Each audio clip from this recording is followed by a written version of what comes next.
Finding those levels too. Look at that 4-punch combination. It's a masterclass right now from Shakur Stevenson. That's what you're seeing. A masterclass. And Shakur meets him with a straight left hand. Oh, there's a knockdown score with the left hand.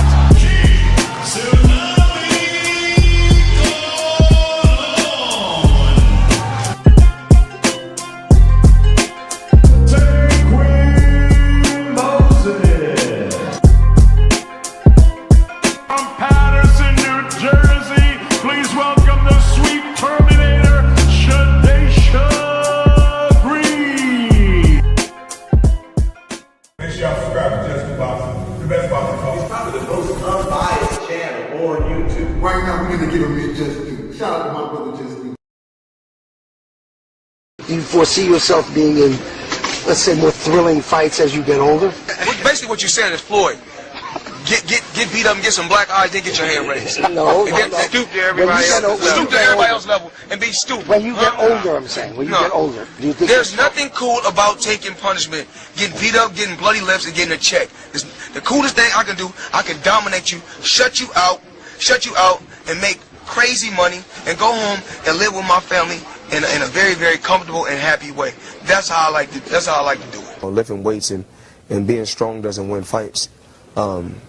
Having great timing and being a very, very smart and intelligent fighter wins fights. I mean, I've been in there before with guys that was a lot bigger and probably hit a lot harder and a lot stronger. But Floyd Mayweather always has the remedy. Okay. Well, 37 opponents had a heart, and all of them came up short. Speed kills, I guess, right? Watching you in person is a lot faster than on TV, man. How important is speed? Well, it's not about speed. It's about smarts. It's about smarts, and it's about not getting hit that much. Baldamir's a big guy. What are you going to do to offset the size difference? It's not by size. Skills pays the bills at the end of the day. It's about being smart, and the smarter fighter is going to win. Most guys I don't beat them with speed and power.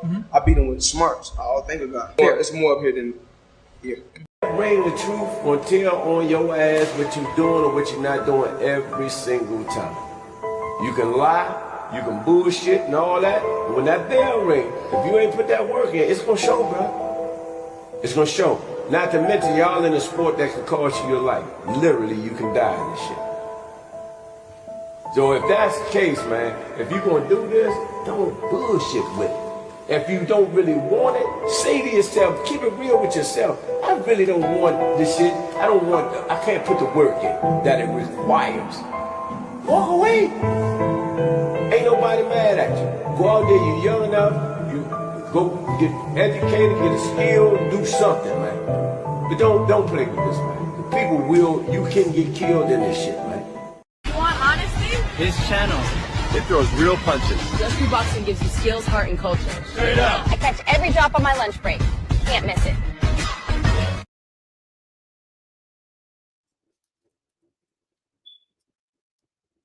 What's good? What's good? Salute to the family. We back. We back to build on this boxing, man. Y'all already know the slogan, man. What they lying about today, what they crying about today, man. We got a lot to talk about in this live, man, in this episode, this today's show. It should be a good one, man. It's a lot that we could talk about today, man. We had heard about what's his name, man? Charlo. We getting word that Charlo could be coming back. That's a good thing, right? Y'all like Big Charlo, right? Omar, what's good? Let me say what's up to the fam, man. Y'all feel hit the like button, all that good stuff, man. We're gonna get to it, man. Radio, what's good, homie? Shout out to Rich, man. Jordan, my dog, Marcus in the building. What's good with it, fam? Shout out to Omar. Shout out to the fam. Yeah, man. Jermell Charlo could be making a return, is from what I'm hearing. You know, I did get some word that it was some talks about him possibly facing Vergil Ortiz, but he shut that down. But I don't think it wasn't like it was a lie or, or a rumor.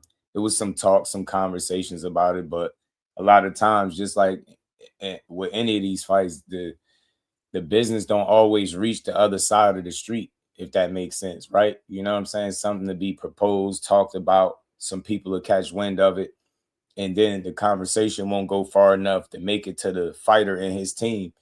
And you'll get somebody reporting on half of it, and then we'll come out and say, well, such and such is ducking, or, you know, it's kind of silly. So I'm glad that Jermell came out and he cleared it up pretty fast, man. He let it be known. He like, look, man, I spoke to Al Haney. I don't know what y'all talking about with this Vergil stuff, but he said he fighting Tszyu next. That's what he was on about. He said he fighting Timmy. And I'm like, I could see that. I think that's a realistic fight. You know what I'm saying? The marriage was good with it, bro. How you feeling? Yeah, man, I think Mel could do it off the layoff and everything. He going back to his glory division, man. The division where he reigns the best. You get me? Where he was the best, the last undisputed champion for real. This could get really interesting, man. We're going to have a real good boxing conversation. We're going to talk some trash too, but we're going to get into some things, man. We're going to cover Robert Garcia did an interview with Mr. Versace, you know. He questioning if Vergil in boots ever happened, or he kind of questioning if boots will fight Vergil, which is weird because we all know what that was, man. We're going to get into that. We're going to talk about Core new nickname. You know what I'm saying? I call him Zoo for Core. They out here calling him Baby Money. You know, that nickname sparked some controversy, man. You know, everybody's mad. And we're going to have some fun, man. It's a lot to talk about. You got Conor Benn and Ryan going, you know, they fight coming up, and Ryan been talking crazy. You know, Rolly been on the scene, right? Tszyu was on the scene. It's a lot going on. I like this, man. I'm gonna enjoy this weekend, man, because I'm looking forward to this fight. And it's gonna be, I think either way it goes, it's gonna get interesting. If Tszyu gets a belt at 147, he gonna have to fight other champions. He gonna have to. He literally gonna have to. You get me? And Rolly, same thing. You're going to have to fight other champions, man. You're not going to be able to protect no belt at 47, man. You're going to have to chase down some smoke. So we're going to get into all of it. But look, let's talk about it. I don't like Robert Garcia paying in these interviews lately. I just take it as he's just speaking from, you know, his side of things, man. But he should know full well that Boots is willing to fight his guy. He should know that. Everybody hit that like button for me. Double tap the like on the vertical side. Let's get the likes up, y'all. Early in the morning. Yeah, he just be representing his fighters. That's all it is. He know what's up. So, yeah, man. That's what Charlo was saying. So, he shot down the report and the notion that he's fighting, you know, Vergil Ortiz. And it's a lot going on, man. It's a lot, man. You know what I'm saying? Go ahead. You know what I mean? You get me? Yeah, get ahead of the curve. You might as well come back. Look, Earl lost to him. I think it'd be a good time for Charlo to come back and peek his head back out. But damn, I'm saying 54. I'm thinking maybe they go back down, though. Maybe, too. Maybe, though, Jordan. I don't know. I didn't even think about that. Maybe he goes back to 154 to make that fight. I know he'll do it because it got to be some money in that fight for him. You know what I'm saying? Got to be a good opportunity, good money. I wonder would Charlo be coming back at 160. I didn't hear no word on it, but I'm just naturally assuming 54 because that's what he's been talking about for so long, right? Getting back to where he left off, and that's 54. But 60, I ain't mad at it either. I could understand that it would be a good move because of how long he's been off and the fact that he's been away from 54 for a while. So you never know how that would affect him. I don't want to see him go out there and go out like Willie Lump now. You know what I'm saying? He can't because Tszyu beat Charlo after beating Tszyu, man. After beating Errol Spence, he on a hell of a run. He'd be on a hell of a run. We can't allow that, Craig. We can't allow him to just be beating up our fighters like that, man. Tszyu can't just be, you know what I'm saying? He can't be whooping our fighters' ass. Shout out to ETV. What's good with it, bro? COE, let's build. You know we on this, a lot to talk about. We're going to get to it, though. Will take too much work to get back to 154. I don't know. Maybe. Look, Omar, it's a possibility. But I just know I'm just for me, I'm responding off of the things that he put out. I never heard no mention of him going to 160. But look, what y'all saying ain't crazy, because you see how Errol Spence, that fight was supposed to be a catch weight. Boom, they bumped it up to 60 and just said, hey, let's do it. So I'm pretty sure if the fight was at 60 or 54, I think Tszyu taking it regardless. I don't think nothing to stop this fight from happening, regardless of the weight class, because, you know, he had no problem going up a few pounds to fight Spence. If for any reason that Charlo wanted to do it at 160, I don't see him rejecting it. You know what I'm saying? But again, with him coming back, I would have thought that he would have, you know, I thought he would have been coming back to you know, try to reclaim where he left off. Because think about it, to lose all your titles without having to lose them in the ring, it kind of, you know what I mean? It got to be some sour grapes there. Part of him got to be feeling like, you know what, man, I gotta get back to 54 and start cooking shit. You know what I'm saying? He grew up, I think Charlo in a lot better condition than Earl is. Yup, Charlo stayed in the boxing gym the whole time, yeah. And if it's at 54, that's his sweet spot. I think that's just where he's showing you he was his best, right? That's where he put all his work in at. So, and Tszyu, outside of that one fight at 60, I don't see him having a problem coming back down, right? Especially with the opportunity. And he'd be cooking if he could beat him. But look, Charlo being a fresher version of himself, definitely better condition, more in the tank. Think he'd be at a box. I think he got the right style to beat Tszyu for real. Now I gotta be wrong, right? Anything could happen. Tszyu a scrappy dude, but I think Charlo got the skill set. I ain't even gonna lie. I think he got the combination of foot speed, foot movement, and offense to deal with him.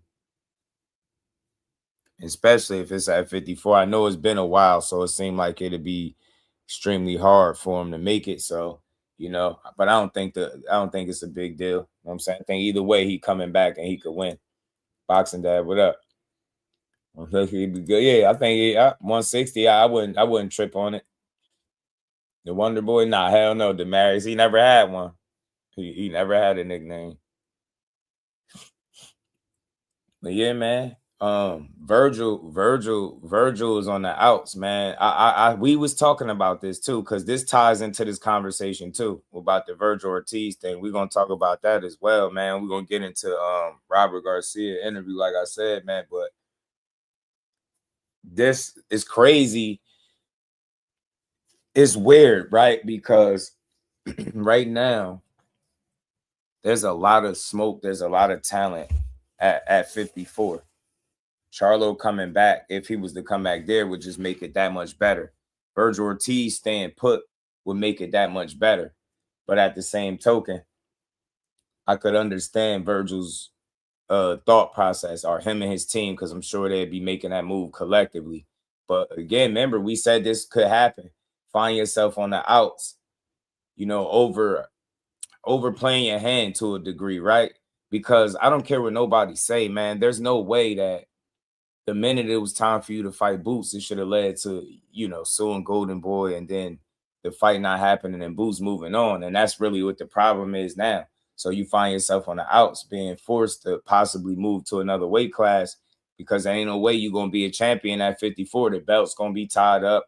People ain't going to be free. You're not going to get the fight that you want. The Charlo thing ain't for you, right? He talking about Tszyu, and I'll take Charlo's word for it. He say he talked to Al Haney, fighting Tszyu next. They going to be willing to do it. You know what I'm saying? They're going to be willing to do that. You know what I mean? I believe they worked with Tszyu in the past, so I think they would be willing to do that more so than anything else. And I don't know. I just think it's a good fight for Charlo on the comeback. It's been too long, man. Look, I'm not a hater. I like the Charlos. I get it. You know, the people hate the Canelo fight, but it's over with. You can't go backwards. You can only go forward. And the only way he could put his name back on the map and in position is you with a win. So I think the timing of it would be great. You know what I mean? You come back, you fight a guy like Tszyu that just beat one of your former stablemates, and Errol Spence sent him into retirement, right? There's something there. You can come back off of Canelo loss and some inactivity, a hiatus pretty much, right? And beat this dude. You know what I'm saying? You put yourself in a real good position. I do question what weight would they be looking to come at simply because of how long Charlo been off. But like I said, when he spoke in the past about coming back, he's always spoke about 54. I didn't really hear much about 60. But like I said, I don't even think it's a big deal because either way, I think this fight is going to be next if both people want it. So if you're already talking to Al, I think it's a good sign, man.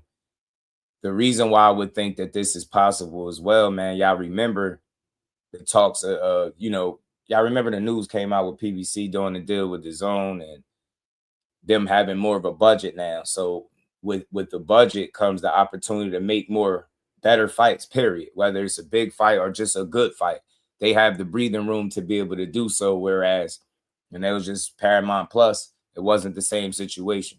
Now I'm hearing they got an actual budget with some breathing room. So I can see this being one of the potential fights that they, you know what I'm saying, put together because it make all the sense in the world. They do. You do. Yeah, I remember Charlo going back and forth a little bit about Tszyu. What he was calling him, Kazoo.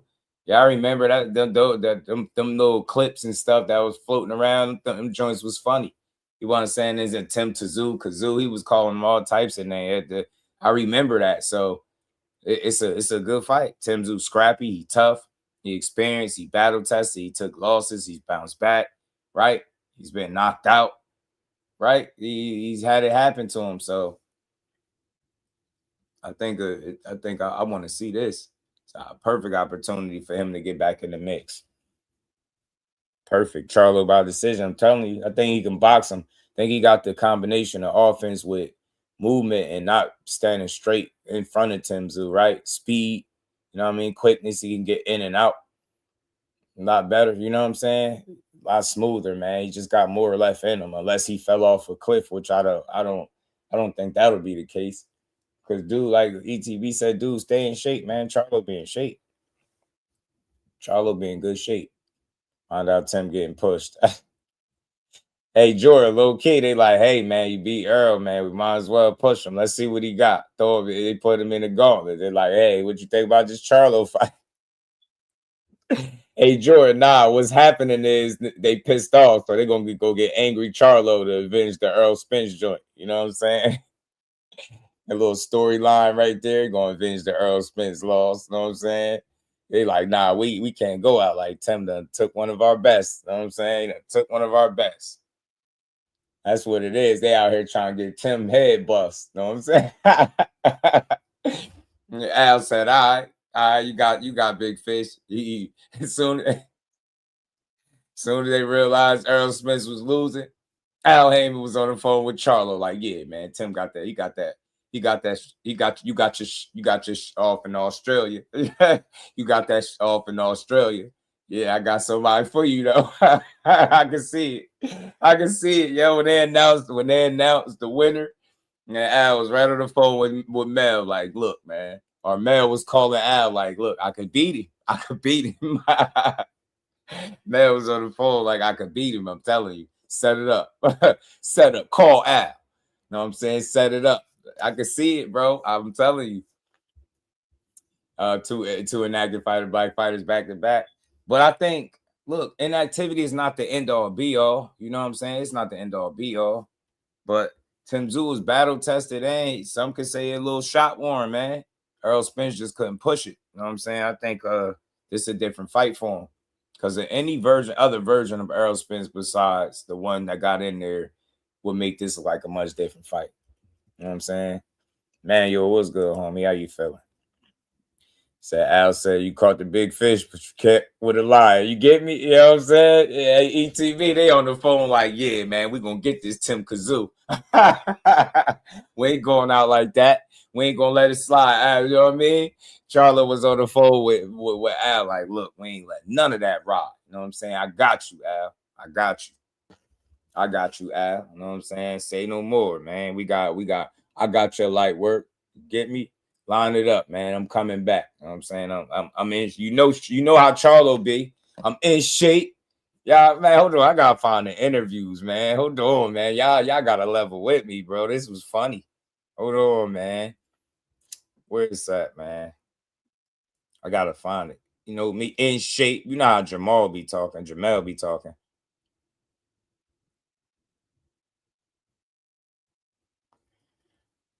This was funny, man. Hold on, let me see if I can find one, man. Charlo was funny as hell, fam. Telling you, bro. Charlo was a funny dude. Hold on. Is this the one? Yo, I gotta get y'all in the mood, man. While we talk about this, we gotta build on this. I like the Charlos, man. I love boxing. They gave me a lot of good fights. Charlos whooped a lot of ass, man. You know, both of them. I like both of them. I'm mad that Maul didn't get the chance to be on that card a few weeks back, man. I hate that for him, but hopefully he can get himself back into the ring. But in the meantime, in between time, little bro need to get back. Lions only Charlo need to get back in the mix. Hold on, let me pull this up. Yeah, I remember this joint. But so look, I like when they say they talk to Al because it's real, man. You know what I'm saying? I mean, he talking to the person that can make things happen, not and y'all notice something, y'all. Notice he ain't sitting here trying to get on the phone with the fighter directly. He not doing Instagram lives talking about where Tim Tszyu at. None of that, because he know it don't go like that. You notice he's saying he talked to Al Heyman. That talking to the person that would be responsible for making things happen, not somebody that's going to play games. You get what I'm saying? And try to just entertain the people.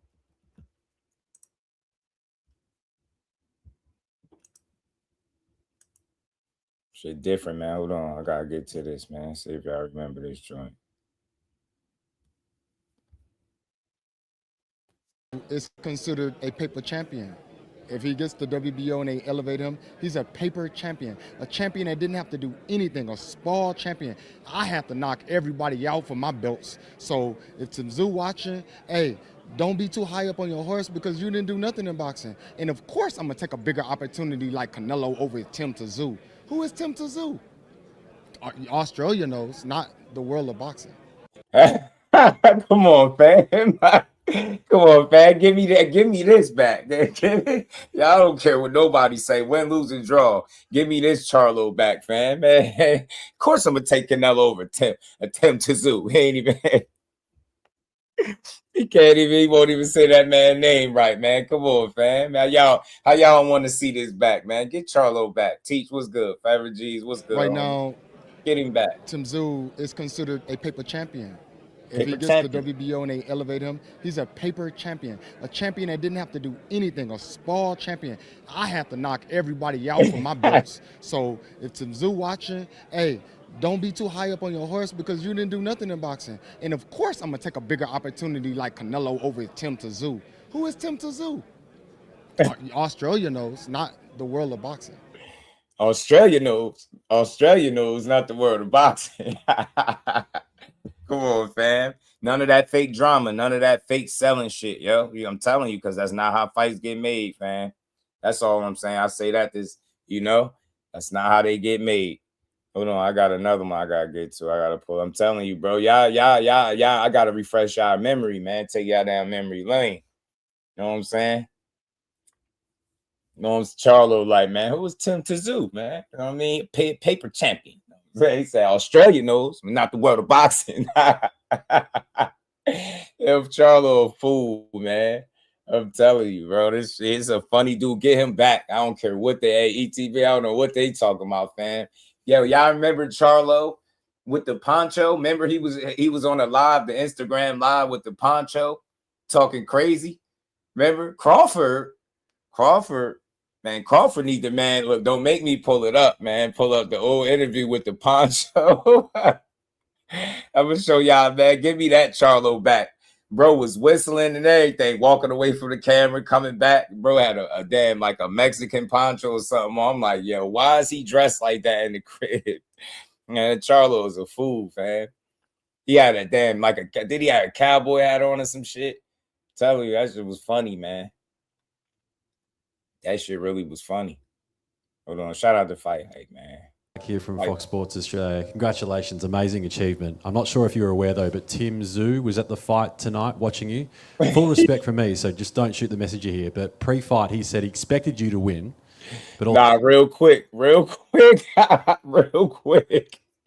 the dude asking the question had to get out and put the disclaimer out, man. Don't shoot the messenger. I'm just asking the question because they know how Charlo get. If he'd turn up on you in a heartbeat, Charlo would be turned up asking the wrong question. Tonight, watching you.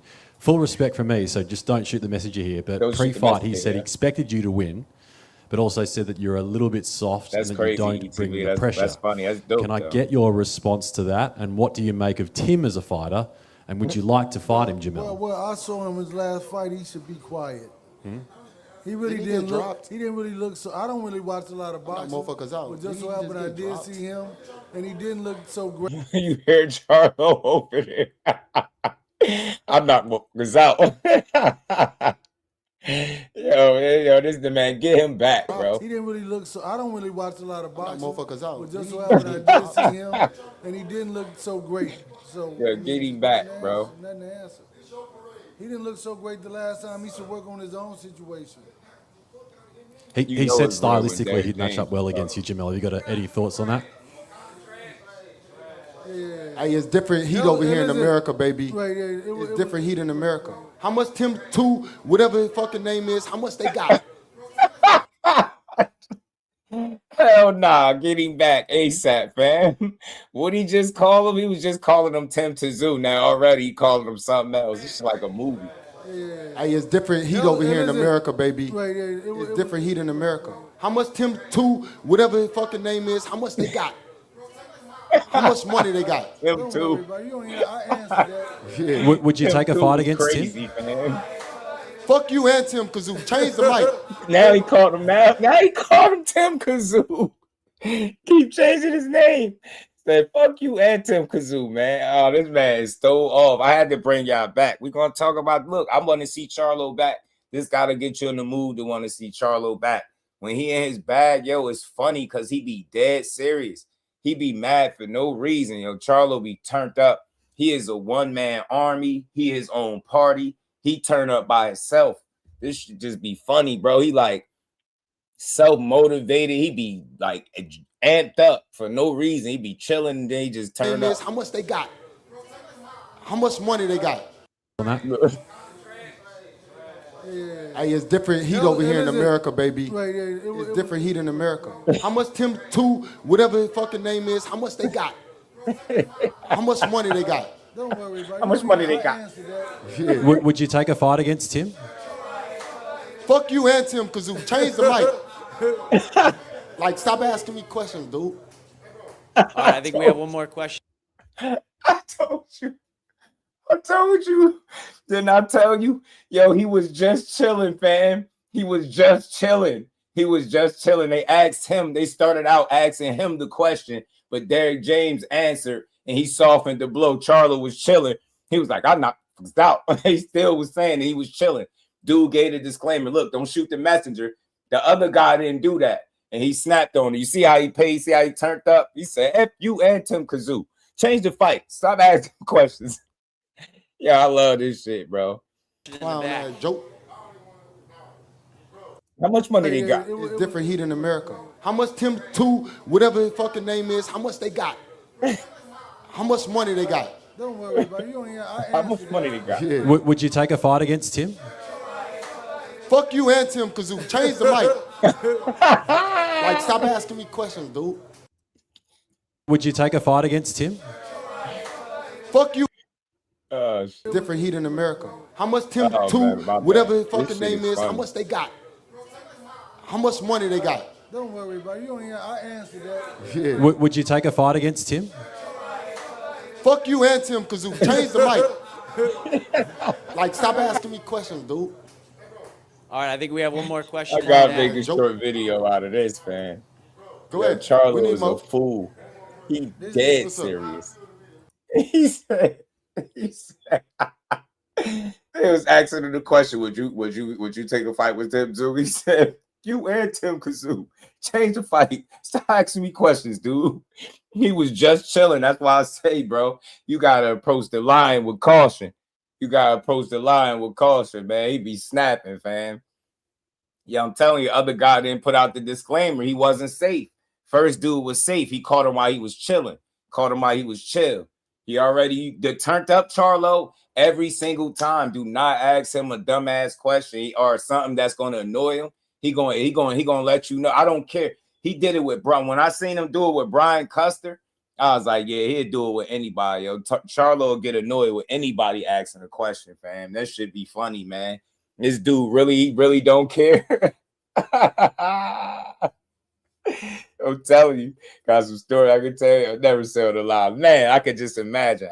I know a little bit, ETB. I know a little bit of them because my guy know him. You know what I'm saying? I know a little bit. Probably not as much as you do, though. But, man, shout out to these boys, man. They be turned, though. It's different. They really don't be caring, bro. This one right here, this the evil twin for sure. This evil twin right here. The evil twin be kicking up on you, fam. He just be saying that. Well, Tim Tszyu, he called him mad different names. Tim 2, you know what I'm saying? Tim Tszyu, man, yo, this dude, man, Tszyu, bro, this shit funny, man. It feel like stop asking me questions, dude. Hold on. Last different time heat in America. How much Tim 2, whatever his fucking name is, how much they got? How much money they got? Don't worry about it. You don't How much money they got? Yeah. Would you take a fight against Tim? Fuck you and Tim Tszyu. Change the mic. Somebody start laughing in the back. All right, I think we have one more question in the back. Joke. Yo, as a reporter, fam, as a reporter, you ask a fighter a real question about boxing and they say that to you. How long your career lasts after that, bro? That's probably my first and last day as a reporter right there. Or last day. That's probably my last time right there. Yo, just for asking a boxing question, then you fast forward to today. He talked to Al about he fighting Tim Tszyu next. Oh, man, yo, I can't wait to see this build up, bro. Hell no. He got to come back with the energy, fam. We need Charlo with the energy, talking crazy to people, bro. Telling you, that's the Charlo that we need back, the one that don't give a damn. I'm a knockout artist, baby. We need that. We need that Charlo. We need him. Go ahead. We need Mo. We need Mo. What's up? Man, yo. It feel fucking amazing. You know why, bro? Because I could count back on who had that IBF belt before you, and you moved up, and you was like, everybody in our own lane, and I fucking love Texas, dog. We got Earl Spence at 47, me at 54, my brother at 60. We a fucking trio. We fucking the Bash Brothers. The motherfucking Bash Brothers. And he gonna get that title next, I'm telling you. And the money gonna keep going up, and we gonna feed our family. So how do I feel? I'm fucking amazing. Amazing. Amazing. Can we get you guys to stand up and get a picture of the two of you? And then I'm Charlo going to ask be Errol wildin', Spence and man. Jermell to come up and just do a picture of the four of you guys, please. The original Bash Bros, right.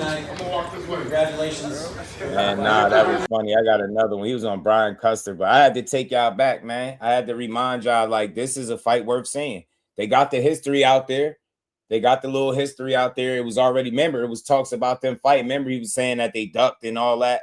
Tim Tszyu was acting like people ducked him because he went and took a better opportunity. Remember, I remember this stuff. You know what I mean? Mind George was good, homie. Charlo be turned. Yo, he be pissed off for no reason. He gonna be mad at Tim Tszyu for them not fighting, and he the one that took the opportunity. Watch, I'm telling you, he be turned. Should be funny, man. He was on The Last Stand talking about him too, man. Tim Tszyu did some interviews. He did a few, if I'm not mistaken. He was talking about Charlo as well. They were going back and forth for a little bit. I mean, here Charlo said, Tim Tszyu. I mean, don't ask me about him, dude. But look, good fight, man. It's a dangerous fight. We gotta acknowledge that. Tim Tszyu is a you know what I mean?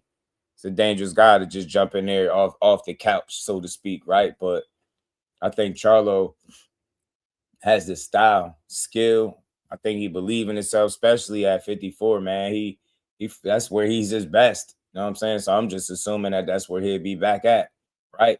But either way, man, I could see him winning this fight. He could beat a guy like Tim Tszyu. You know what I'm saying? He just can't be right in front of him. Earl style. be facing, and it's the same guy you were going to face in January. Yeah. Tszyu, he stops Tony Harrison, so I assume that you guys are going to get it on sometime this summer. Give me your thoughts about Tszyu. He's a solid fighter. You know, he's strong. He comes to fight, but it's not nothing I've never seen before or dealt with. I've been boxing my whole life, seen almost every style. I'm one of the most dominant, strongest work ability, efforts, and everything that I put into this sport. So I don't think he possesses something that makes it tough for me that I can't handle. Did you see anything differently out of Tszyu that maybe you were training for when he took on Tony Harrison? Did you see any new wrinkle in his game? No, I actually thought he would have done a lot more than what he done against Tony, but he did enough to get the win and get the knockout. But that has a lot to do with Tony. You know, like Tony wasn't the best Tony I felt in that fight. So, you know, he's faded out. So, you know, like I said, he wasn't nothing. After I knocked him out, what else could he have done? What else could he do? You know, that's why he took this opportunity to fly all the way to Australia to possibly even see if he had enough to, but he didn't. Tszyu kept saying, now y'all need to say my MF name. So Right, basically, he was basically saying, look, I'm the man now, and I'm ready for this. We don't have to ask those questions, you know. When you come from where I come from, y'all know who Jermell Charlo is, you know. And so he got to go run around and talk about it, but he got to do what I say do. You know, it's nothing works in his benefits or his favors like it did in Australia. So it'll be a completely different fight. How do you see that? Yeah, that's one thing I feel like, though, right off the bat. Charlo ain't going to no Australia. I don't see it. This attitude alone, hell no, because you already heard him. It's different heat in America, baby. He already letting them know, nah, you're gonna be over here. So I don't see him doing you the solid going to no Australia like Earl Spence did. I don't see it. Dean was good with it. Now he fought his first couple fights. Dean was in the 150s. Couple of his fights was in the 150s. Kind of fight playing out between you two? Spence had a couple fights. He's early in his career before he settled in at 47. We're gonna fight. We're gonna bang. You don't want to sit there and take shots and trade. What you're saying is true. Charlo was fighting the bigger guys overall. Fact. Shots with me. So I saw Tony said he didn't want to move. I seen him when he didn't want to move. So you stare, just getting punched. You know, that was bound to happen. Mm-hmm. No lateral move. This was after Tszyu knocked out Tony Harrison. This one Tszyu knocked out after he knocked out Tony Harrison. Charlo went on the Last Stand podcast with Brian Custer, and he was talking about it. Sam from Jersey. What's good, family? Shout out to Jersey, man. My Jersey brethren. Movement, no work, no athleticism. It's just a whole bunch of nonsense that happened in that fight that my coach is not going to allow.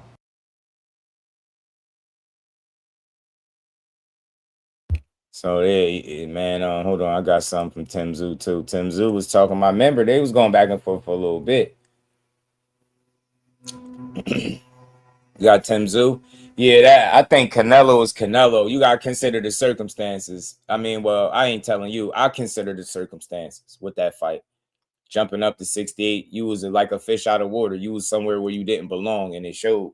You get me? And to be fighting the king of the division, a guy, one of the best chins in the game, somebody that, you know, your power couldn't affect. That's one thing that always could get Charlo out of trouble if he was in any trouble at 54. If a fight was close, competitive, he had the ability to hurt you.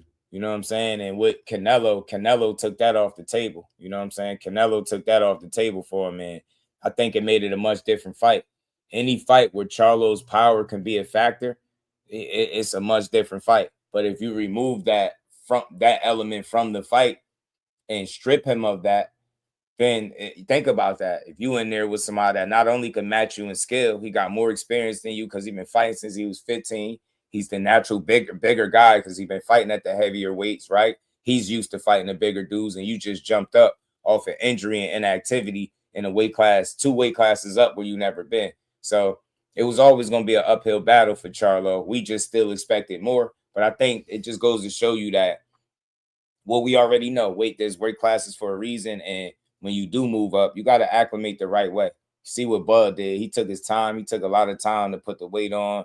Took his time doing it, and I think it paid dividends. You know what I'm saying? Charlo, to me, he didn't have the best camp either, man. He did camp at his crib, so he just didn't put himself in the best possible position to win, and I don't think he was in the best shape that one could be in, because I think if you're making that kind of a jump, you need longer than a typical training camp to achieve, you know what I'm saying, the best possible version of yourself. I just think you needed more time, and he had a bit of a love handle, if I'm not mistaken, on the side. You know what I'm saying? He looked a little soft around the ball. I was like, Charlo never looked like that. So to me, it was the way he jumped up in weight, and it made it hard for him.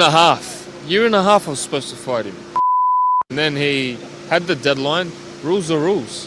There should be justice, you know. You can't just hold a division, you know. It's wrong.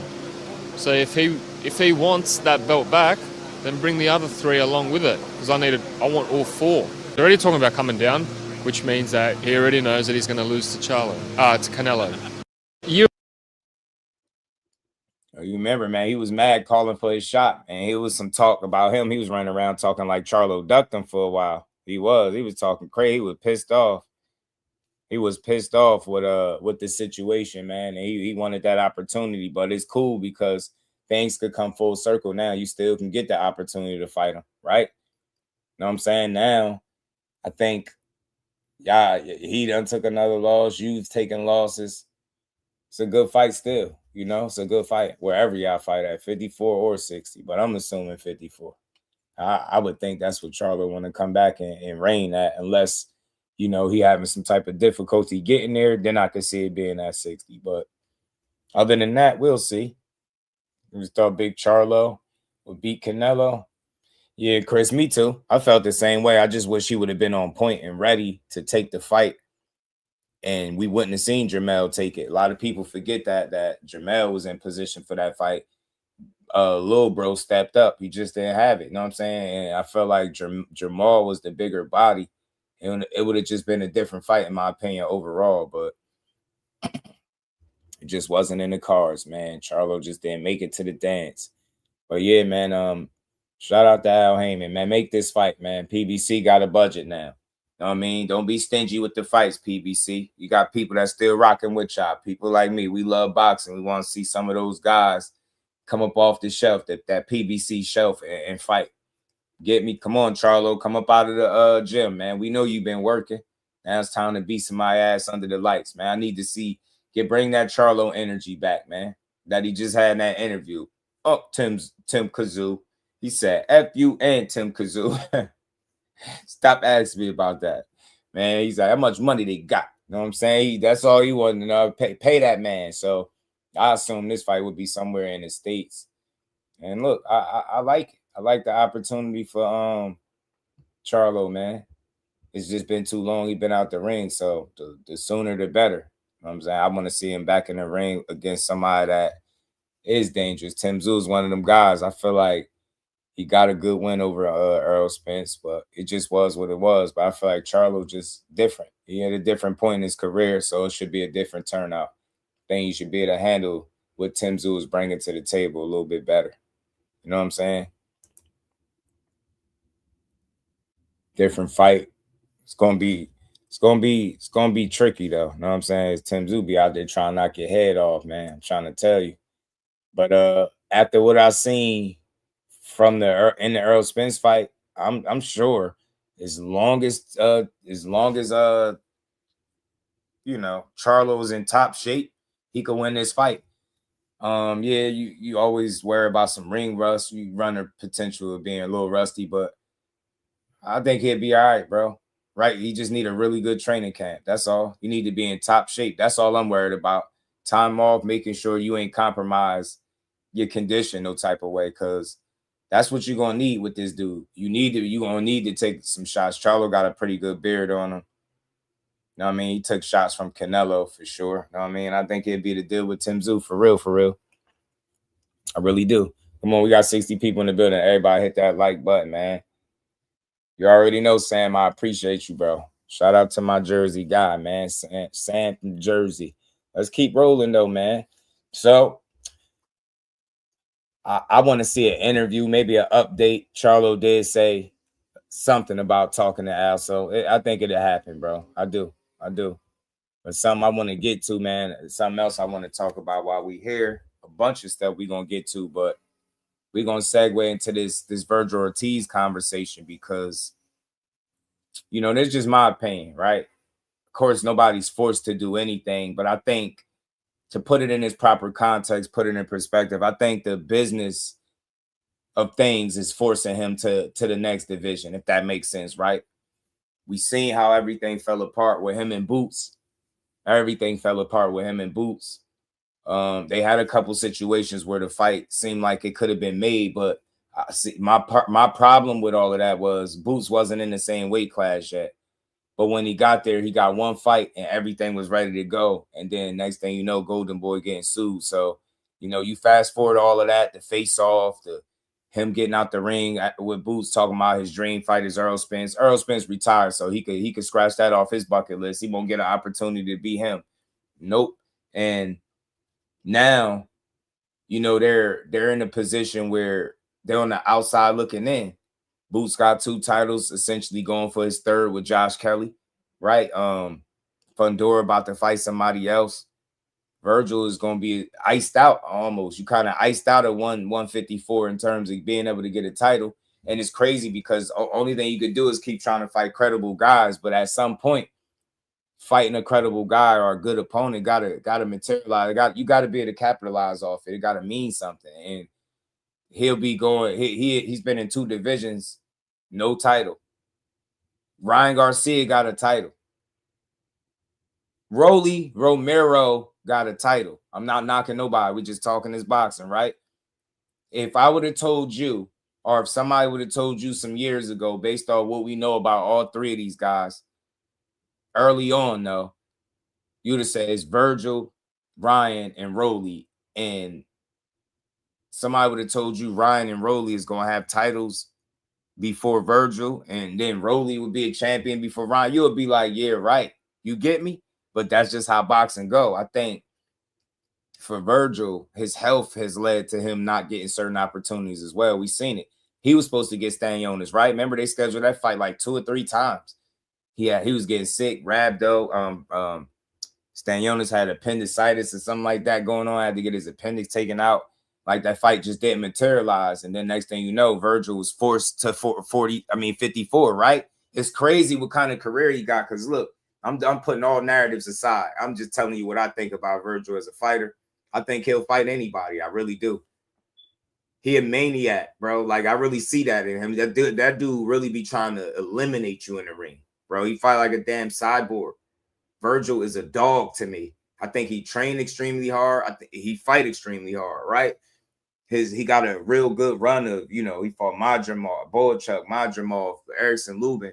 That's quality to me. You get me? So he ain't scared to challenge himself, but I think when it comes when a guy in his position that ain't been able to secure a title, but he's been battle tested, I think there's some frustration that exists within his team, and they feel like, man, this dude, he is a champion without a belt. Like he a people's champion. That's how they approach it. And they feel like because he is tested and he is good, talented, dangerous, they expect him to get paid. And I think, you know, they've had some issue with that, right? The way they went about making some of the bigger fights, or should I say when it came to Boots Ennis, you started hearing stuff about 10 million, options, dream fights, all this different stuff. And all it did was result in no fight happening. Y'all was poking y'all chests out like y'all was the man. Y'all even was running around saying that Vergil is the A-side over Boots when we know he don't sell more tickets than Boots, so that's foolish. And Boots a unified champion on top of that. So there's no way Vergil would be an A-side in that situation, right? So I think their frustration is they know what kind of talent Vergil is. He just ain't been able to secure a title. That opportunity has evaded him for one reason or another, but he has fought quality fighters both at 47 and 54 now. So I think he got forced to 54 because of his health. And I think now the politics, the business, decision-making, right? The combination of those things is forcing him up to 160. He kind of iced out the title picture. That's all they've been talking about, right? You see Xander taking shots at him for being a prospect because he ain't got no title, right? So I think a talent like Vergil deserves a title. It's far more I think it's far less talented guys that's holding belts than Vergil, right? So look, 160 could be a smart move for him because I don't see where you fit in the title picture, in the immediate title picture. And look, you already spent significant time out the ring due to Rabdo. I don't think you want to go through that no more. So in order to avoid another situation where you sitting around and you find yourself being inactive, I think the recipe is going up. And look, I hope I'm kind of 50-50 on this. To a degree, I feel like he may be possibly jumping the gun too soon and leaving 54 when it's just about to get hot, especially with Charlo coming back, right? Spence left boxing. You're gonna need you need more fights at 54, right? But I could understand his willingness to want to move up, right? Like, man, look, I'm ready to fight now. And I think that's, if you Vergil, his frustration, he's always been ready to fight. I think the business, I think Oscar, the way he moved, I think the way his team has managed them. Not saying they did a bad job, but I think right when it just came to the Boots fight, for whatever reason, the business didn't align. You know what I'm saying? Like, it had to be something when you got to sue your promoter, right? If that's not a good look when you go face off with one of the best fighters and what would be your biggest fight, your best fight against your best opponent, you don't secure the fight, right? And then you end up at odds with your promoter. So to me, that told me y'all ducks wasn't all in a row. Y'all ducks wasn't in a row, and it cost you the opportunity when it was available to really solidify a Boots in this fight. Now, since y'all patched things up, Boots, y'all gave Boots because careers go on, next man up. When you feel like that fight wasn't happening, they went on to the next person. Because again, Jerron in his plans at 47 was to become undisputed. He jumped up to 54. He got the same kind of plans. And he already halfway there with 2 fights. Look how much time he spent at 47 to get them 2 belts. Look how much sacrifice. Now with this, he up here now at 54. He got 2 belts with 2 fights. Possibly to have 3 belts in 3 fights, just in 3 fights at 154, he'll have 3 of the titles up there. So you can't blame him for wanting to continue on and move on. And we about to get into this Robert Garcia interview with Mr. Versace, where he questioned if Boots to fight Vergil. But my question is, will the business open the door and allow that opportunity to take shape, right? Is Vergil going to become impatient and move up to 160? Because they talking about a move somewhere like November possibly for this dude being at middleweight. So I can't blame guys on either side. Vergil, if you in Vergil's shoes, you fought some quality fighters in 2 weight classes. I don't think he's turning down fights and avoiding guys. That's just me personally. I don't think he's scared to fight. I don't think he's scared to lose or none of that. I just don't believe that. So I just think the business and his team ain't been on the same page when it came to some of his biggest opportunities. And now you in a really hot division without the proper momentum because of things that happen legally with you and your team. So if he moves up, I get it. You know what I'm saying? I think 160 is a little open. I think it's there for the taking for somebody to solidify the division. Why not be Vergil Ortiz, right? I mean, I think maybe the 3rd weight class might be a charm. Maybe middleweight might be the right move for you to make. You get me? Where you can go up there. Maybe you beat Boots to the weight class. You establish yourself there. By the time Boots get there, that fight is already ready to be made. Now, that's wishful thinking and thinking down the line, but I could certainly see the play. I could understand his willingness to want to go up to 160 pounds. I get it. And be like, you know what? It look like I'm iced out here. These dudes, all the titles is it's a log jam a little bit at the top. Because think about it. He got some weird luck. He had Rabdo at 47. He didn't get the fight with Stan Jonas, right? It was a log jam at 147 to a degree where him and Boots wasn't able to get no big fight there. Then you get me, he got sick, he had to move up.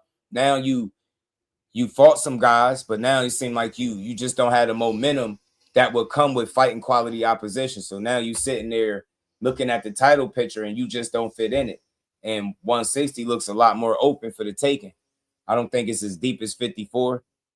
I think you could go up a few more pounds up to 160 with no problem and compete. I think your power transition up there with you and he'll be fine. But I could see that being a play. And again, it's wishful thinking, but it's something that you could be thinking down the line. At some point, you expect Boots to be at 60, right? So if you can go up there and get the jump on it, because think about it, you're not the biggest name where you at. This man came here, he's selling in Philly, he beating ass. He the guy, yo. I don't care what you say. Boots Ennis is the guy. Fundora is the anomaly, right? At 54, but Boots Ennis is the guy to me, right? You don't fit in where you should fit in that. And I think going up to 60, you can gain some traction pretty fast, get you some fights, possibly position yourself for a title, and maybe you can have a run up there. Maybe you can have a run as a middleweight. And maybe by the time Boots get there, you establish where that fight is ready made. You get me? Because this would be 2 weight classes in a row. I think it'd be it'd be a bad look for boxing, man, overall. Just not pointing a finger at nobody in specific, but for y'all to have to be in 2 different weight classes and not fight each other is crazy. You get what I'm saying? 2 weight class, then you got to be kind of forced up to another weight class. So, I don't know. Maybe 3rd time might be the charm for Vergil, but I think it'd be a smart move. Just looking at, again, the landscape at 54, especially at the top, where he's operating, he's right outside of that championship window. Like he's there, but he right on the outside. You get me? It's like walking past and you see all the belts in the window, and you could almost touch them, right? They that close to him. So I get it, man. I think he want to make a name for himself, and the way he's going to do it is be able to call himself a world champion, bro. I think that's something all these fighters want, and I think Vergil obviously works hard enough. I think he's talented enough to be a world champion at middleweight. I mean, 54, interesting division to be in, but I don't know if he fit in. You know what I'm saying? I mean, obviously on the outs. Mag was good with it. Calvin Fighter, sister got paid more than shit. Nah, I ain't see that. Being Boxing News, my dog, what's good with it, being? How you feeling? Nah, I ain't see it, and I don't believe it neither. Nah, no random person getting paid more than Clarissa Shields. That's just more tabloid shit, man. I need more context than that. I don't know. I have no clue what you talking about because I ain't watch it, but somebody with no name, Coach Calvin Fighter's sister got more down the aisle. That's a lot to say. Like, that's saying a lot. I doubt it. I don't know who that is, but I doubt it. I mean, but look. Let's keep building, man. So Vergil, we might be seeing Vergil at 160, y'all. Might be seeing him at 60 sooner than later. But let's get into this Versace interview from Robert Garcia, man. Brief was good, Robert Garcia. Like I said, he questioned if this fight had happened and if Boots would fight him. And I think with Robert speaking, I guess like a coach, but I want to hear the context surrounding it in the way he said, this is my first time listening to it, so the reaction is going to be genuine. But, I've seen from the title that he's questioning if this fight ever happened, if Boots ever fight him. And I think it's obvious that these dudes will fight each other. I just think they fumble. I think Team Vergil somewhere, whether you want to blame Golden Boy or the management side, somebody fumbled somewhere where he kind of, you know what I'm saying? Not even got shelled, but he had some issues there, and you ain't getting no fight. I said that as long as it was a lawsuit, you wasn't getting no fight, but they put it to the side. But what Robert Garcia gotta consider is, even though y'all moved on, like y'all moved past the lawsuit issue, what was Boots supposed to do? Wait for y'all to figure out y'all situation, like sit on his hands? Nah, man, he was to keep it moving. It's the next man up. Eddie Hearn know what he got in Boots. The world know what Boots is now. Why slow it down now, waiting on Vergil? Hell nah, you can't wait on Vergil, fam. You can't wait on Vergil. You cannot wait on Vergil. You got to keep doing what you're doing. Next man up, especially if you hunting titles. You know what I mean? Josh Kelly beat Bakram. He got a really good win. He just won his most recent fight. He was cut up like hell, but I think that's the fight for Boots Ennis to make. And there's some people like Tim Bradley, and we're going to get into that a little bit later, that think that's a more difficult fight for Boots than Vergil. Andrew was good with it. The lady that fought Big Lex to Siki or something like that. I'm sorry, Tzatziki. You like that's silly, fam. That's silly. She not like no Jake Paul or like that's not like you get me. That's not that. Nobody's paying her more than a damn 21-time world champion, a 2-time gold medalist. So I don't know who pushing that is. That I don't know why they would even be pushing that. Like I could care less. Shit, we don't know who she is, man. I don't know. I doubt it though. I doubt it. Who knows? Who knows, man? But I doubt it. Let's pull this joint up, man. Let me get this joint up with Robert Garcia. Mr. Versace, man. Shout out to Mr. Versace. He been doing some good interviews, man, by the way, too. Been doing some good interviews, G.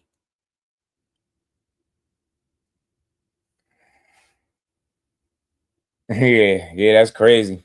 Yeah, they right now, everybody's doing better than Clarissa, but we don't know none of these people. You get me? Like every day is something. They want to outdo this girl. They want to, I don't know. They want her out of boxing, I think, man. But that's why she gonna keep winning. They want the girl out of backs.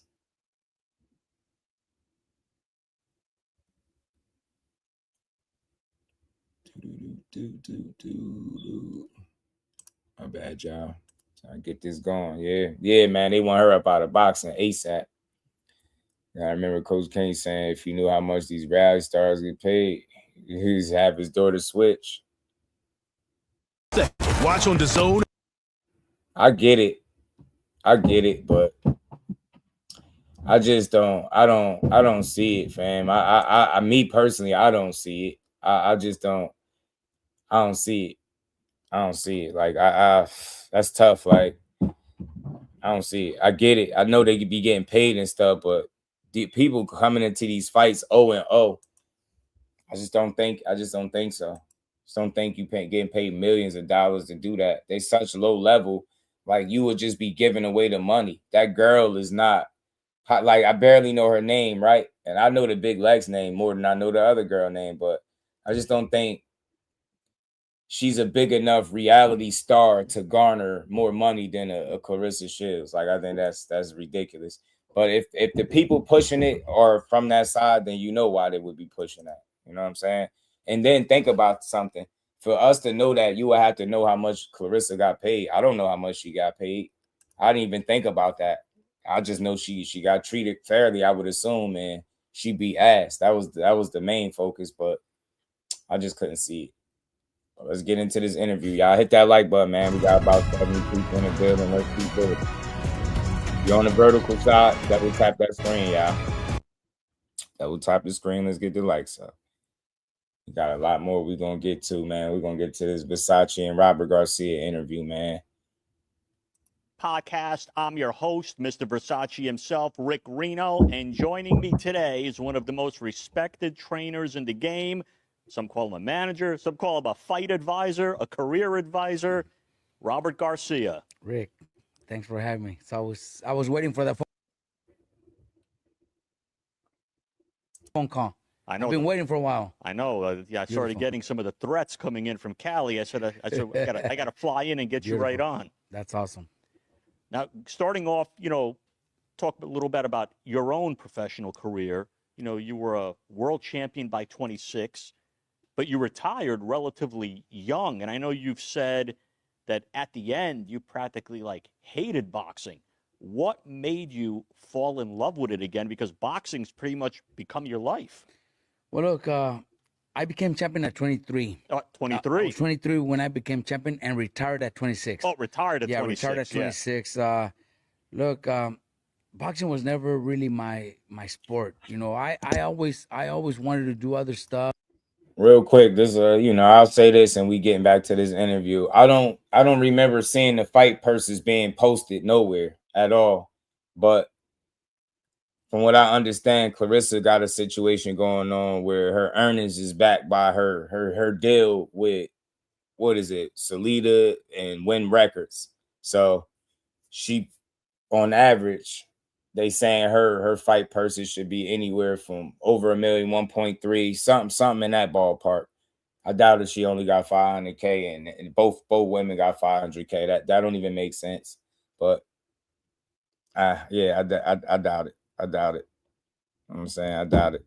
So And then she confirmed it in some of the interviews that she did after the fact that she made over $1 million for this particular fight against K. Scott. So I don't think they paid that girl and Big Lex no $1 million to fight each other. It's just the experience level is so low that it would be giving away money. It would be stupid hustling. Like, you know, they're known to a degree in that world that they in, but they don't move the needle where I think they cracking 7-figure paydays, bro. Like, it's not a Jake Paul situation where, you get me, he got his own money behind him and promotion, like, because it's people that watch that, but then there's so many people that didn't and don't know who they are. So I don't think the attention that they got on social media has garnered $1 million paydays in boxing, right? Maybe the other shit they doing, but not in this.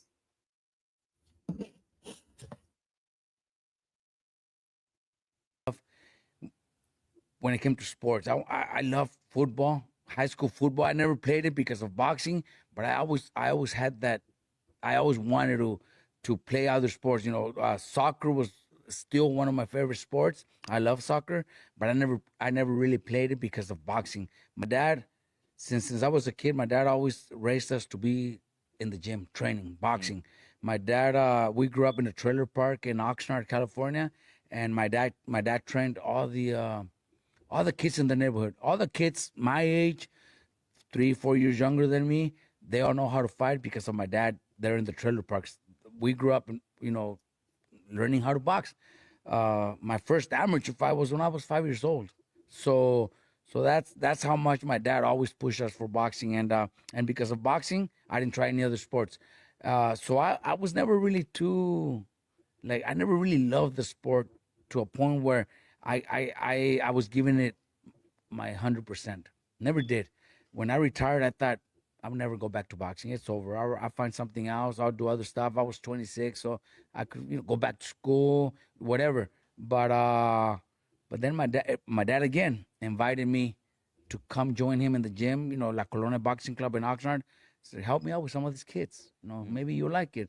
Maybe he figured I was just at home doing nothing, so he invited me over. And when I started taking kids to tournaments, then my dad told me, grab two professional fighters. At that time, it was one of my best friends. Well, actually, two of my best friends, Arturo Barraza, Gonzo, and Felipe Campa, who is now one of my coaches in my gym. I started traveling with him to fights, and I fell in love with that. Even though I traveled a lot, my first 3 professional fights were in Tokyo, Japan. I traveled a lot. USA boxing, I remember tournaments with Oscar De La Hoya, Shane Mosley, USA versus Germany, USA, you know, national tournaments, the Olympic Training Center. Traveling with guys like Shane Mosley, Oscar De La Hoya, and just to name a few.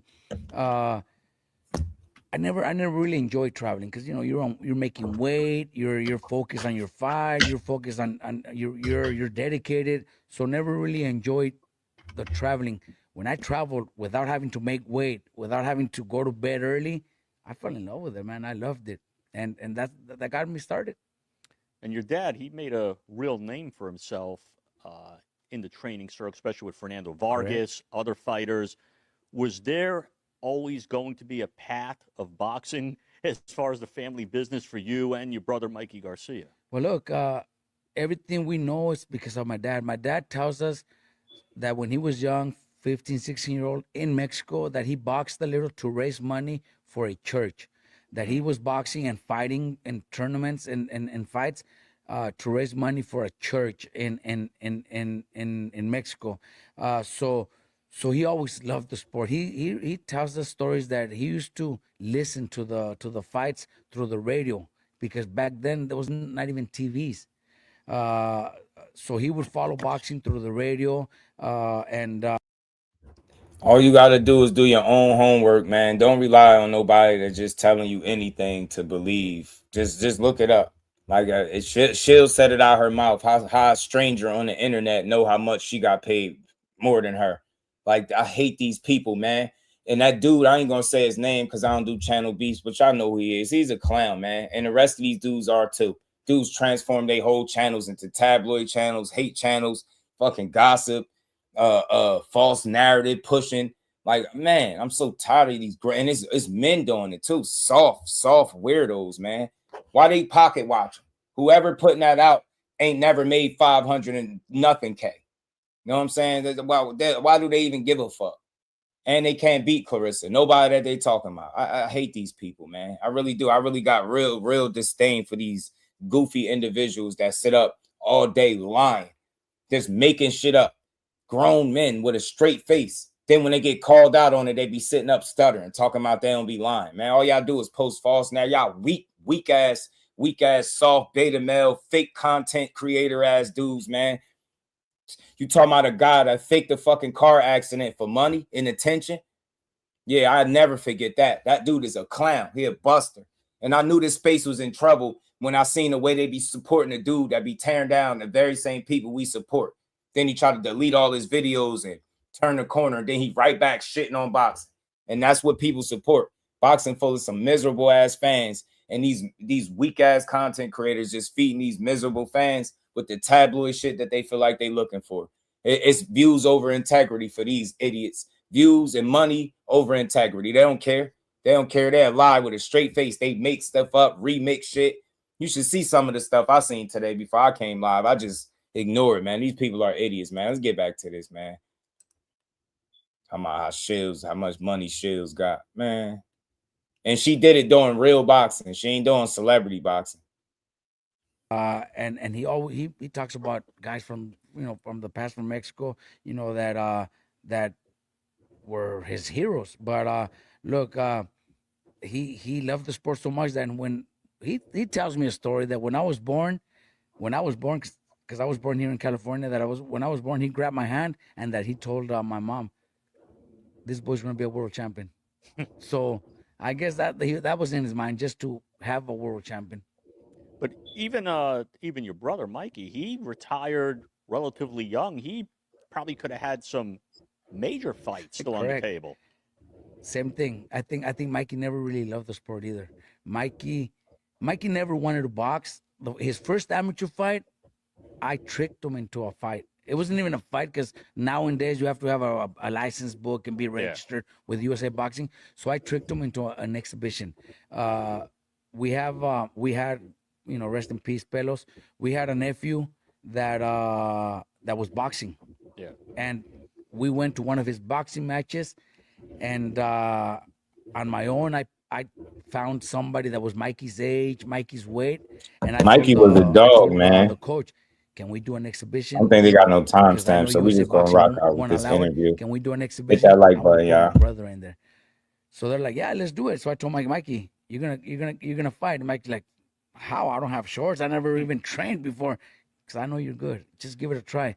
And he tried it, and he loved it. I guess he loved the one-on-one, the competition, and from there he was 14 years old. He started training.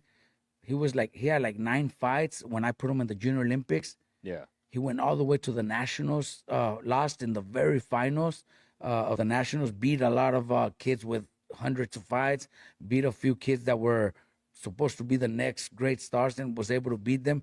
So he felt like, man, I could do something, in boxing, and that's what caught his attention, I guess. The what he could do in boxing. So he had a career where he did enough to secure himself to a point where he's like, that's enough. I never have to go back into boxing. I don't have to worry about anything in my life. And right now he's enjoying life. He travels a lot. He bought properties. He invested his money right. He lives comfortable. He lives very comfortable. He's told us stories that, the group that he's with, Rob Luna, who is a very good friend of ours, but he's his investor.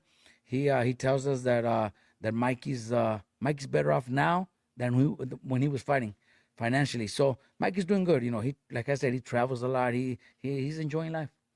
What do you think it is for you and Mikey? Rapid Stone was good. Tricked him into a fight. Yeah, all right.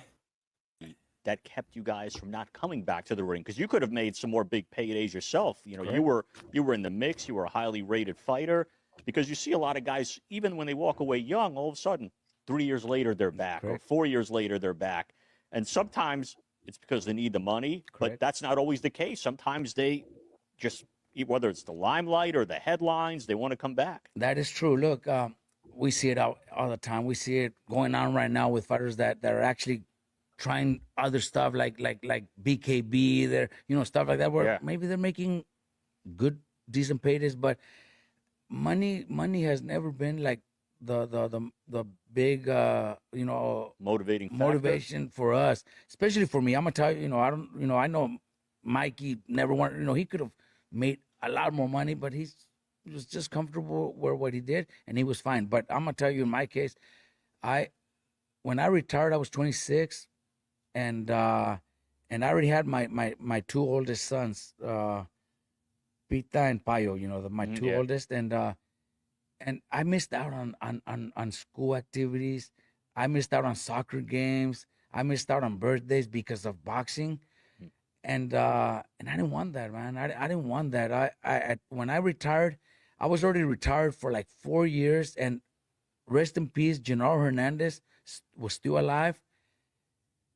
Like three years later, I was like 29, maybe around 29 or 30. He called me and asked me what I was doing, what I've been doing. I said, well, I'm just in the gym, helping my dad with the kids. And he told me, Robert, you're so young. Why don't you train?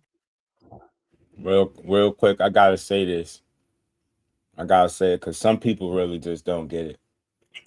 When I'm live, I'll be live for 3, 4, 5, 6, sometimes more hours. Message to the people out there. Don't send me a whole bunch of reels on social media about random stuff while I'm live. That's the absolute fastest way to piss me off. I hate that. That's so, it's so distracting and annoying. Somebody just keeps sending a bunch of random stuff in the middle of the live stream. Message to the wise out there. Please don't be one of them people. Let's get back to it. I hate that. It don't got nothing to do with what I'm talking about. I even hate when people keep changing asking me questions about shit I'm not talking about. Real quick, just wait, rant incoming real fast, man. In that real fast, because some of y'all don't. Some of y'all have no fucking etiquette at all when it comes to this shit. I'm up here trying to do a show. It's already gonna be a long show. It's gonna be a good one if you just sit back and chill. But to keep sending me a bunch of random stuff is very annoying. It's distracting. To keep asking me about shit that I don't care about and I'm not talking about is stupid. Like, that's not supporting. Like, you asking me about some random dumb, I don't care. We talking about this. If it ain't about this Robert Garcia interview right here, I don't care. Don't send it to me. Don't talk to me about it. I don't want to laugh at no random Facebook, Instagram, none of that. Let's talk some boxing. These the work hours, bro. I don't want to entertain Instagram. I don't want to keep opening my phone to laugh at random shit. No, I'm doing it, and he was 9 years old. Just gotta say that. So he was people already just in don't his, get in it. his It's late like they 30s, keep sending me. and he told me, I'm doing it because there's a lot of money. I just Why said don't you that, do man. something Don't like that, send me shit Come else. back, Please get a couple don't. wins, and then they'll give you something big. There's a lot of big names making a lot of money, but nah, man, that was just never my interest, man. I was better off enjoying my kids, spending time with my kids, doing stuff that I didn't enjoy when I was a kid. My whole years of school was boxing. I never did school activities, school sports, the prom, grad night, none of that. Why? Because of boxing. So I didn't really desire to do it, even though there was money. I said, I rather enjoy my wife, my kids, and my family. Spend time with them. But little by little, Damon was going to good. tournaments with Mikey, then picking up Victor Ortiz, Brandon Rios from a national tournament, bringing them over to Oxnard. That kind of motivated, to guide their careers and to see how far I could make it. And that was the start. My Mikey, obviously, because he's my brother, and I was coaching him with my dad in the amateurs. But Victor Ortiz and Brandon Rios were pretty much my two first real prospects where I approached Top Rank, Cameron Duncan. We co-managed them together, and that was the start, man. From there, they started coming, looking for us. Cameron would send me fighters. Top Rank would call me, send me some fighters, and that was the beginning of where we're at right now. And people sometimes lose sight. That Robert Garcia, not only a hell of a trainer now, but I don't know if y'all ever watched any of Robert Garcia fights. Go back and check some of them. Robert had hands, bro. Robert could fight, knocking shit out too. He could fight. I remember I remember watching this fight with Diego Corrales. And he started out good, but then it got hot. It got hot in that kitchen. Corrales ended up stopping him, and that's what got him the Mayweather fight. I remember Robert Garcia saying had he beat Corrales, he would have had the opportunity to fight Mayweather. But he also said even if he had to beat Corrales, Mayweather probably would have beat him because he was that good. So he kept it a stack. Still say he would have lost to Mayweather, and that's some honesty for your ass, man. Shout out to Robert though, man. He got a hell of an eye for talent, man, because Bam Rodriguez is really talented. I think Raymond Moritai is a good fighter. Shit, you know, Vergil, he stayed training some good fighters, some good talent. boxing is a very dangerous sport. So if you could get out of it, made some Hit the money, like button, all your everybody. Hit the like faculties are button, man. there, it's a good thing because you know from being on both sides that one punch could just change your entire life. 100%. Look, one thing that we always tell all of our fighters, the moment they start making decent paydays, good money, invest your money, buy some properties, have your house. At least you know you have something, and obviously when you keep doing better, well, keep investing. We guide them through the right people. Rob Luna that I just mentioned earlier, who Mikey works with. I do also BAM, a lot of my fighters, we connect them and they come to the gym 3-4 times a year, talk to all my fighters, give them a plan for their future because, man, boxing, normal. Boxing nerd was good with it. He said, did Robert ever become a champ? He was a champ, I think, was super feather and 130. So maybe 126, 130, I think. I think he had titles in them divisions. Definitely was a world champion, for sure. As far as Vergil, his team, I don't think it's no hard. I think they eyes got big. I think they seen the opportunity to make a lot of money as a team, as a whole, with the Duran in this thing. And I think they tried to leverage whatever they felt like they was leveraging, whether it was the Vergil Ortiz name, the fight itself, to try to get as much money as possible. And why I believe that, because they said as much. That's what they was trying to do. I think they just went about it in a way that wasn't productive. And I think it did more harm in the long run than good. And now, as a result, you hear conversations about Vergil potentially going up to 160 pounds. Middleweight, to me, it's a little bit of force because, that's not something that I know he was planning to do initially, right? If you would have been in a mix in a title picture more, like if you would have had a more straight shot to a title, I don't think he'll be talking about going up to 60 right now, possibly in November. And that's before the year out. So I think that's what it is. You're a little iced out of the immediate title picture and he's trying to get his hands on the strap. Shit, maybe, and then again, wishful thinking, you beat Boots to 160 and establish yourself so you be the man, because I think long as Boots is there, he sell more tickets than you. He the bigger attraction, the name. He's snatching up the belts. I think it's going to be more of an incentive to want to fight him rather than you being as dangerous as you are with no belt. And that's the position that Vergil finds himself in, where you kind of become a victim of your own talent, but lack of success at the same time with your talent, because you not being a world champion, the incentive is not there. You're not the money guy. You don't have the belt, but you're dangerous. What reason do people have to want to fight you besides if you're in their way directly? And if that's not the case, they're going to go in another direction. It ain't ducking. It's just business. So I think what Vergil team did was business, but the only reason it ended up looking like bad business because it didn't work out. Had they been able to work it out, then it wouldn't look like this. But the fact that this is currently the situation where you might have to forfeit another division without even snatching the title, where it's deep and it's a lot of talent there, to go to a division with less talent where you probably can establish yourself as the man up there. Because I ain't gonna lie, as long as Boots and the Fundoras is in that division at 54, you got Charlo coming back, he gonna have to fight for everything. Not saying that ain't what he been doing, but you know, it's gonna be a tougher road to the top for him. And it ain't about him not having the talent, right? You gotta worry about politics, scheduling, availability, right? If people actually want to fight you. And again, if you established, right, you don't look his way, right?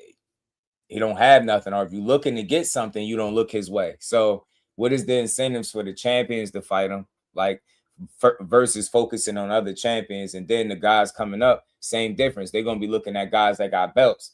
And if you just a dangerous guy sitting over there with no belt that can play spoiler and be a live dog in any fight that you in, people gonna look to go the other way. You know what I'm saying? Smoke still around. Ain't no clear road. Yeah, ain't no clear road for him. That's what it is.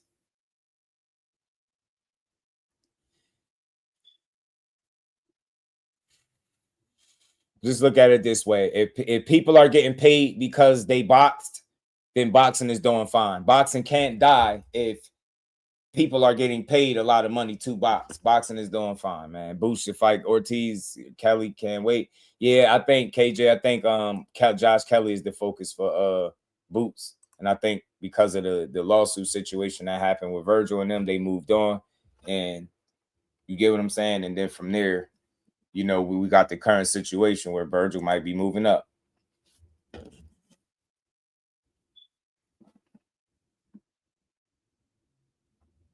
Really, 35 to 38 is the age where fighters start to retire. They still have a whole life ahead. You know, I try to guide my fighters to you know, the main thing, like my dad says, I never went to school. I don't have any career, any degrees, but the best thing to do is buy properties.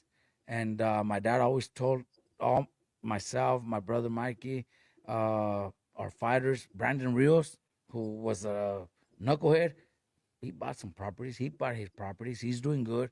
You know what I mean? So that's the main thing. You know, we don't have a degree in universities or anything like that, but buy properties, real estate. You can't lose.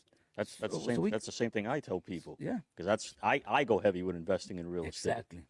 And you can't I can't remember the old saying. I saw it on a show once where it said, buy land, God's not going to make more of it. Exactly. Look, it's simple. You know, there's years like, what was it, 08, 09, 010, where the market went down. So what? If you still, sooner than later, you know, look at it right now. Prices are high, and word is that maybe they'll drop a little next year. So what? Who cares? They're still your properties.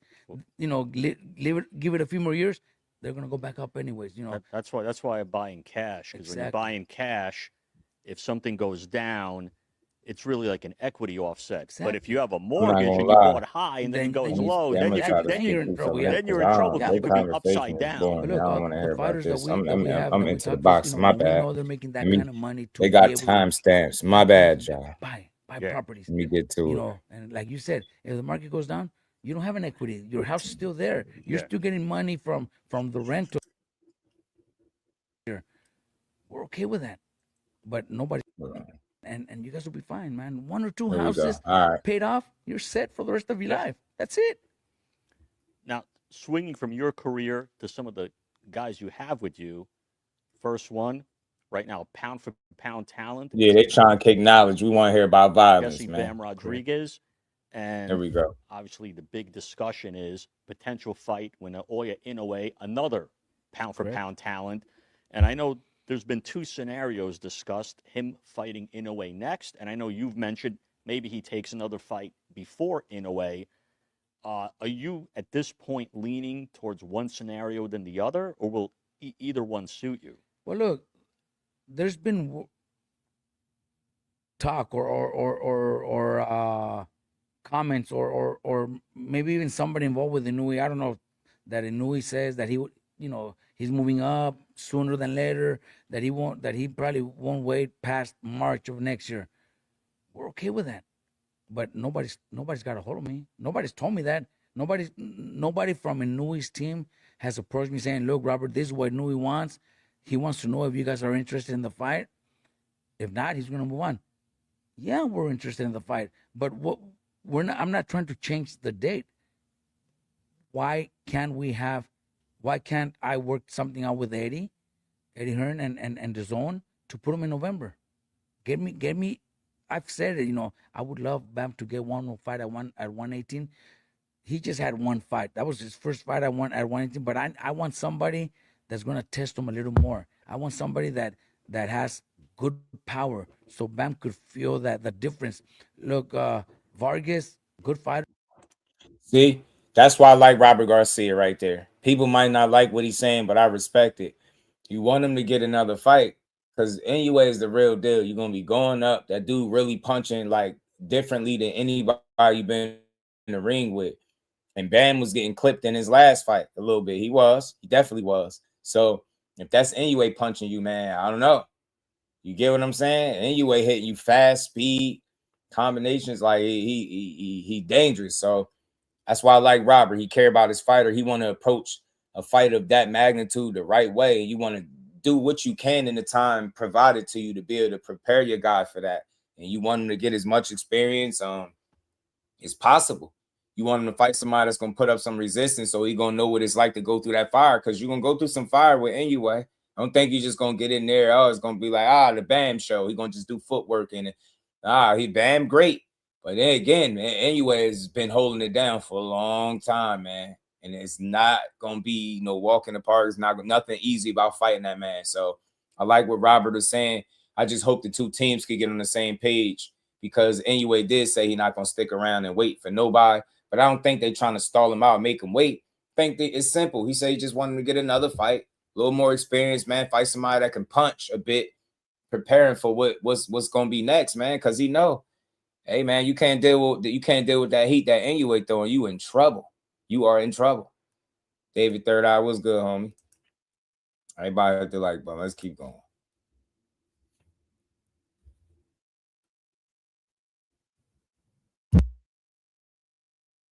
Decent fighter, had a couple good rounds in the beginning of the fight.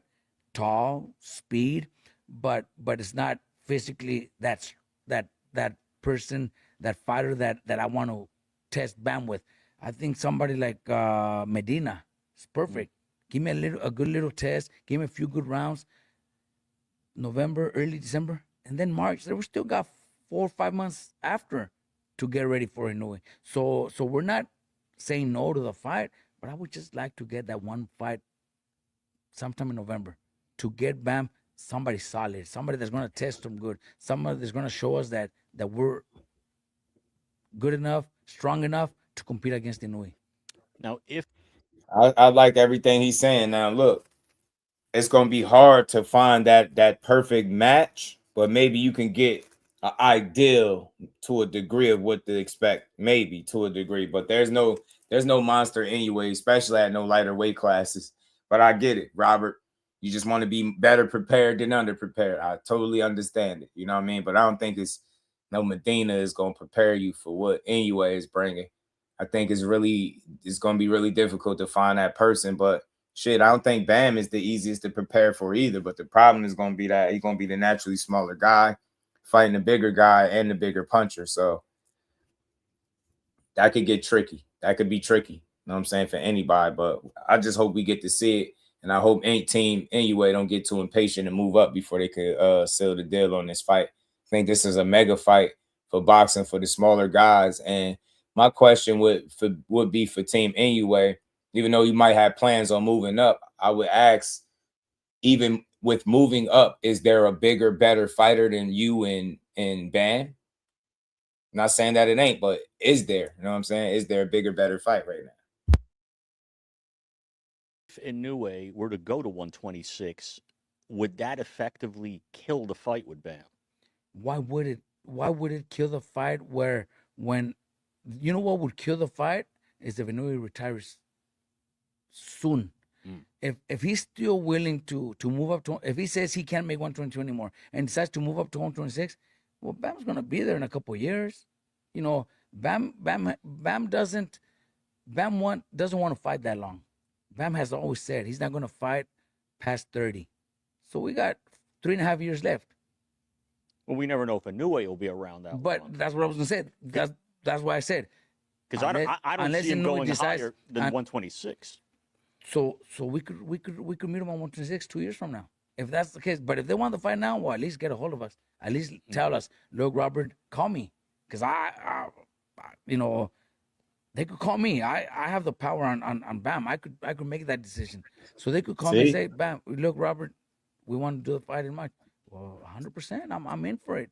But I want to get that last fight before that in November. It's simple as that. He fought in July. He fought in June. So November and then March. That's perfect. Based on some of Inoue's last few I performances, like what he's saying, man. The only thing that has killed his fight is if Inoue retire. He don't see no reason why it can't happen. As long as this dude's sticking around in boxing and willing to make the fight, it can still happen. But see, now once you throw that couple years shit out there, nah, fam. I ain't gonna hold you, Robert. If you talking about a couple years, it's over with. Y'all ain't gonna fight him. It ain't gonna happen like that. See, y'all did that. See, I was trying to let y'all make it. Y'all did that with Boots and Vergil. Y'all needed 48 months. Now you talking about a couple years. Nah, if this fight is ready to be made, dudes talking about March. What you mean a couple years? See, that's the part that trips me out. Because you saying like in a perfect world, y'all can do it in March. But then at the same time, you saying if he move up or whatever, Bam would be there in a couple years. Like what the hell? March is more realistic. A couple years, I don't see it happen. Try to catch anyway. Then they're gonna say you try to catch him while he was old or something. And people have seen him in the past. Has that made you more confident? Where I know you've always said Bam would win that fight, but based on Inoue's last 3, 4, 5 performances, have you said, no, Bam? I see the openings where Bam will catch him. 100%. Look, I'm a trainer. So when I watch a fight, especially somebody that's a possible opponent for one of my fighters, I don't see it just because I'm a fan. I see it because I want to know and see what we could do or we could take advantage of and what we could work on. And I do see a lot of things, Inoue's fast. He's explosive and he's very strong. He's very strong, very explosive, but he also makes mistakes. When he throws so fast that maybe the guys that he's fought or the guys that he's faced maybe are not fast enough, not strong enough, maybe not talented enough to catch those things. But me as a trainer, I know I have the fighter in Bam that catches stuff like that. That when we start working on it, he's going to take advantage of it. And Inoue, look, I'm not making it up. Everybody knows, and when he jumps in with his explosive punches, he lifts his chin up a lot. That's why he's been dropped a couple times. That's why Cardenas got him, because he keeps his chin up. He throws one punch, leaves the other hand down. So those little things, look, that I know he's going to work on, and I know his trainers are also working on. They see they're trainers. They see, but when you have a fighter that's already that explosive and that fast and that strong, he could get away with it. But somebody like Bam is going to take advantage of those little mistakes. I see it. And I'm not saying it's an easy fight no, it's a great fight. It's a great fight. About to get into some of the talks about Vergil Ortiz legal issues that remind him of the shit that Mikey went through with Top Rank. Remember, he got shelved for a little bit too. He was going through some stuff with Top Rank. Ain't fight for a minute. That ultimately ended his career. Shit, it seemed like. Because how many times did he actually fight after that? You know what I'm saying? You can't duck somebody not in the same weight class, Big B-Lo. Robert Garcia fighters don't look like they ducking smoke. It's just people got to understand business. Vergil Ortiz seemed like I think he wanted to fight, but I feel like his team, you can't make a fight of that magnitude if your manager and promoter beefing. I just don't see it. You know what I'm saying? I don't see it being a smooth transition. I don't think his fighters ducks, me personally. But let's keep going. That's going to be very dangerous for Bam too. But Bam loves those challenges, man. Bam doesn't want to. Look, fights that don't motivate Bam, he's had 2 as a champion. I think when he fought on Canelo's card, he wasn't motivated for the fight, so he didn't have a great performance. Then another one where it was a fighter that didn't really mean much, and he doesn't perform. He performs when there's a challenge in front of him, when there's a unification, when there's a moving, to a higher weight class, something that's motivating him. That's what's gonna make him perform. And I think going into somebody like an Inouye fight, he'll be motivated. Look, he knows he wants it. He says, whenever you guys say it's done, I'm in for it. When you see what's happened in Vergil's career the last couple of years, promotional issues, health issues, do you almost get flashbacks of your brother Mikey when he was in a big legal battle with Top Rank? He was out for almost like at least 2 years, and which was a good piece of his prime. And it seems like almost like a good piece of Vergil's prime has been wasted on health. Obviously, you can't overcome that, but legality and things like that. Look, with Vergil, I was, because now they got together, fixed everything, and it looks like we're working on something pretty soon. So we're back. It wasn't that long. It didn't take that long. I was a little more worried because of his health issues. Vergil needs to stay active, needs to stay in the gym. He's been training for a couple weeks here with me in Riverside, but went home last night. With Mikey, I don't know why, because maybe that's why, because maybe I knew Mikey was never really too much into boxing. It didn't really affect us. It didn't really bother us. Mikey had already been a world champion, had already made decent paydays. So Mikey had already invested his money, was already doing good. The time that he those 2 years that he took off because of his legal dispute with Top Rank.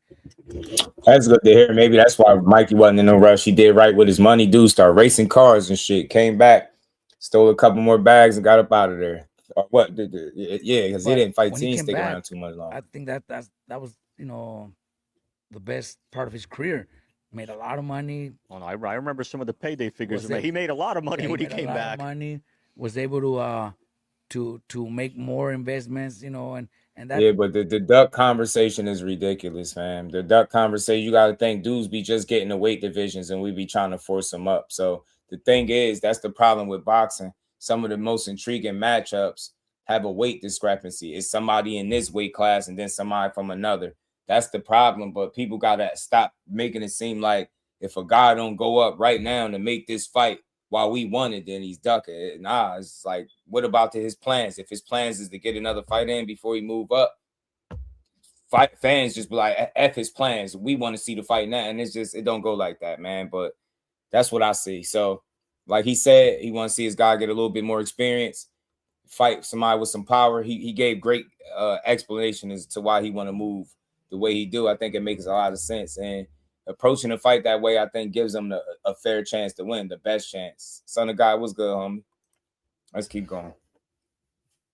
That's all, that's all Mikey was planning, I think. I think he had a plan of doing so much at where it wouldn't take him that long to be able to retire comfortable and be happy the rest of his life, because that's what he's doing now. I go back with my dad, with everybody in the gym. I think Mikey could have been the fighter that could have been maybe not. I'm not saying as good as Canelo, because Canelo became the face of boxing, but I think Mikey could have been right behind, in that situation, because people loved him. People loved Mikey. People loved to watch him watch him fight. They would pay their tickets to see him fight. I think he could have been a big name, big star, but that was something that Mikey never really looked forward to. He made enough and said, "That's it, I'm good." And like I said again, he's happy now. I know you've always been very confident in Vergil's ability to beat Boots Ennis. I'm sure you watched Boots' recent fight with Xander Zayas. I was there. Did you get more confidence? Because it was a great performance. People also saw maybe a little chinks in the armor now that he's in the new weight class with a guy who, I would say, moderate puncher. Vergil is a much bigger puncher, more physically imposing. But Vergil also, what makes it an exciting fight is Vergil is also there to be hit too. He likes a good scrap. But do you feel more confident now that if they get in those close quarters and the punches start exchanging, your guy will be the one to put the other guy down? 100%. Look, I was there. and I was sitting with a lot of boxing people, The that rest were of the actually conversation, cheering y'all, was for a pretty Boots. decent Some one. people They that touched on some good stuff, man. You asked about obviously Mikey's issues with Top Rank and Virgil's, right? Sebastian Fundora being a tougher fight. You know how long Virgil gonna be at 54. Okay, he got some good stuff coming up in this were interview. cheering for Sander. I was just enjoying because it was a great fight, man. It was a great fight. It was a fight where Sander had his moment. I think what was it, third round or whatever it was. He had his moment, and when that happened, when Sander was able to land and hurt Boots, everybody around turned at me like, "Your boy got him. Your boy's gonna get him," because they know that if Virgil's the one that lands, Virgil's not gonna.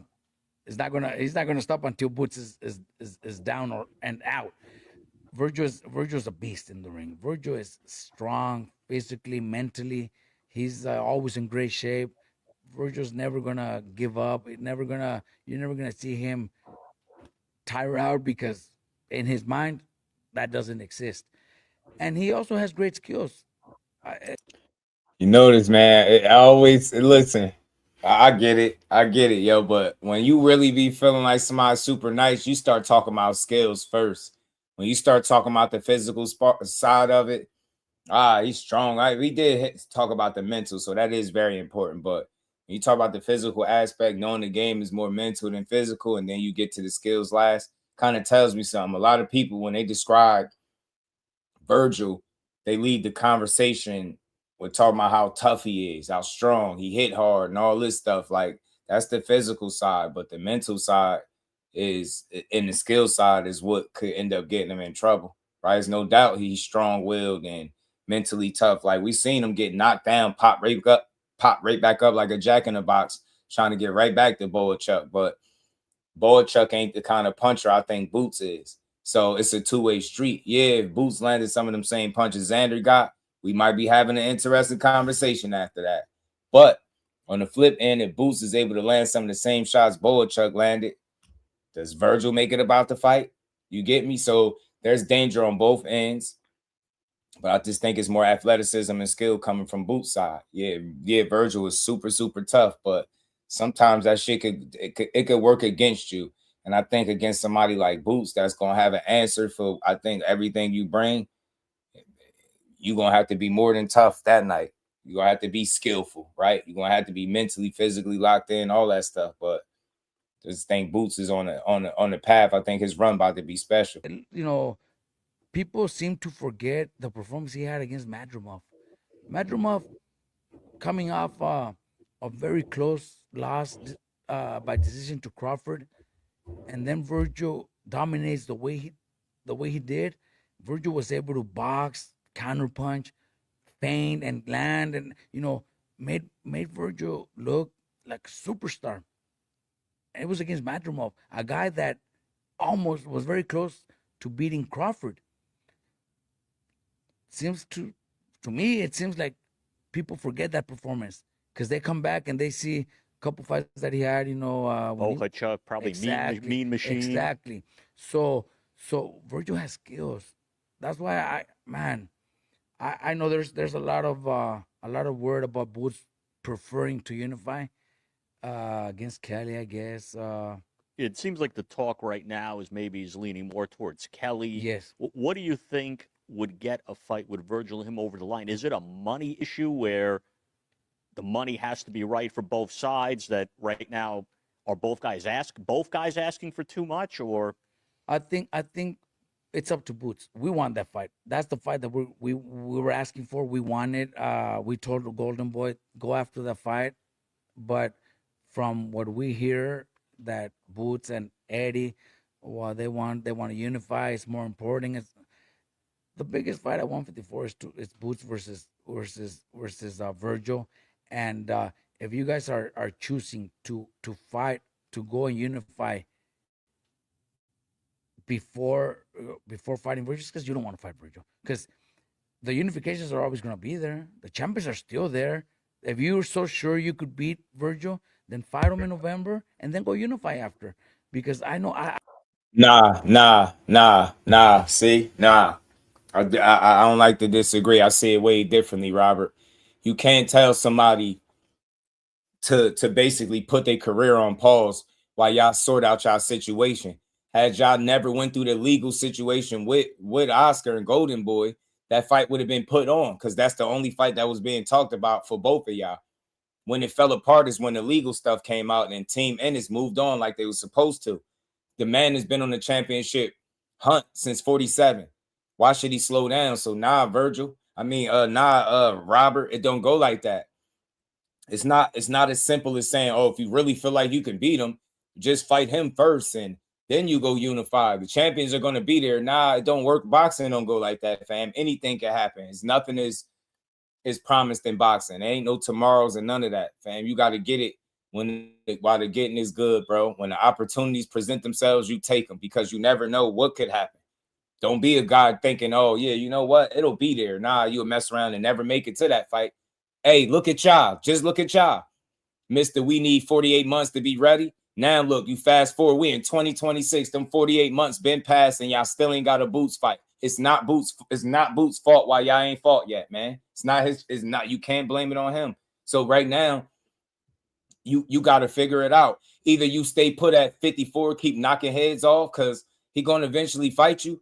But I don't think for 1 minute he should put the brakes on his career or the idea that he's fighting Josh Kelly in a 3-belt unification to fight a guy that give him an opportunity when y'all been playing games, man. On y'all side, y'all didn't have y'all stuff in order. Let me say that, because I think Vergil is a dog.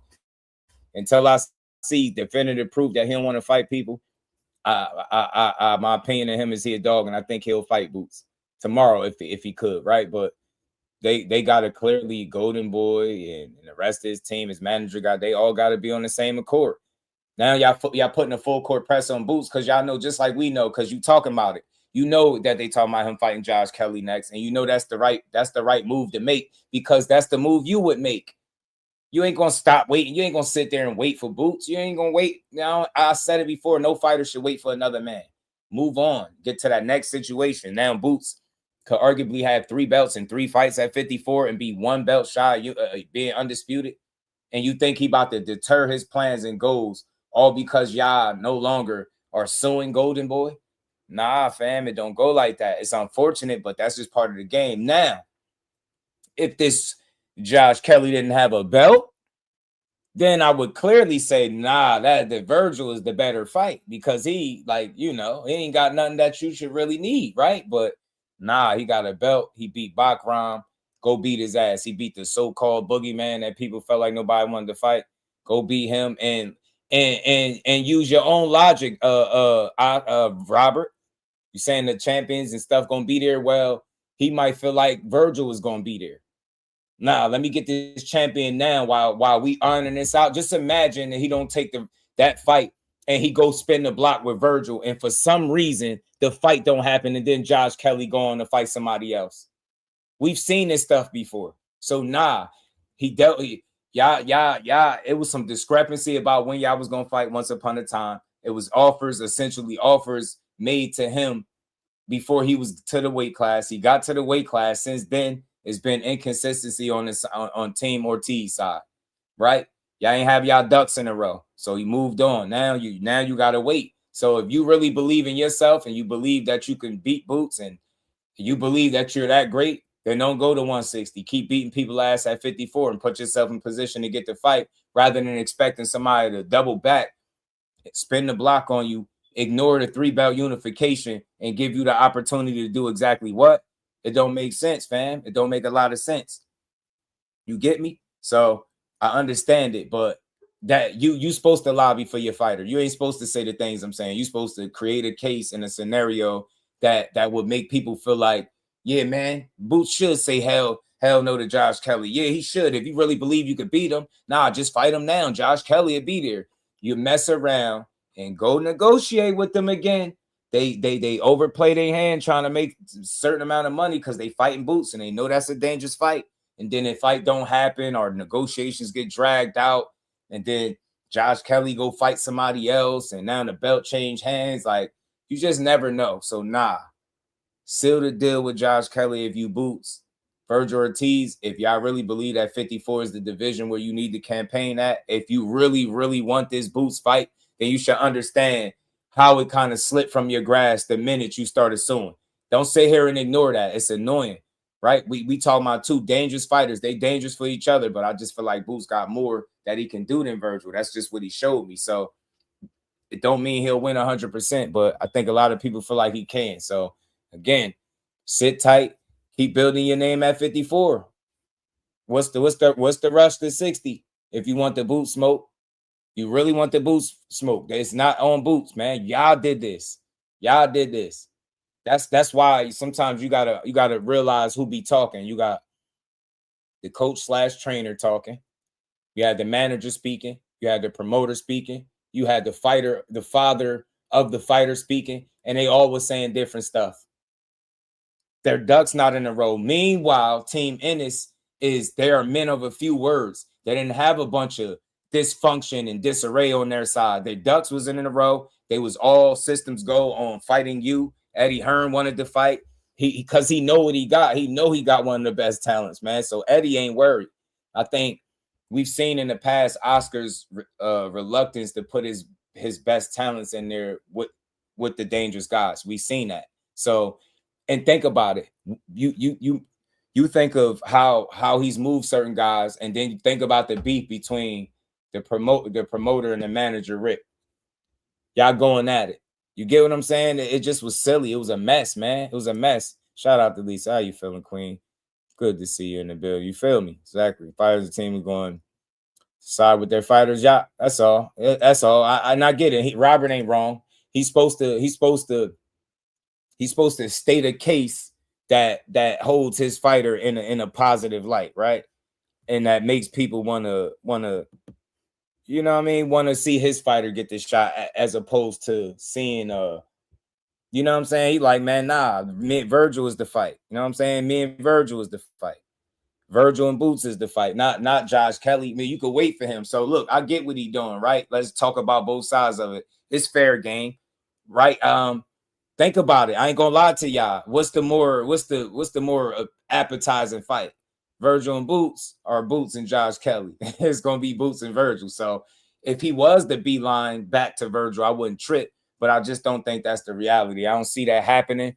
In a perfect world, maybe that's what he do, but nah, I see him snatching up that belt. Think about it. Boots went through too much bullshit at 47 to let a belt slip because he made a decision to go fight a guy that should be there. Or Boots could look at it like, yo, you gonna be there, fam. You gonna be there. You gonna be there eventually. You get me? You gonna eventually be there. So whether you there at 54 and I knock your head off, or you up there, you beat me to 60, establish yourself up there, you get some belts, and I go up there and take them up off you, however you want it.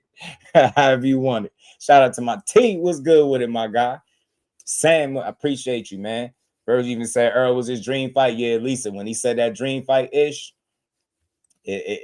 we was throwing up in our mouths. And low key, I was about to tell the fan we gotta jump Vergil because I don't know who he is thinking he gonna pick on Earl Spence, bro. Bro, you just got out the ring knocking out Lubin. We ain't even let that digest. Now, and then you face off with Boots, and then now you want to talk about beating up Earl. You lucky Vergil lucky we ain't roll his ass up out the arena for talking that Spence shit. Where nobody want to see that. Nah, fam, fight Boots. That is your Earl Spence. Talking about dream fights. Your dream fight should be Jerron Boots Ennis because y'all needed 48 months. Now them 48 months is over and y'all like, man, Boots, you gotta fight us. Forget Josh Kelly. Nah, leave Josh Kelly alone. Don't fight him. Nah, don't fight Josh Kelly. Nah, don't fight him. Nah, fight us, Boots. Nah, you know. And then you got his manager Rick. He pushing hard on Instagram, but he said they've been waiting for 5 weeks. Still no answer from Boots and his team. Like, look, ain't no answer because he chasing a third belt. Y'all being disingenuous, fam. He not supposed to stop doing what he doing because y'all decided to drop the lawsuit. Y'all put the pistols away. Now Vergil and his team put the pistols back in the holster. Everything is good now. Boots supposed to go back to the table. Hell, y'all gotta sit tight, fam. I'm sorry. You gotta sit tight while he tighten up Josh Kelly. And look, if you really want that Boots fight, just be there when he beat up Josh Kelly. You know what I'm saying? Just be there because he gonna beat him up. That belt coming home with Boots. And look, play the long game, Vergil. If you team Ortiz, fam, see, this is how I don't wonder how I be trying to wonder how people think, right? If you team Ortiz and this is a fight that you really want, yo, if I'm a fighter, I'm getting in touch with the fighter, fam. I'm not about to be playing these games, fam. All this Instagram and social media, I got all these connections and phone ways to get people numbers. Bro, if I'm Vergil, I'm getting somebody get me Jerron Boots and his number, fam. Hey, I'm about to cut out all the BS. Hey, yo, hey, look, if I'm Vergil, I'm dead serious. Let's talk about this for a second. If I'm Vergil, fam, I get on the phone with Boots and or his team to get me to Boots eventually, right? And I'm looking at it like this. Look, we hear y'all trying to fight Josh Kelly for a 3-belt unification. Won't you get what I'm saying? Hey, man, won't we do it after you go? You know what I'm saying? You do what you do. We do what we do afterwards, right? I don't see what the harm in that is. Because you it's like you missed the bus. The bus was coming. You seen the bus coming, right? That's the equivalence of what happened. Vergil was at his fight. He beat his guy. He knew a bus was on his way. Boots is that bus. The bus came. You seen the bus coming. You stood right in front of the bus and watched it roll by you. And then you in the rear view jumping up and down like, hey, yo, you get what I'm saying? That's exactly what's happened. That's exactly what this remind me of. It's like you watch the bus approach your bus stop. Boots stop right in front of you after your knockout, your quick knockout that you got, stood right in front of you, told you the time is now. He gonna show you. He gonna make y'all pay for all the talking. You get what I'm saying? And you watch the bus. You get what I'm saying? You watch the bus. You study on the phone talking. The bus ride right by you. You in the rear view yelling, jumping up and down. Nah, fam, just sit tight. Because the same way the bus came to stop by you one time, it'll be back around. But I don't think it should bust a whole Yui.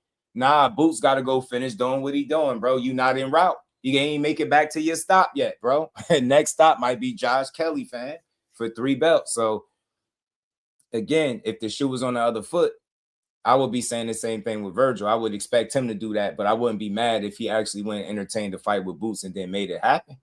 I think it's everybody want to see it. Everybody. So, I don't know, man. I just, it's so many moving parts.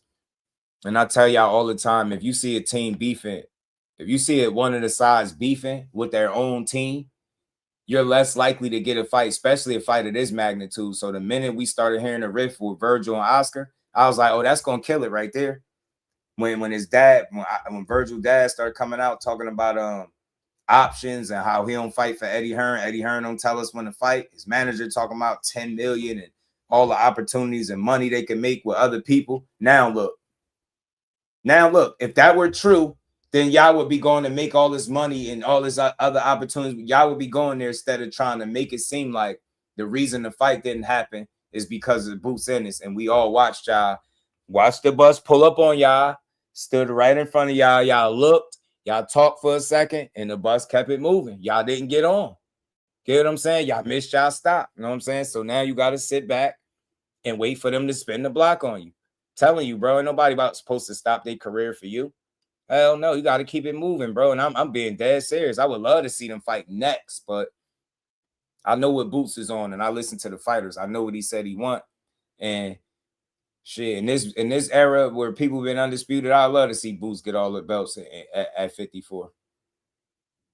He halfway there, so think about it. You so close that it's too risky to say, you know what, hell with the unification. Let me go fight this dude. You know what I'm saying? Nah. So Vergil, Robert, y'all gonna have to sit tight at 54 or go establish yourselves at 60, where eventually I think at some point Boots will be there, and then maybe y'all fight there. CJ, what's good? Let's get back to this though. I already see this So going. you've been listening for 10 minutes. Shout out to my dog T, man. You unify against Kelly before the end of the year, which shouldn't even be allowed because That's Kelly the like button. Y'all on the vertical side too. Hit that like button. If they allow it, it's because Kelly also wants to fight. It's gonna be the biggest payday of his career, and Kelly might lose to a nobody for a lot less money. He's gonna take that chance against Boots. And then Boots, after that, Boots going to say, well, I'm so close to being undisputed, so now I want to go against that. So that's going to leave us 1 year waiting for that opportunity. That's never going to come because they're going to use those undisputed, those unifications, excuses to stay away from Vergil. Yes, it's awesome to be undisputed. Real quick, gotta stop him. You calling it undisputed excuses? I'm calling it that been his plan since 47, and even before he got there. When he get up there, he say he want the belts. He been telling y'all for the longest. And this see, I'm gonna stall him out. I still believe Virgil's a dog. He'll take the fight. BVO was good, but think about how the fans felt when you faced off with Boots Ennis. We like, yes, this is next. You got out and did an interview talking about a dream fight with Earl Spence after the zone made it clear that they won't be putting up any money for that fight, for such a fight. You still out here talking about my dream fight. Your dream fight, nothing. That's not going to get you what beating Boots right now at the top of his game would get you. What are you talking about? Y'all played yourselves. Now let's call that shit with it. Y'all played yourselves for real, fam. Y'all played yourselves. Now y'all low key, y'all helped spearhead the Boots era because you missed the bus. So Boots moved on to Xander's eyes, beat his ass, right? You out here suing your promoter, right? And Golden Boy. Boots like, all right, I can't fight him. They suing. And then he goes on to the next guy with a belt. And then here y'all go. Yeah, we ain't suing no more, Boots. What's up? Nah, sit tight. Sit tight, little buddy. Mike Ron, what it do, homie? Said hotter than a pistol, feels like 109 degrees at work. Oof. Crazy where that's crazy, bro. So yeah, man, you gotta sit tight, fam. Gotta sit tight. The undisputed is not an excuse. That's been his goal since 47. He ain't been able to get it there, and he's literally 2 belts away. And with the talks of this Josh Kelly fight sounding like it could be next, man, he right there. So it's not an excuse, but I told y'all this before I listened to this interview. This is my first time listening to it.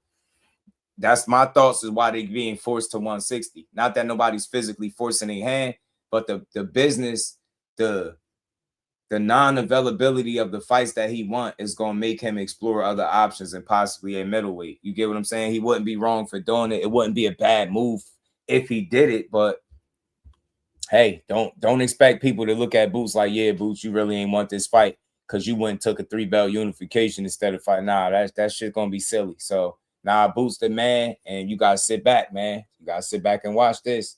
Yeah, he the intern. Yeah, he got with them intern titles that he be toting around. We Fight was good with it. Yeah, he won a double for Boots. They was throwing out 10 million. I seen it. They threw 10 million out there. And that's why I knew they overplayed their hands. So who's to say that they won't do that again? Now think about it. Just think about something, y'all. If they was throwing out 10 million, that was before Boots fought Xander's eyes. Am I right? Now he's a unified champion. I ain't saying they about to double what they already, but who's to say they won't ask for that same money now? Get what I'm saying? Now you got 2. You get what I'm saying? I don't know, man. You wanted that to fight a non-champion. Now he's unified. What would you want to fight a unified champion? You get me? Or am I looking at it wrong? I don't see you wanting less. So I don't know, man. I don't know. It's just tricky, man. They put too much of their business in the media, and that's why I feel like that side was the side that was ruining an opportunity for the fight. Boots, like I said, his team, they meant a few words, right? They don't just waste time saying a bunch of nothing. Oscar do interviews talking crazy. You'll see Rick doing mad posting, Instagram posting. Vergil will join in a little bit. Like it just be a lot going on over there. So future references, man. I hope they learn from this situation, bro. Yeah, remember they were saying he the money man. Remember they were saying he was the A side, right? And we all knew that was a lie. We all knew that was a lie. You get me? Now you gotta hope that Boots derails his plans for you. Like, and I just don't see it happening. I don't. I that's one thing that I've always wanted a fighter to become undisputed. I was close with Jose Ramirez. I was very close with Bam, but didn't happen. I know it's nice, but when you know the fight that the fans want to see and that the people ask for and the networks want it, they'll put up the money to do it. It's Boots versus Vergil. Well, then why not do it? Give it for the fans. And if you're so sure you could beat Vergil, then go after Kelly after. Let him heal from his nose. Get him sometime next year. If you're so comfortable and so sure you could beat Vergil, then take care of it. Do it before the end of the year, and then go fight Kelly for the unification. There's still time for you. I get that, bro. Like, and look, just so I'm being fair to Robert Garcia, it's not his job to explore like the avenue that Boots wants to travel because he wants to see Boots you know, win undisputed. He should be doing exactly what he's doing. So look, I ain't gonna lie. If I'm Robert, I'm doing the same thing. I'm gonna make a case for my fighter, right? And let's be honest. Aesthetically, Boots and Vergil is the more appetizing, more eye-pleasing, eye-catching fight because that's just violence, got violence written all over it, right? That got violence. You got, matter of fact, and one mixtape Boots. Y'all know what I call them. Hold on, man. Y'all know I call them and one mixtape Boots. Hold on, where my joint at? I think I had one in here because we're gonna play this little short clip from Bradley because he said Kelly might be the more dangerous fight than Boots. I mean, a more dangerous fight than Vergil. I get why he's saying it, but we gotta see. We still gotta see it. Judah, Sammy, what's good with it, man? Shout out to my dog. Sam, I appreciate you. You know it. You know what I'm saying? You feeling me though? You feel it? You feeling me? So that's what it is, man. That's And1 Mixtape Boots, man. I don't know, man. He gonna be some ass, man. They asking for it. I just wish Boots would talk a little more, right? I ain't saying like go crazy, right? But just a little Instagram live. Give him 10, 15 minutes, Boots. Just talk some real quick. You feel me? Talk crazy for about 10, 15 minutes real quick. Know what I'm saying? Yeah, get the people something.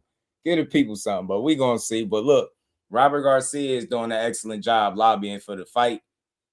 If I'm him, like I said, I'm doing the same thing. I'm gonna create the conversation around why you should fight my fighter.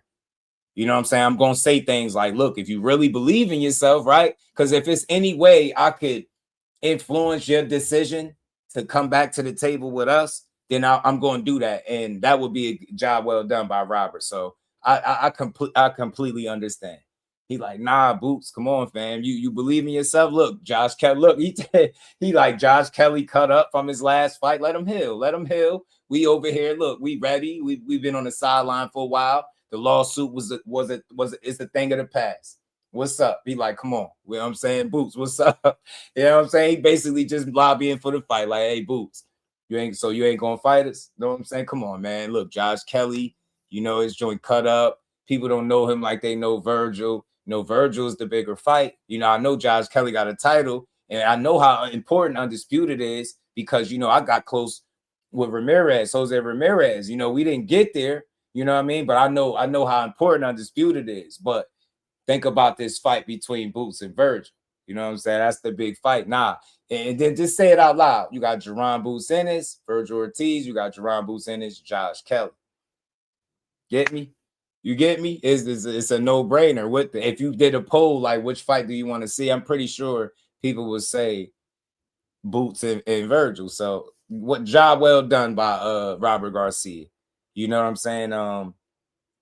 I think he's also coming from a place where he see the work that Vergil puts in, and I think he knows his fighter. And like I said, when you get paid to do this, I don't think none of these guys are scared to fight. But I think the more dangerous the fight, the more involved fighters become because they want to make sure they're being paid. You know, they make sure the financial end make the most sense, right? Because these real recognize real, and they know the risks that come with fighting Jerron Ennis. That's why they was talking about how much money they wanted to make that fight because they know it's dangerous. No other time in any point in their career did they ever, you know, suggest that they need $10 million up front for anybody, right? Or not saying up front, but $10 million to fight anybody. And then you heard it from another person say it about Boots. I forget whose coach said it. Man, we fight Boots, man, we're gonna need that money. He put his hand up to the camera, like, you know, start doing the money sign, like, yo, we need this money. So, and it's been well documented that people want more money to fight Boots. Stanionis got more, right? It's times they had to pay people earlier in his career to get him in the ring, right? So that's what Vergil's trying to get a piece of that pie. They know Boots sell tickets. They know it's money in Boots. They know Eddie Hearn believe in him, and they just trying to get the best possible deal. But I think most of that stuff need to be done behind the scenes where it could actually make sense. Get the business done where it can make sense. Like y'all going back and forth with each other is just not going to cut it. You get what I'm saying? Or you doing it in the media publicly is not going to cut it. So well done by Robert, man. keep making the case for your guy and why he should get the Boots fight, because I do think he deserved it. If you look at the guys he fought, he's fought for the right to be a champion. You know what I'm saying? From 47 to 54, I think he put in some good work. So I get it, man. Shout out, well done by Robert. Big shout out to the Queen Lisa for the big donation. As always, she said, always having good content. I appreciate you always supporting the good content. Hit the like button, y'all. We're gonna keep rolling. We're gonna keep rolling, but the Boots era, the N1 mixtape Boots era has officially started. He gonna be beating ass for a while, I think. And it's like, y'all just better get in line, because he getting to the position where I think he is the guy, right? He's the man at 54. Yeah, you got a Fundora. That's a crazy fight to make, but I think Boots is the guy. And I think, you know, he could be the guy to beat Fundora, this improved version of Fundora. I do think that. Shout out to Lisa, man. Make sure y'all hit that like button. Dante, my dog. And we ain't never got a box again. Well, right. well. I already been getting these, but now it's time for you to get your just due.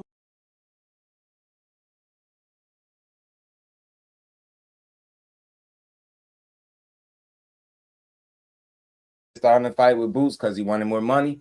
Man, Lisa, you be on it. You paid attention, man. Hell yeah. I almost forgot about Rashidi. And so much so, Lisa, look how things fell apart since that situation happened. Look, and no disrespect to the TBL. It used to be the TCL. It's the TBL, the Team Boxing League.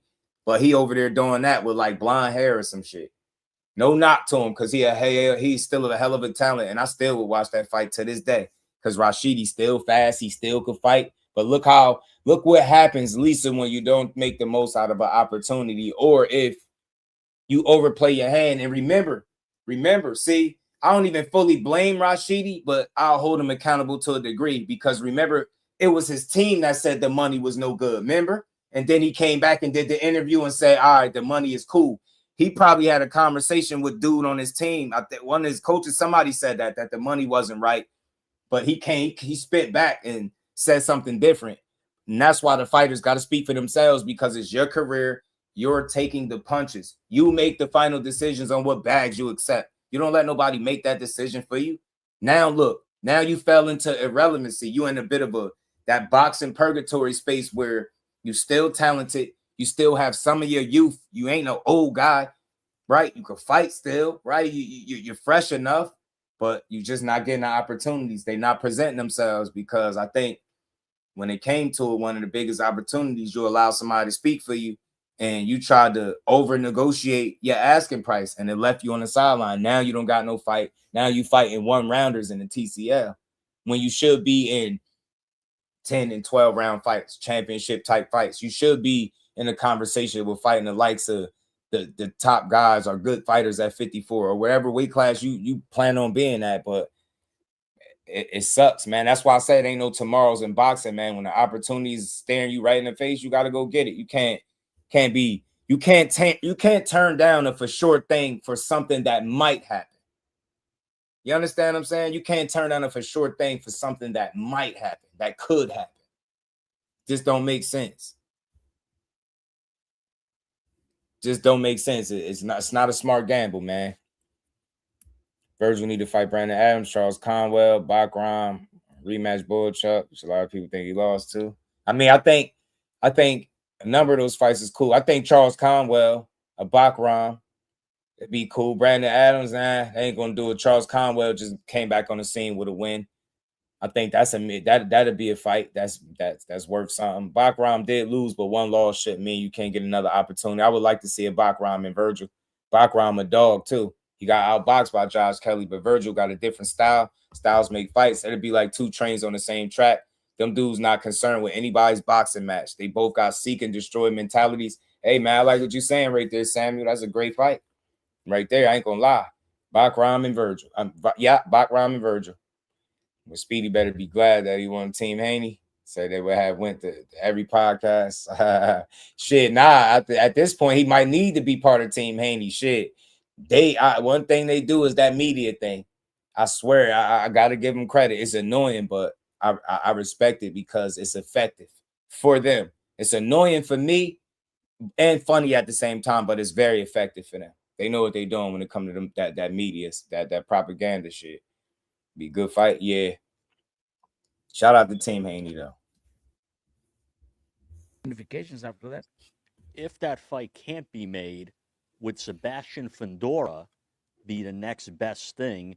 And what your trainers had on, Fundora is no easy fight for anyone. Do you view that as a tougher fight than Boots? I think Fundora's tougher than Boots because Fundora has already experienced getting knocked out, and then after that he became champion.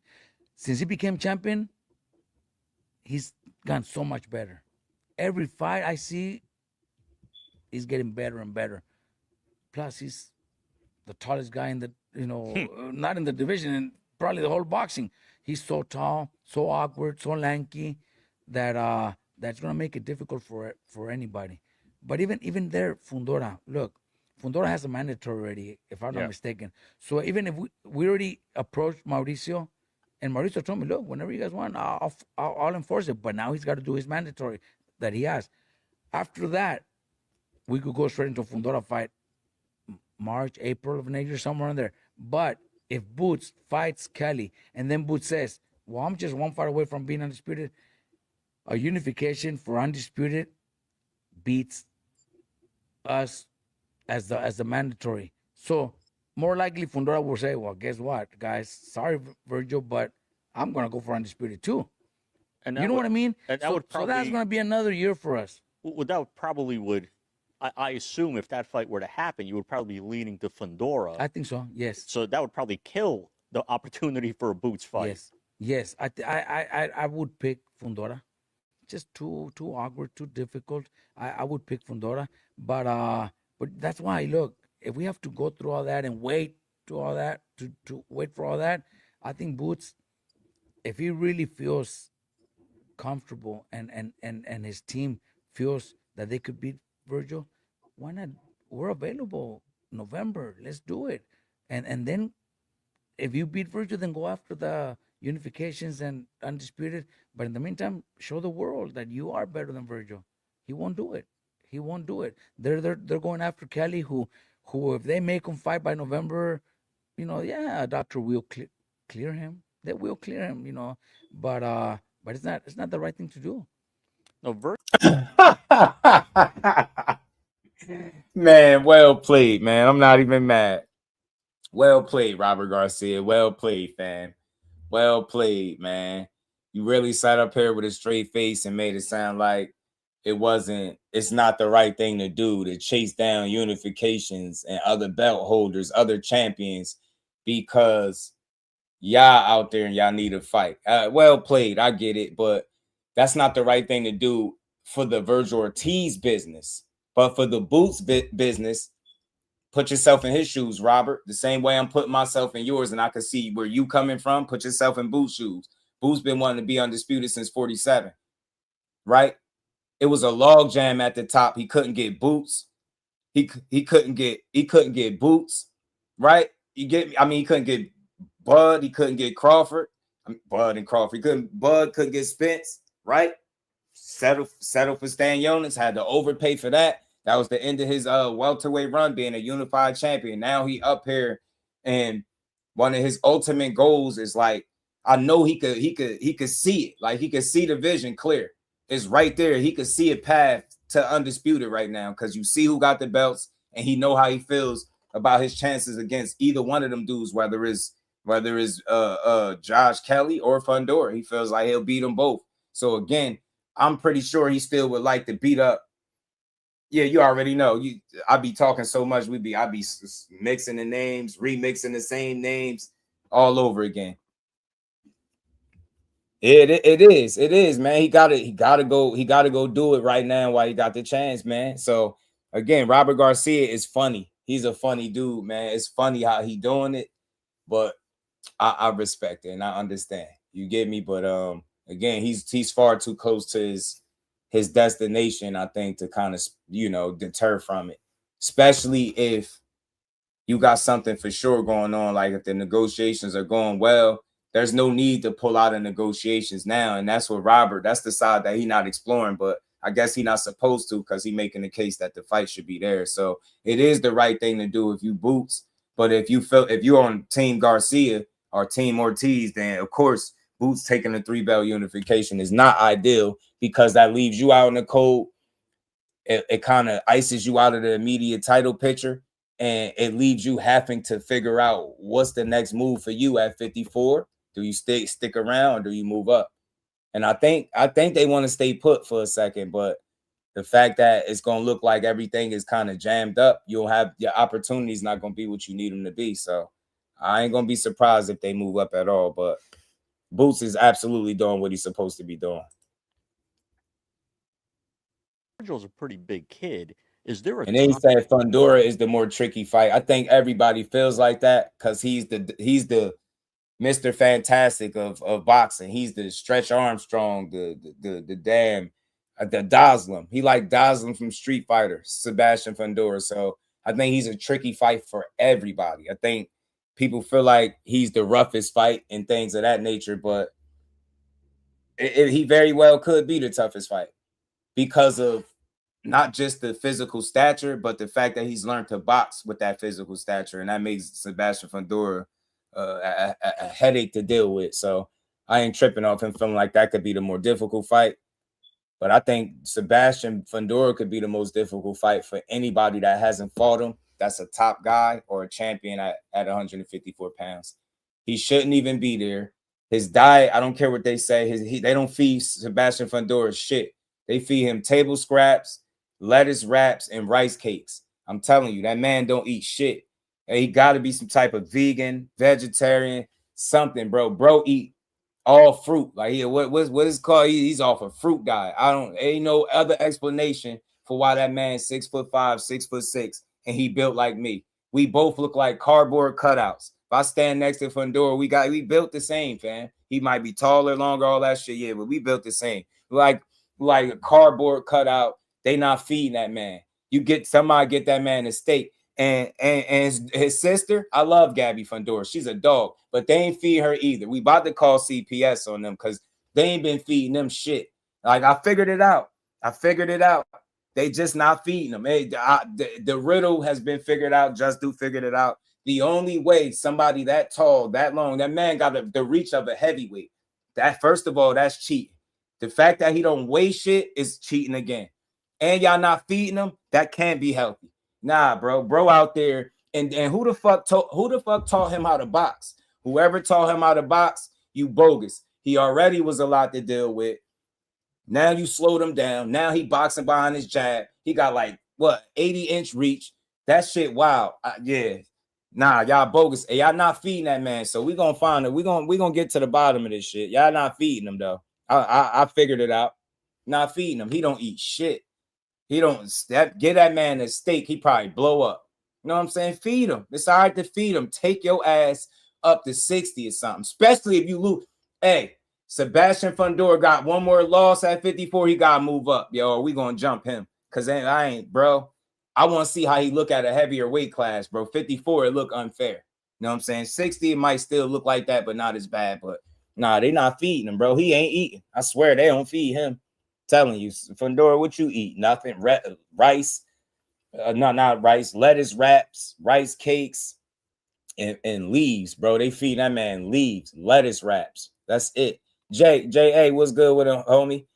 Said, nah, you need to stop. I'm telling you, Lisa, can Boots hit Fundora and not get hit? This is boxing. Nah, it's gonna be tough, but I'm rolling with Boots. Shout out to my dog, Jay, man. I'm rolling with Boots in a tough fight, Jordan. What you saying is realistic. I'm just. My want to see Boots come out on top is, and I think he could do it. Fundora has lost before.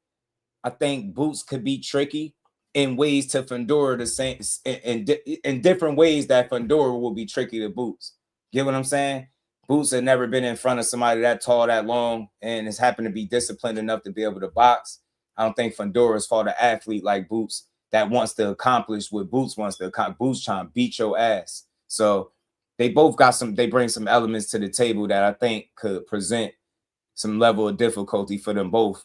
The question is, could Boots avoid the onslaught from that long praying mantis? You know what I'm saying? Cardboard cutout, praying mantis. He like a unprofessional, like a small forward or something. Like, bro, if you don't go dunk a basketball, they said, nah, I ain't going. I don't want. He got tall and said, nah, I don't want ball. I want to punch people. That's wild.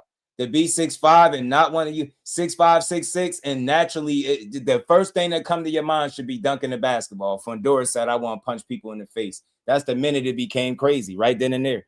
Right then and there is when it became crazy. He want to punch people in the face for a living, fam. It's wild. Just said, he said, nah, I ain't the same height. Hell nah. I ain't the same height. I look even worse if I was the same height, though. Man, I look worse than a cardboard cutout, bro. They ain't feeding me. Shit, at 6'6", at my weight, yeah, they ain't feeding me. I ain't eating shit. I think Boots' athleticism will solve them. I think so, 702. I think Boots' athleticism could prove to be a challenge or two for him. You know what I'm saying? Fight might be a war. Boots got special athletic ability. Yeah, he want to try to keep it from being a war, though, because Fundora, man, he gets some crazy leverage on his shots to be so tall and long. It's a really unique challenge to the human slender man, Jay. Human slender man. That's what he is, fam. I'm telling you. Cheating. Most of the people that 6'5", 6'6" want a ball. He want to punch people in the face. Like, we should jump him just for the thought, bro. Like, it's already cheating. Nobody at 54 is that tall. We should roll you up out the arena, about the boxing gym for jumping in the boxing ring, being that damn tall. Remember when they had Earl Spence standing next to him with the golden ticket smiling? I was already thinking about how we're going to have to jump Fundora after this fight. Man, now looking at it, I'm glad Earl Spence ain't get that fight. I hope they threw that golden ticket in the garbage. Don't make another one of them shits. Because, man, I'm sitting there. I see Earl Spence standing next to Fundora. I was like, wow. At that moment, I knew he was going to have to jump him. For Spence to be Fundora, he would have needed a couple of us, me, a couple of y'all in the chat. We'd have had to jump Fundora for him to win.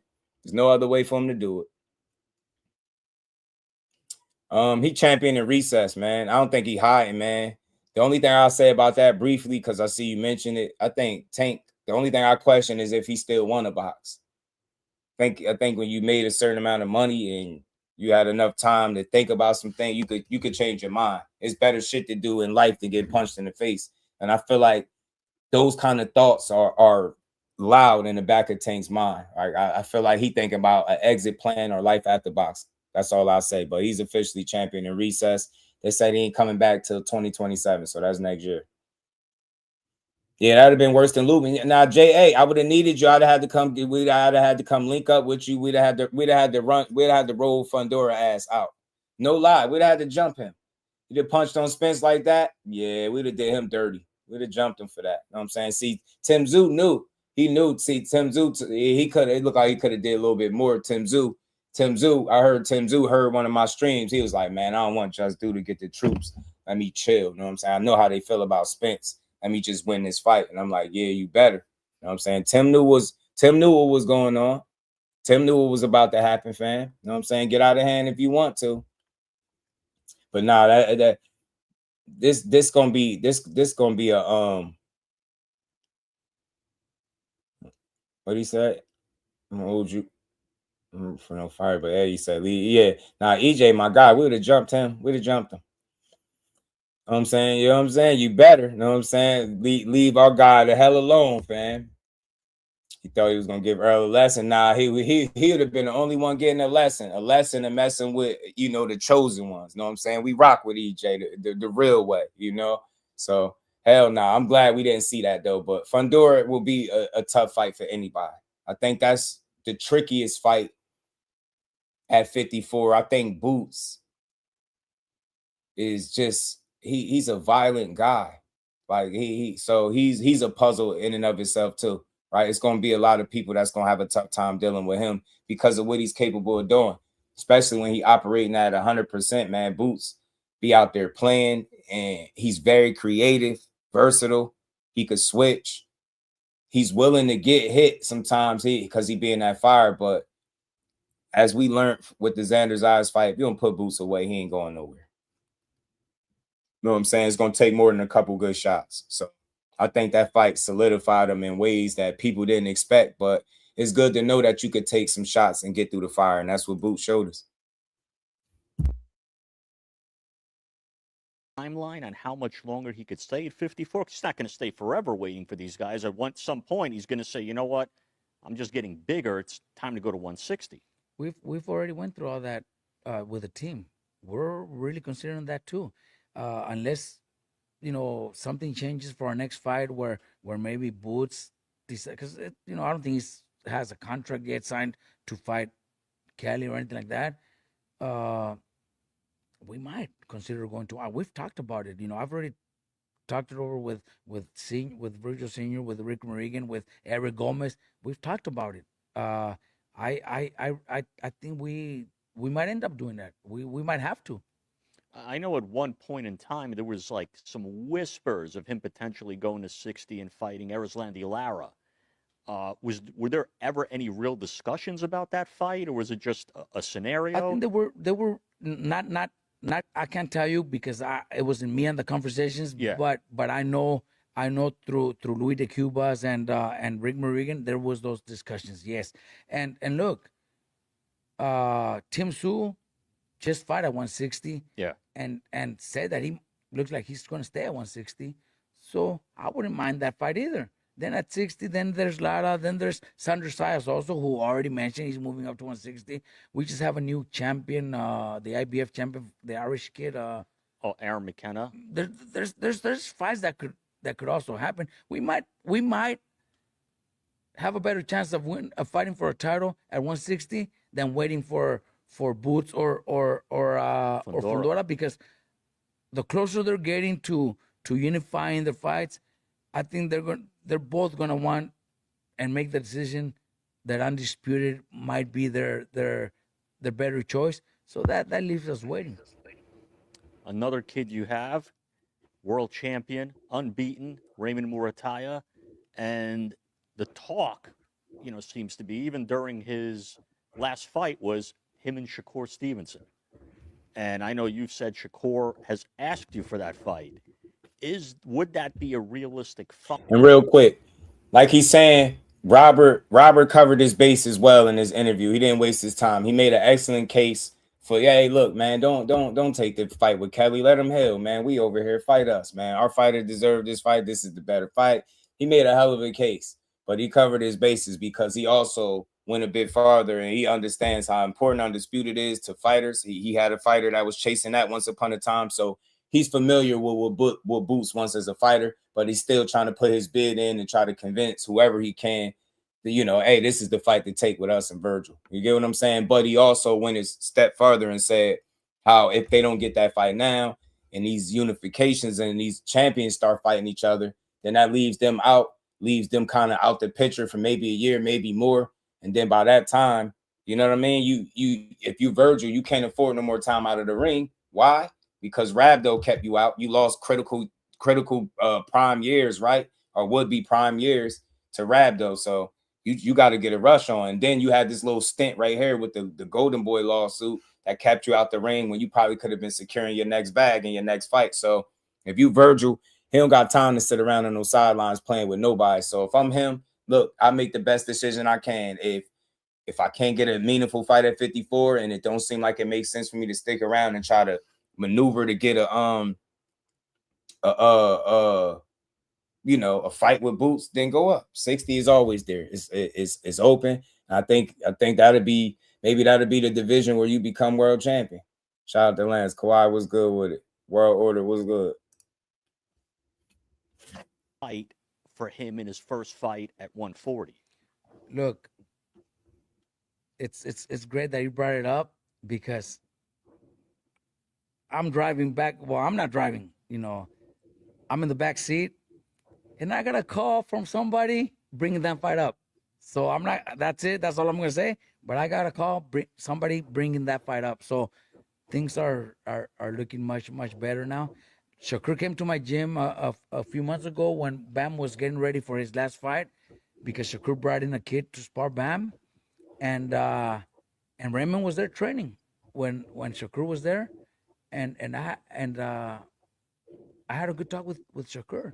He told me, look, I want that fight. I'm gonna ask for that fight. So maybe he's already been. That's why I got a call. On my way over here, bringing that fight up. So it looks like it might be something that could happen later this year. We're up for the fight. that's the fight Raymond's been asking for. He wants it. Gabriel Moraes Sr. been open saying, yeah, that's the fight that we want. You know, I know Raymond wasn't over. And real quick, man, that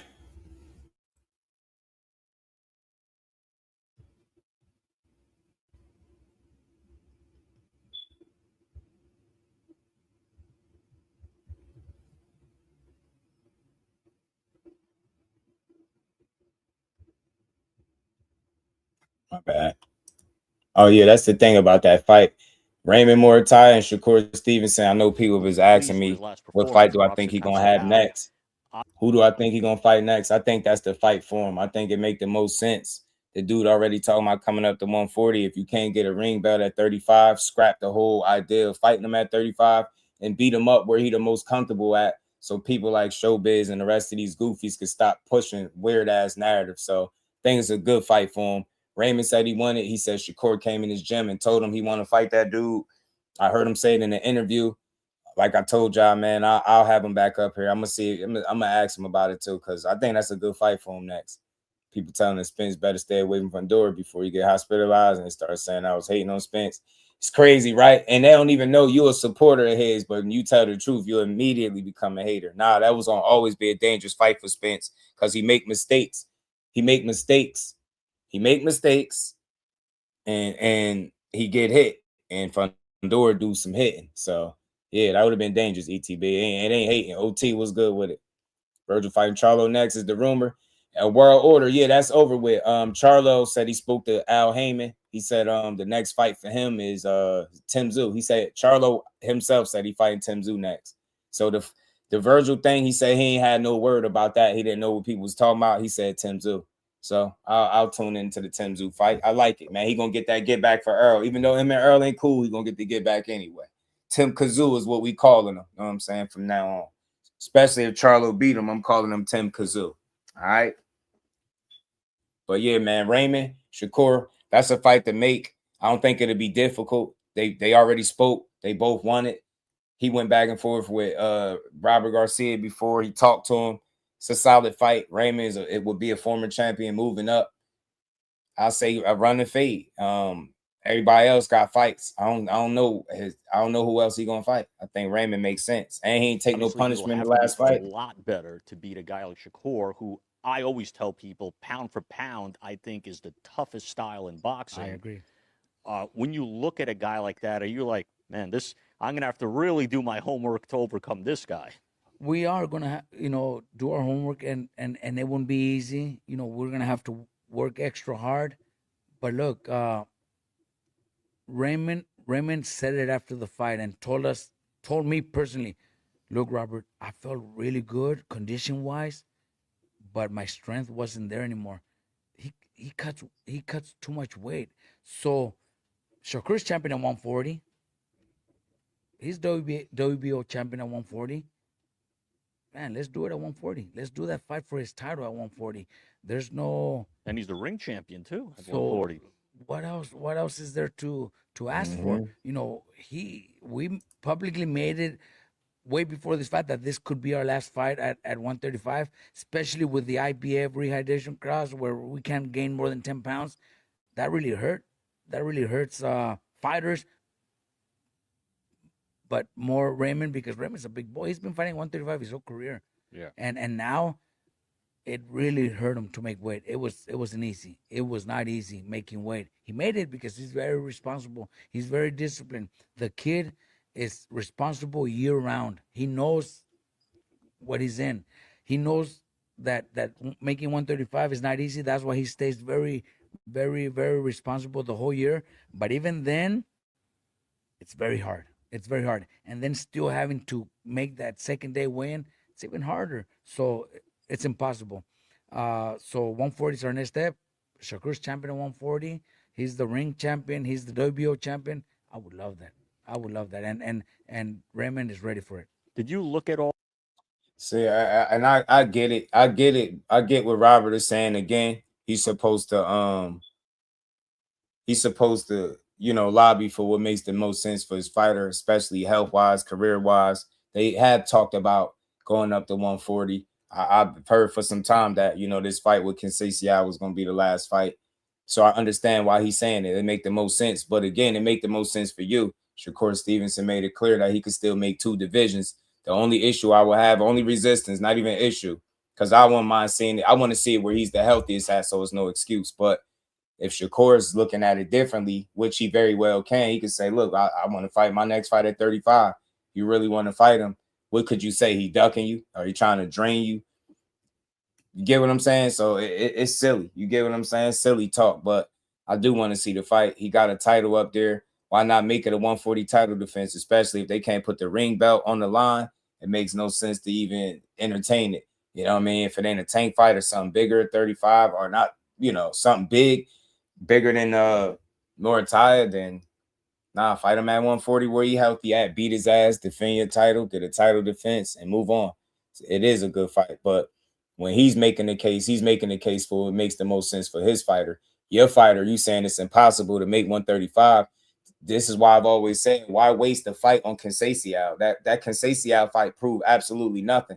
Low key, the Tszyu fight I ain't gonna say it hurt it, but it could have did more harm than good in a sense, because it ain't like you blew him out. It ain't like you dominated him to a degree, right? By you know, winning the rounds, but you were getting clipped, you was getting hit. Like, that's not a performance that you walk away like, man, that's the guy to beat Shakur. Like, if anything, that fight created more doubt already that people already had with you beating him. But for me, I ain't here to push that. That's a good fight for Shakur. He's undefeated. They both got about 25 fights. Raymond got 17 knockouts. They've been flirting with the idea of this fight for some time now. Why not? Why not run the fade? I don't see what else is gonna happen. I don't see who else is yeah, we ain't having that conversation. If you don't know the answer to that, then you don't watch boxing. Say 140, get them what they think they want. Yup. Everything boxing, get him right where they say he healthy at. Yup. Mel been struggling with whatever he's been struggling with. Tim is actively fighting top tier competition. I think Mel still can beat him though. Tim got some losses, some bad ones too. You know what I'm saying? He got his losses is worse than anything that happened to Charlo. He's been stopped multiple times. I think seeing Charlo resurges at 154 would be good for boxing if he can be healthy. You know what I'm saying? If it ain't too much on his body. But yeah, that's the fight. He said he's been talking to Al Haney. He said he's fighting Tszyu next.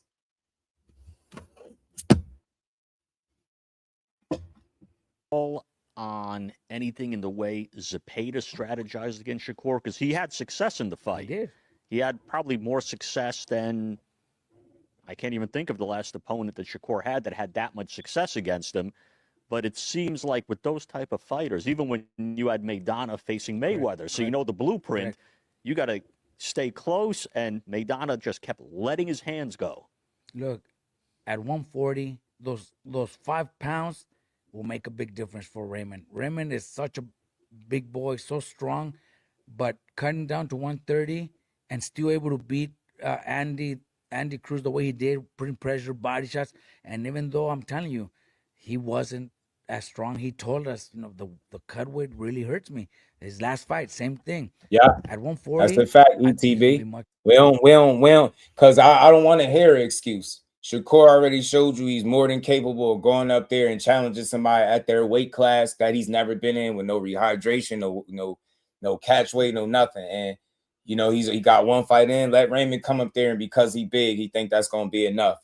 And I knew he was gonna make an excuse about his power because he didn't do to Tszyu what he wanted to do. But maybe he will be stronger at 140. I don't doubt it. But Shakur is the guy, so I think he can handle him at whatever weight, but do it at the weight where he's comfortable, so nobody can say nothing. Beat his ass at 140. I don't want to hear nothing, neither. I don't want to hear nothing. You know, it's funny, right? How people always talk about you want to fight somebody weak or you want to drain somebody. Notice that conversation never came up when he moved up to 40 to fight Tszyu. Nobody was ever said to Tszyu, you trying to fight the smaller guy, and you got a guy, you pulling the guy up. None of that shit mattered because they knew what? They knew Shakur talent was going to carry the fight. They knew it. They knew the jumping up 5 pounds wasn't going to be no deciding factor. Get what I'm saying? And it's going to be the same shit with Raymond Morataya, man. He's going to get cooked because he's just not the better fighter. That's my opinion. Anything can happen in a fight. He is talented. He's well-rounded. He's well-schooled. He got a hell of a trainer. And Robert Garcia, it's a good fight. Got Wiley Moses against, you know, Robert Garcia, and you got Ron Sims in the cut. Scary sight, as they say, right? So it's a good matchup. I just hope they make it. Stronger. I think he's gonna be. He could surprise the world because that's what those 5 pounds make a big difference. Man, I can't wait. I can't wait to get those type of fights. Honestly, I can't wait. You know, one thing I failed to ask you earlier, with circling back to Bam, is with the Inoue fight. Obviously, Inoue's brother also is a world champion and seems to really has grown and developed into a really good fighter. Could that be a possibility? I would love that. Look, that could be the start of family rivalry. Exactly. You know, he's a good fighter, so I can't.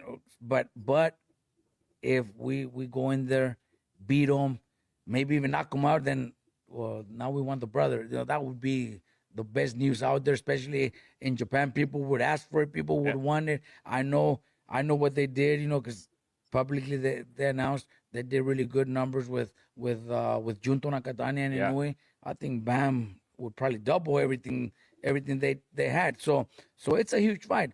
And yeah, Bam unifying against Inoue's brother, and everything goes our way, then that's a good start to say, hey, well, I already got your brother, or now it's time to get the big boy. You know what I mean? So look, there's so many little chances there that the fight, even if it doesn't happen next for Inoue, because I really want one before that, which is November, early December, and we could still do March.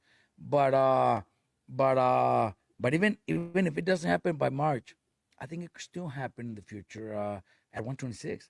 Bam, I'm telling you, Bam wants those challenges, and he's clearly told us that he thinks his career ends at 126. So we could always wait a couple more fights, another year or so before Inoue. You know, he's what, 33, if I'm not mistaken, something like that. Yeah, he's definitely closer to the end than the beginning. Mm-hmm. Yeah, correct. And Bam, I think, is much younger at a different point in his career. We could say maybe 2 fights, 3 fights. Bam could have, if Inoue has 2 fights, if say Inoue has a fight sometime early next year, and then he wants to fight end of the year, well, that gives us another 3 fights for Bam. Yeah, we could do that end of next year if things don't work out for March. You know what I mean? Yeah. Bam loves challenges. Bam doesn't want just fighting nobodies, and you know, Bam's already making really good money. He's got a really good deal, and we don't need to chase Inoue around. He's already making very, very nice paydays. But he doesn't care about the money. He cares about legacy, about fighting the best in his division, fighting the best in the world. And if it's not his division, he'll move up to fight Inoue without a doubt. I know he will, because I know the way Bam is. He's told us many times, man. I don't know if you read a little bit of we were I think Bam was talking about maybe Shakur beating Tank.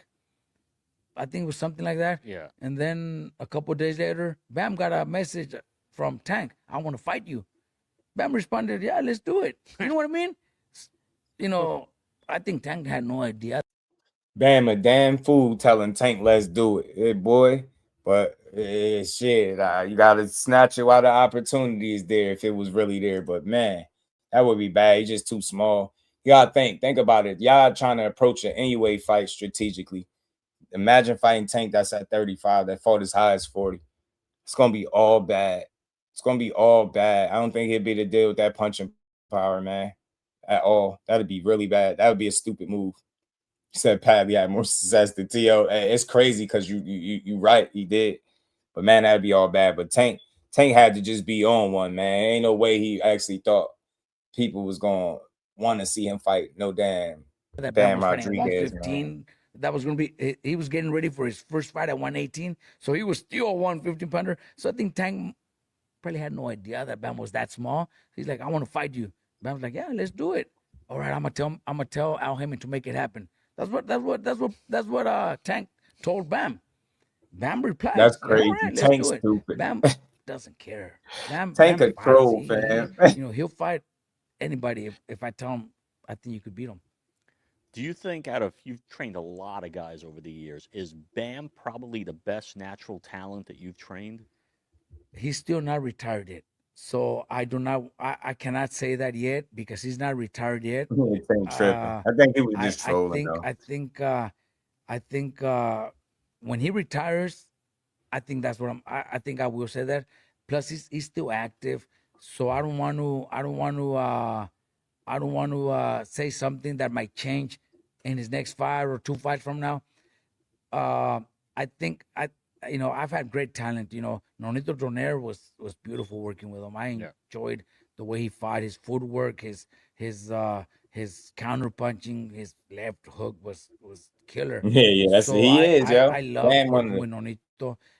Bam is one of the best young talents in boxing, but bro, that's where the buck stop. Don't play with no Tank, bro. That shit, boy, that'd be bad. 115, 118 pounder.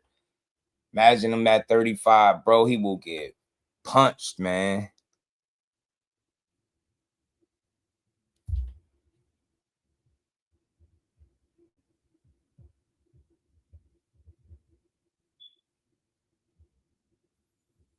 That just wouldn't be a good idea, man. Sleeping salt. That'd be like, man, we thought Leo got sent to the shadow round. We thought Leo got sent to the shadow round, bro. He gonna be in it, man. Bam would be in the shadow round, the sunken place, the outer limits. Man, it'd just be bad. The outer, what is it called? The outer zone. What was that show? It'd be all bad, bro. It'd be all bad. There's no scenario where he comes out on top of that one. And the thing is, too, Bam, although he's defensively sound, he gets hit. So that would be all bad. Yeah, I think Tank responds out of frustration a lot of times, or just being annoyed, and he'll just say something. But I don't think I personally don't, like, if you asked him what weight class Bam was in, I don't think he would know. He probably know he's a small guy, but I don't know if he knows just how small Bam is. Is that real? Because dudes don't even watch boxing. You get what I'm saying? Dudes don't watch boxing like that, so they don't be keeping up with it. You know what I'm saying? They don't be keeping up with it.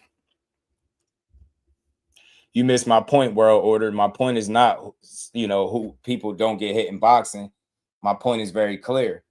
Bam gets hit, right? We seen it against a lesser guy, a guy that's lesser than Tank in his last fight. Although he looked phenomenal after he had those couple little moments and he stopped dude, but he was getting hit. So my point is, with him being, hittable, just like everybody gets hit in boxing, Tank is the wrong fight to take, being multiple weight classes up, punching like that when you're a guy that can be hit.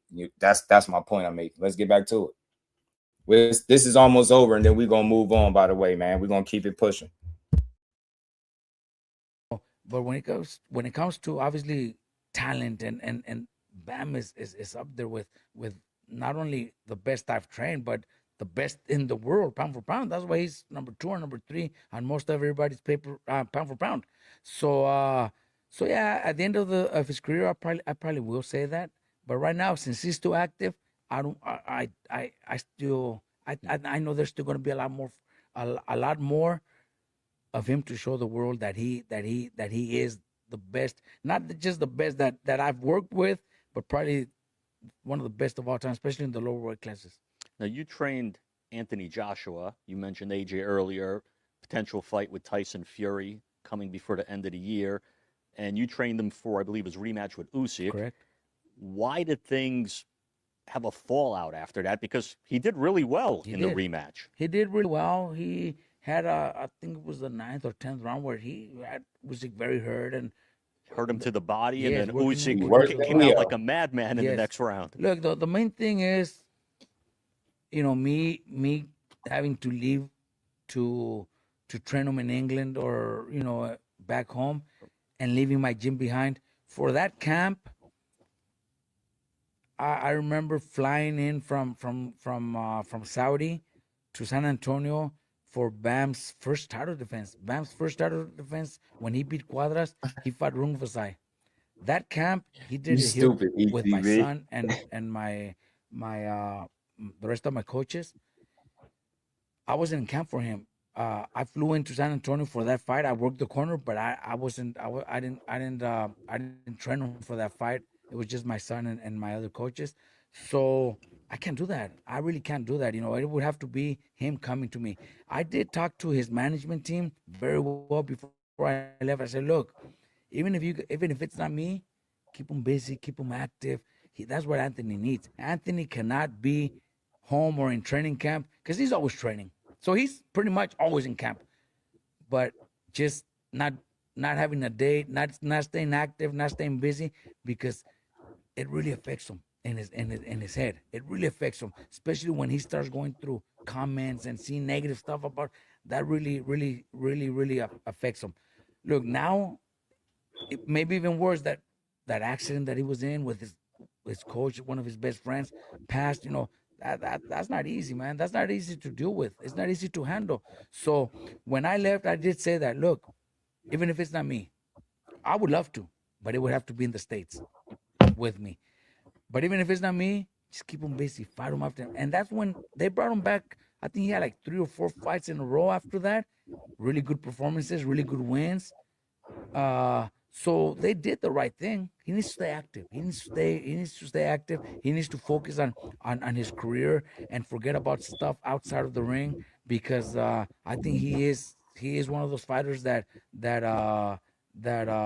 is very has that problem when it comes to his thinking negative. Yeah, the nether round. There you About go. himself really affects him. Do you think if the scenario was changed and you would have had him in training camp? And look, that's at the end of it. We probably ain't need to hear them with that. I'll just give my quick thoughts. I think I always ask myself, did AJ abandon Robert Garcia too soon, right? He did really well in that rematch against Usyk. It made me ask the question, how would AJ have looked had he had more than one training camp with Robert Garcia? If he did that well with just one training camp, but if he was with him for the first fight with Usyk up into the second one, right? I always thought that. Just was curious because I thought he did extremely well with a guy just to only have him, you know what I mean, for one training camp. And I mean, Josh was sensitive. I think most athletes are low key world order. I think most athletes are. You know what I'm saying? When they get the way we critique their work, we tough critics. I think most of them are sensitive, but Joshua, I respect Joshua, man. I respect his come up. You know what I mean? He is who he is. He take his losses and he still be right there smiling, going about his business. He took the Usyk second loss kind of tough though, but I like Joshua, man. Joshua's cool. I just always wish he would have fought Wilder though. I always wish he would have fought Wilder. Always. I just hate that we ain't never get that fight, man.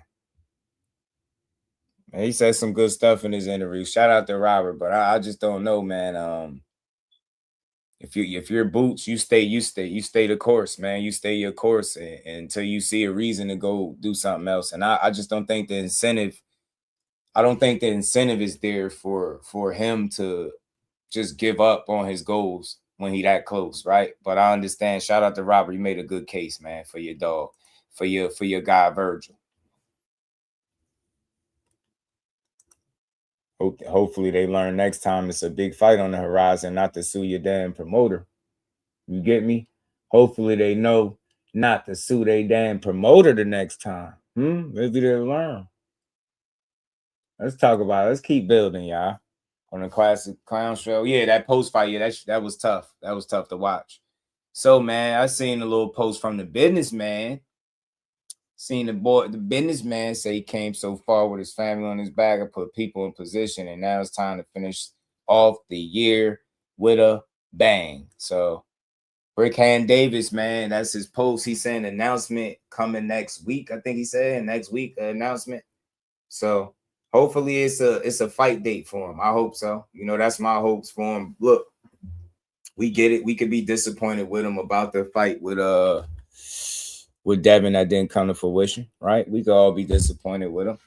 All right, we could say, you know, you could call him a duck if that's what you want, but for me, I think the interesting dynamic is about to come right now. Is there going to be a teachable moment for this guy, right? Is it a lesson for him to learn, or did you just make the epic fail, right, of not taking a fight that you should have took? It's a lot of people that thought you had a really good chance to beat him. Yeah, they think you had a really good chance to beat Devin. Whether you thought he was going to beat him or not, people felt like it. You made people believed in you. And now I know, not as many people as yesterday believe in you as they do today, right? So that's just part of the game. But it ain't the end of the world, man. I seen somebody make a video. They said Keyshawn Davis getting high. I haven't seen that report nowhere but from a Haney channel. This shit is crazy that they be putting these narratives out there. But look, the same thing you did when you messed up, when you blew weight, when you had the little scuffle in the locker room or whatever happened. I wasn't there. I don't know. Same thing you did to rebound from that situation, right? Stay in the gym, surround yourself around the people that rock with you. You know what I mean? Stay locked in on the goal. Get your ass back in the ring sooner than later. And hopefully Top Rank ain't putting you on that shelf. You get me? I think you got a good manager in Jay Prince. He got skin in the game. He got good relationships with people. That might be a positive for you in your corner. That might be a positive thing for you in your corner, right? So I don't think Top Rank benefits by keeping him on the sideline intentionally. I think any time that he ends up being sidelined potentially would be them trying to figure out whatever is the next best move. But I've heard some stories about him trying to possibly reposition himself for something bigger and try to revisit this opportunity with Devin Haney if it's available for him. So you just got to see. But right now, like I've always said, you just got to deal with you got to weather the storm, bro. You got to weather the storm.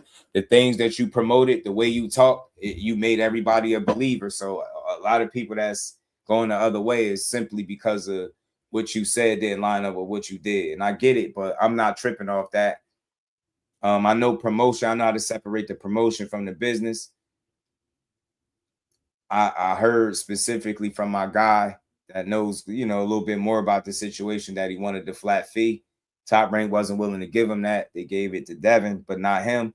And it might have been some feelings that he was being treated worse than what Devin was. Devin being treated better than he is, and he's the guy that's on Top Rank. So he couldn't get the money, and now he got to play the long game.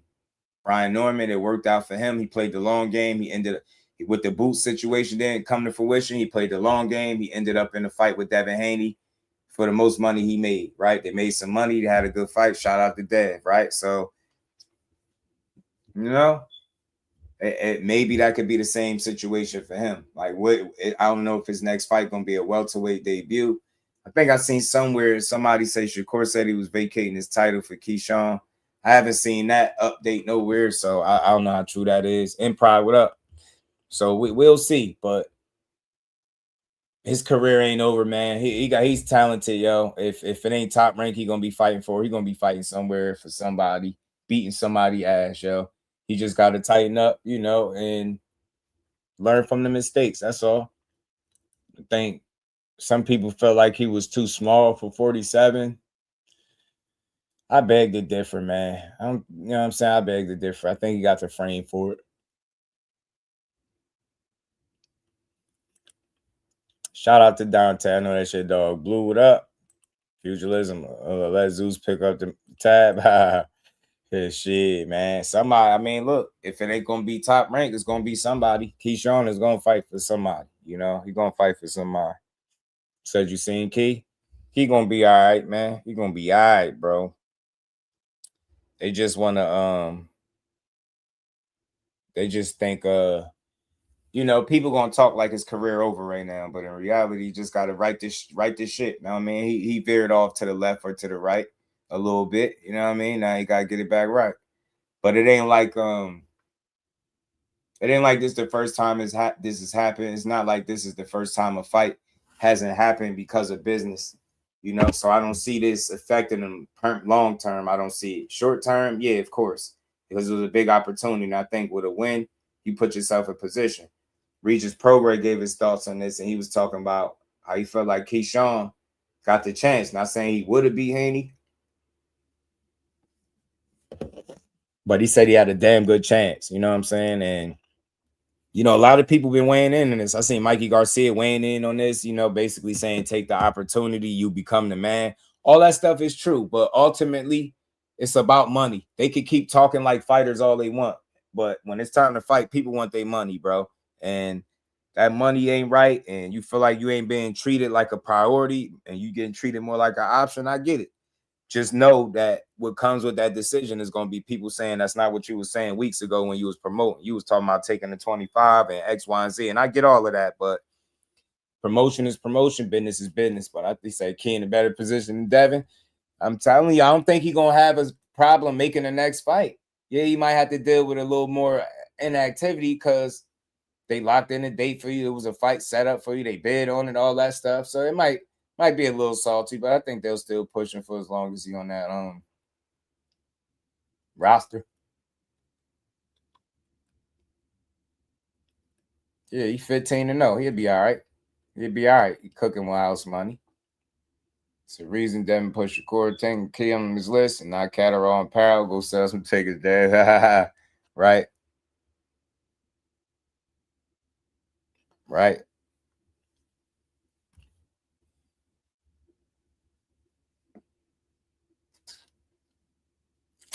Nah, Keyshawn Davis got superstar potential. He ain't no diva.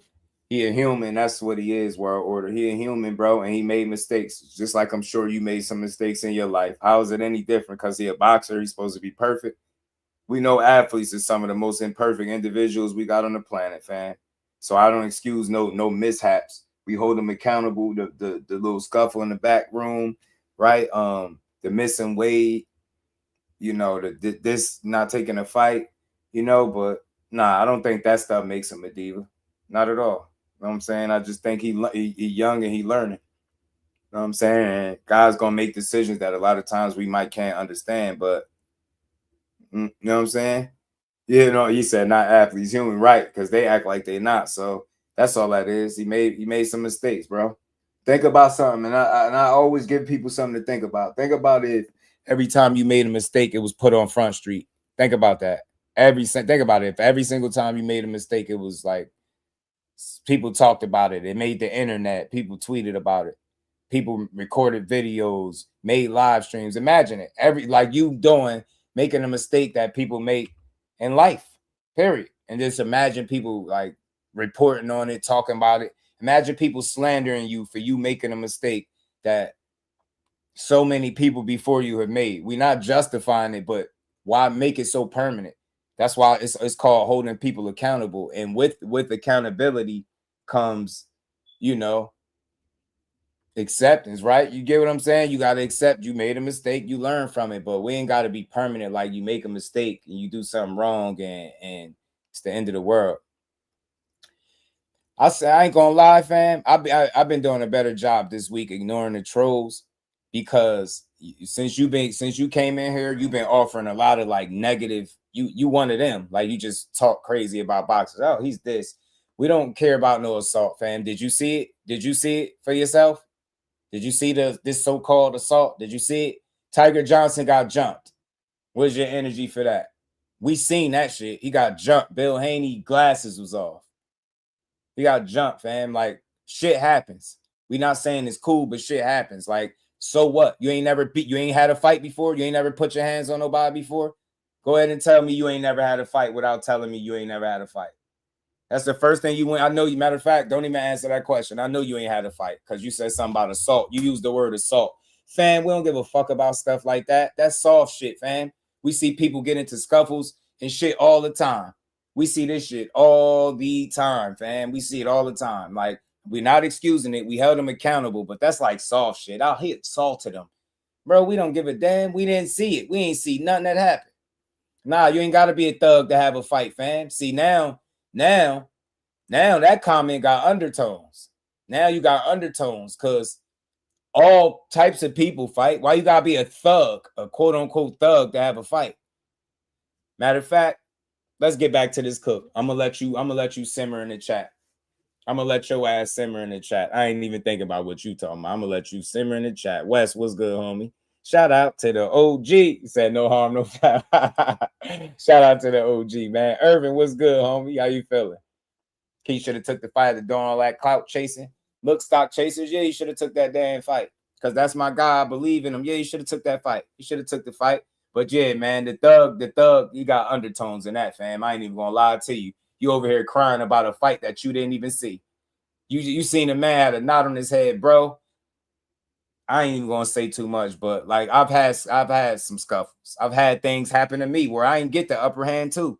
So like I've had shit happen to me in life, and I ain't no thug, not by far. I got 3 kids. Ain't nothing about me no thug, but you ain't got to be a thug to get into some shit, fam. You could, sometimes the situations that just happen to present themselves, and you gotta handle your handle. But I could see you ain't never made no mistake in your life. You perfect. So Keyshawn Davis, man, world order says you got to be perfect. You can't make no mistakes. You a diva. You know what I'm saying? Because he perfect. He ain't a thug. He ain't never had no fight in his life. You know what I'm saying? So I don't even know how he watching boxing for people that ain't never had a fight in your life. Like, what you watch boxing for? You probably be squinting your eyes, turning away when you see blood. If somebody get punched, you see some blood. Probably be like, oh yeah, assaulting him. Assault. You probably had called 12 somebody punched on you, wouldn't you? Keep it real. Bro would call 12 if somebody punched him in his face. He'd call the cop. I know he called the cops. Anybody that used the word assault like that alone, that he's gonna dial 911. Like, bro would talk crazy to you, slap him. He calling them folks. He gonna call 12, bro. Anybody that used the word, anybody that describe a fight as the word assault, like he assaulted him, like yeah, your ass calling the cops.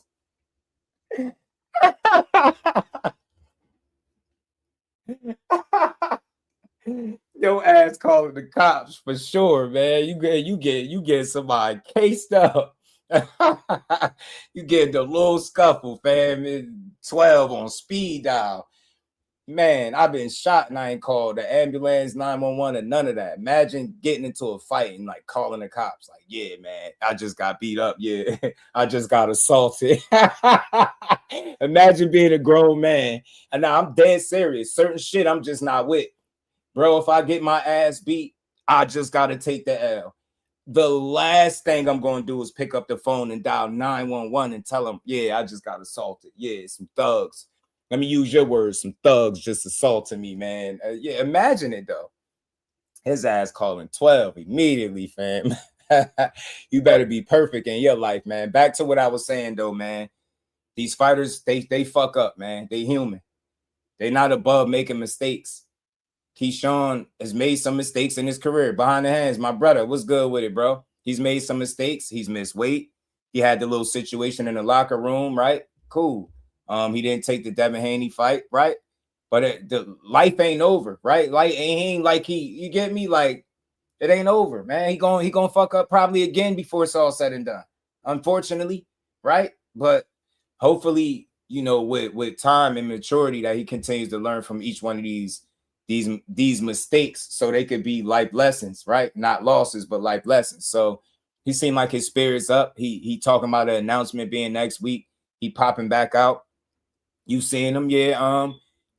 I know it sting a little bit to get shitted on for not taking a fight, but I always feel like it's a deeper story to it. And look, the reason why I ain't going crazy on him, I held him accountable. You should have took the fight because you said you would. Simple and plain. We ain't got to go no further than that. You said you would, and you didn't. We can call that out. That's not shitting on him, but it's not over. It's a deeper story to it. The fact that Devin Haney not only is not fighting Keyshawn Davis and definitely not Shakur Stevenson next, right? And the fact that they still didn't announce a fight, but they announced all these negotiations is telling me that it's more to the Keyshawn shit than what meets the eye. Period. It's something with them. I don't know what it is. I mean, they reportedly signed some deal directly with the Zone, but it's like maybe they figure they cut the promoter out. I don't know what their way of thinking is, but it didn't seem like whatever move they made, it didn't seem like it was the best one. They promoted in so many ways this ideal that they was going to Zuffa to make this get this contract that was worth over $100 million in a #1 fight with Shakur. Then they not only turned down the offer from Zuffa that was more than the offer from the Zone, right? But then they went the opposite way of the fight, and they took less money to do it. And then now the Keyshawn Davis fight fall out. It's not Team Haney's fault. But then what about Jack Catterall, Lynn Parrow? What's going on there? They both speaking like you playing with both of their names. something that I don't understand. I don't have all the answers, but it's something going on with their side of things. And I would love to get some insight as to what's really stopping them from making fights. But maybe it's what I've been saying. I think it is the possibility that whatever deal you did sign, I don't think they just including any old fight, right? I don't think they just want to pay you to fight just anybody. Lynn Powell, even though it's a unification, I don't think it's a big fight, right? Jack Catterall, same difference. So if they really paid you some bag, maybe they want it to come with a certain opponent, or maybe for these fights to get over the hump, you need a certain dance partner because you get paid a lot, right? Then now they saying your opponents want to get paid. It's just a lot going on. Y'all said y'all got an extra $1 million for Keyshawn, but you still don't got an opponent. All they do is play games. So I'm saying, so I just don't know, man. I don't know. Shout out to the Clean Jets. How you feeling? Ill Will, what's good? Shout out to everybody. Hit the like button, man. We're going to cook for a bit more, man. We're going to cook for a bit more. Yeah, salute to all the thugs in the chat. Right. Hey, thugs, man. Little fight, man. Shit. I wonder what he think of bare knuckles. So thugs too? Shit, man. Thugger. Thugger. But we just got to see, man. We got to see. But look, shout out to Keyshawn Brickhand Davis, man. I wish he would have took the Devin Haney fight. The opportunity, I think, was a great one. I don't think whatever you do next is not going to be as great as the opportunity would have been to fight Devin Haney. I think he got a fair chance at winning. Devin got a lot of experience. Keyshawn got a high pedigree with a good tool bag himself, right? So, and he confident as shit. And I think confidence mean a lot in sports. So I always think it would have been a good fight, good test for him, for both guys. And I'm gonna say what I've always said. If that fight would have happened, in my opinion, Devin Haney got to be better than he was in his last 2 fights to beat Keyshawn Davis. I know that's kind of like not the straight answer people want, but that's how I look at it. If you look how you did in your last 2 fights, hold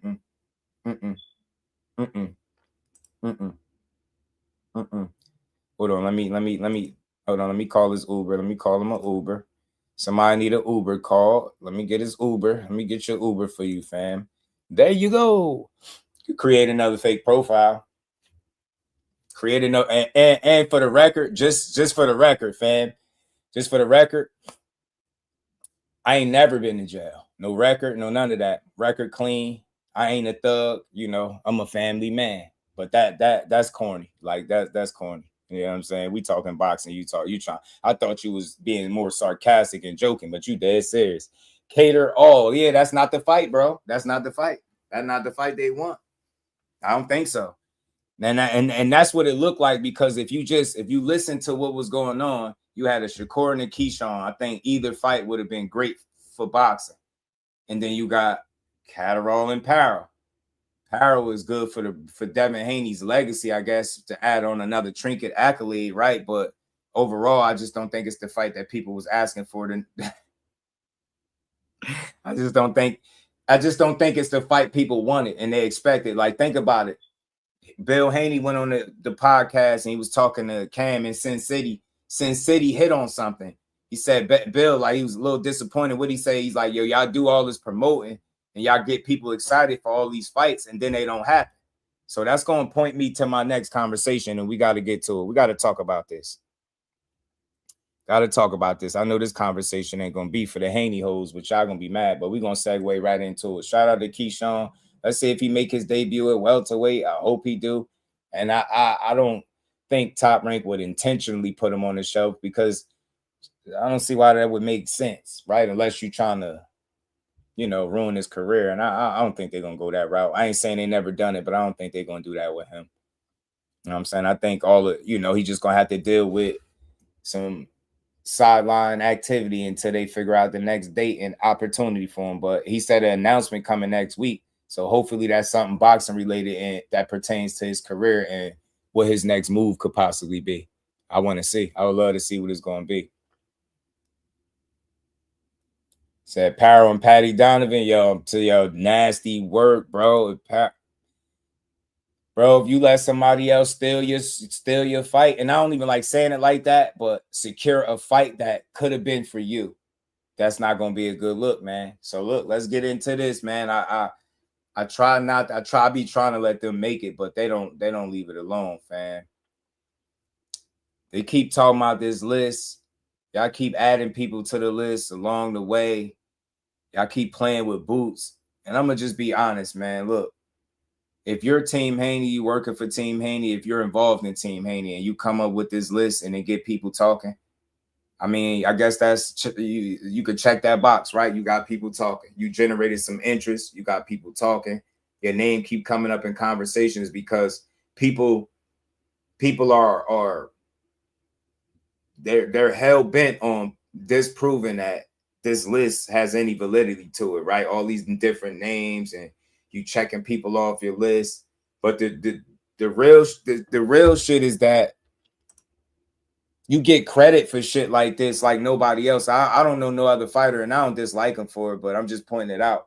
I don't know no other fighter that gets the credit that he gets for fighting, for just saying that you'll fight somebody. Like somebody did it, somebody called in the show. I ain't even gonna say the name, but somebody called in the show and they was saying to the host how, you know, he talked about fighting Xander Zayas. They think he'll go up and fight Fundora. They could see him fighting Fundora. I'm like, yo, you know what? To be a Haney hoe means you gotta be equipped with a certain amount of delusion. If there's two people I know for damn sure that we never gonna see him fight. Boots Ennis, I feel like, and Sebastian Fundora. The number one reasons I feel like those dudes are naturally bigger. By the time he get anywhere near 54, I think they probably would have moved on. I don't see him being in a weight class with Boots ever. Ever. I don't think they'll ever pursue that fight. That shit is all clout. But at the end of the day, like, this list is just good marketing, fam. Like, it's good marketing. You get people talking. A lot of different conversations come from this. You take some of the hottest names in boxing, Tank, Shakur, you get what I'm saying, Boots, Ryan, right? And you create this conversation in this fantasy world that, yeah, I want to fight all the best. I want to fight all the killers. Look at my list. You see my list. You see what Bill say every interview. Yeah, well, you see the list, and his name been on the list. He makes sure you don't forget about the list. I think it's just marketing strategy for them to keep their name buzzing in the media, in the news cycle, whatever you want to call it. But I ain't gonna lie to you. I'm gonna just call it how I see it. Under the right circumstances, I think Devin Haney will fight people on this list. I do. But just looking at it, it was overly ambitious because it was made around the time where you just too big for a lot of the guys you got up there.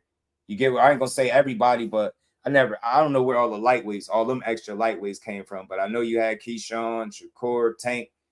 That's the problem right there already with your list. You're compiling a list of 10 fighters, but then 3 of the 10 are in smaller weight classes. Then you got maybe 1 or 2 that's in a higher weight class, right? That's the problem with the list. It's overly ambitious because in order for you to complete fighting everybody successfully on the list, what would have to happen? Guys got to come up to your weight class or down to your weight class. You're not going up to chase no Boots. Nobody in boxing is going to make no Haney hoe in boxing going to make me believe that this dude is going to chase Jerron Ennis for any reason at all, because it's a stupid ass fight. It's a stupid fight. His size won't matter. His speed, his experience, none of that shit won't matter against Boots, in my opinion. You'll be getting in there with a far more superior athlete, and it's going to show. I'm not going to keep playing with y'all. There are great fights, competitive fights for Devin, good matchups. I think anybody at 47, he got a really, really good chance at beating. I think that could be a division he could win out under the right circumstances, right? But when it comes to Boots Ennis, that's a whole different ball game. It's a whole different ball game. Bigger, more of an athlete, more motor. He got more gears, more layers to his game, more versatility. He's far more creative, and he just get right to it. And ultimately, I don't think you boxing and keeping him away is going to stop him from beating your ass. Ryan Garcia has success. He's not near the talent or athlete overall that Boots is. I think Boots had the same success and worse. I think it's a bad matchup. Everybody at 47, those are winnable matchups and fights. But Boots, that's a bad matchup. Bad matchup. Tank, That's a dumb matchup. That's a fantasy fight. I know it'll be good to put y'all 2 names together. You and Tank will never fight. That man fight at 35, and right now he inactive. He the champion in recess. I seriously doubt if he move up to 47 to fight you. You're not gonna move to 44 to fight him. We know you're not gonna do that. So you might as well take Tank name off your list. That's why it comes off as a lie. Shakur, that shit always been smoke and mirrors. I know a little bit more than what people know about this situation. Some stuff I won't even speak on. I'll just say them dudes knew full well they was never fighting Shakur Stevenson. That's why if you pay attention to the whole situation, they was pushing it, not Shakur. They was pushing it. Yeah, we've been promoting and we've been negotiating with you for months, chomping. That's Bill going back and forth with Core. They was never negotiating. You can't negotiate without his manager or speaking to his team or him. I don't see how you negotiate a fight. We're going to keep moving. That's a fantasy matchup. Shakur Stevenson and Gervonta Davis fighting Devin Haney are fantasy matchups to me. Teofimo Lopez, he just said he told Devin it's going to be them last for undisputed. Maybe he changed his tune. He initially turned down a fight with you in the past. Maybe he'll fight you now. That's cool. I don't mind him being on the list. He is at 47. He'll be there this weekend. Let's see how he look. Then you got Boots. Y'all clearly know Boots is a name that everybody respect. So you're going to put it on the list. It's an overly ambitious idea to try to put Boots on the list. He's not in your weight class. Nobody's demanding that you fight him. Nobody's even asking you to fight him because we don't think that's something that you're going to do. It's not a good fight right now. Go up to 54 to play with that dude is going to be career suicide, in my opinion. That name should have never be on your list. So when you really keep going down this shit, you got Rolly up there. Rolly didn't duck you. They sent the offer. You said it was good. Then you said it wasn't good. Do you see what I'm saying? So it's deeper than just Keyshawn not happening, right? None of these fights are happening. Ryan Garcia, you said he wasn't enrolled in VADA. You not neither. So the reason Valenzuela, I think those are just bonuses, man. Maybe some AI shit, but I never seen him call out them. Isaac Cruz, yeah, I heard him talk about fighting Pitbull, not Zepeda though. So it's a lot more of these people, but I just think this was a way to keep things flowing, man. Think about it. I showed y'all a post from some weeks ago where dude, matter of fact, it was a couple months ago. This is back in March, where dude said he listed all the names that Devin Haney said he was going to be fighting, and then he had Jack Catterall in the picture saying this is who he really going to fight. You fast forward to today, that looks like more of a reality than anybody on that list. So if y'all team Haney, I don't know how long they going push the narrative that everybody's ducking Debo, but Debo ass going to be out longer than Tank. You keep playing. Y'all keep making phony ass hit lists with people that you don't even have no intent on fighting and calling out the wrong fighters and then giving fans the wrong fights. It's like you putting yourself in a worse position. You seem to be in a good position. You're undefeated, 3-division champion. You got a title. You clearly in some type of good position, but not being able to secure a fight makes it look crazy. Like I question what the hell going on over there with Team Haney and why the hell they can't secure no fights. Right? You had an extra $1 million. How much money could Liam Powell possibly be asking for? Y'all said he's trying to break the bank. Break the bank how? Y'all supposed to be the $100 million men, right? Y'all supposed to be signing contracts worth over $100 million. Ain't that what Bill tweeted a couple months back? Right? He literally tweeted that. So I think maybe that's why people asking for money. Maybe they think y'all got it to give. I don't know. Mike Kirkland was good with it, bro. How you feeling? Yeah, he should have. He should have, because Regis was there for the taking. He should have punished Regis in a sense how Shakur should have beat up Tszyu some more. I'll credit that's I could say I seen opportunity for him to beat him up some more. A ducking the bullshit that comes with it, proving to be a waste of time. I'm telling you. So look, that list, man, it just looked like more and more of a marketing strategy, right? To just keep people talking. And it worked. I'm talking about it, right? It's pretty sure it's been bigger channels talking about it. But you can't make no list full of guys that's not in your weight class. That's the problem. I don't want to see a list of 10 guys not in your weight class and then 3-4 of them be guys smaller than you out of 10. And then some of them bigger than you that you could take them dudes right off the list, man. I think they've always clout chased the Shakur fight. And again, I think the biggest reason for it is the weight. I think Devin will fight him. I think Shakur will fight him. But I think Bill knows it's a discrepancy in weight. And the only way they would take that fight is if Shakur moved up to 47 right now. if he acclimated and has got some fights in, I don't think they would entertain it. They want to, and it's just my opinion. I think they only content with a Shakur fight if they can get it with an advantage. I know it's people that feel like that about Shakur, but I feel like him asking one guy to come to 44 something he did versus him doing something he never did. It's not really so much him looking for advantage, but as much as an even playing field. So it is what it is, man. This list don't got Liam Parrow or Jack Catterall on it, but those are the people that he was rumored last to fight. So I don't know. I don't know who he gonna fight. Turkey acting like money his. Oh, you said trying to act like Turkey money his. Yeah, I told you I had one of his super fans come up here. Cornelius was good player. I had one of his super fans come up here and tell me he what did they tell me? Oh, he's backed by Turkey. He's backed by Turkey. He's backed by he's back. DHP is backed by Turkey, and he was gonna be signing to Zuffa. They was just waiting for Keyshawn to sign before he went to Zuffa.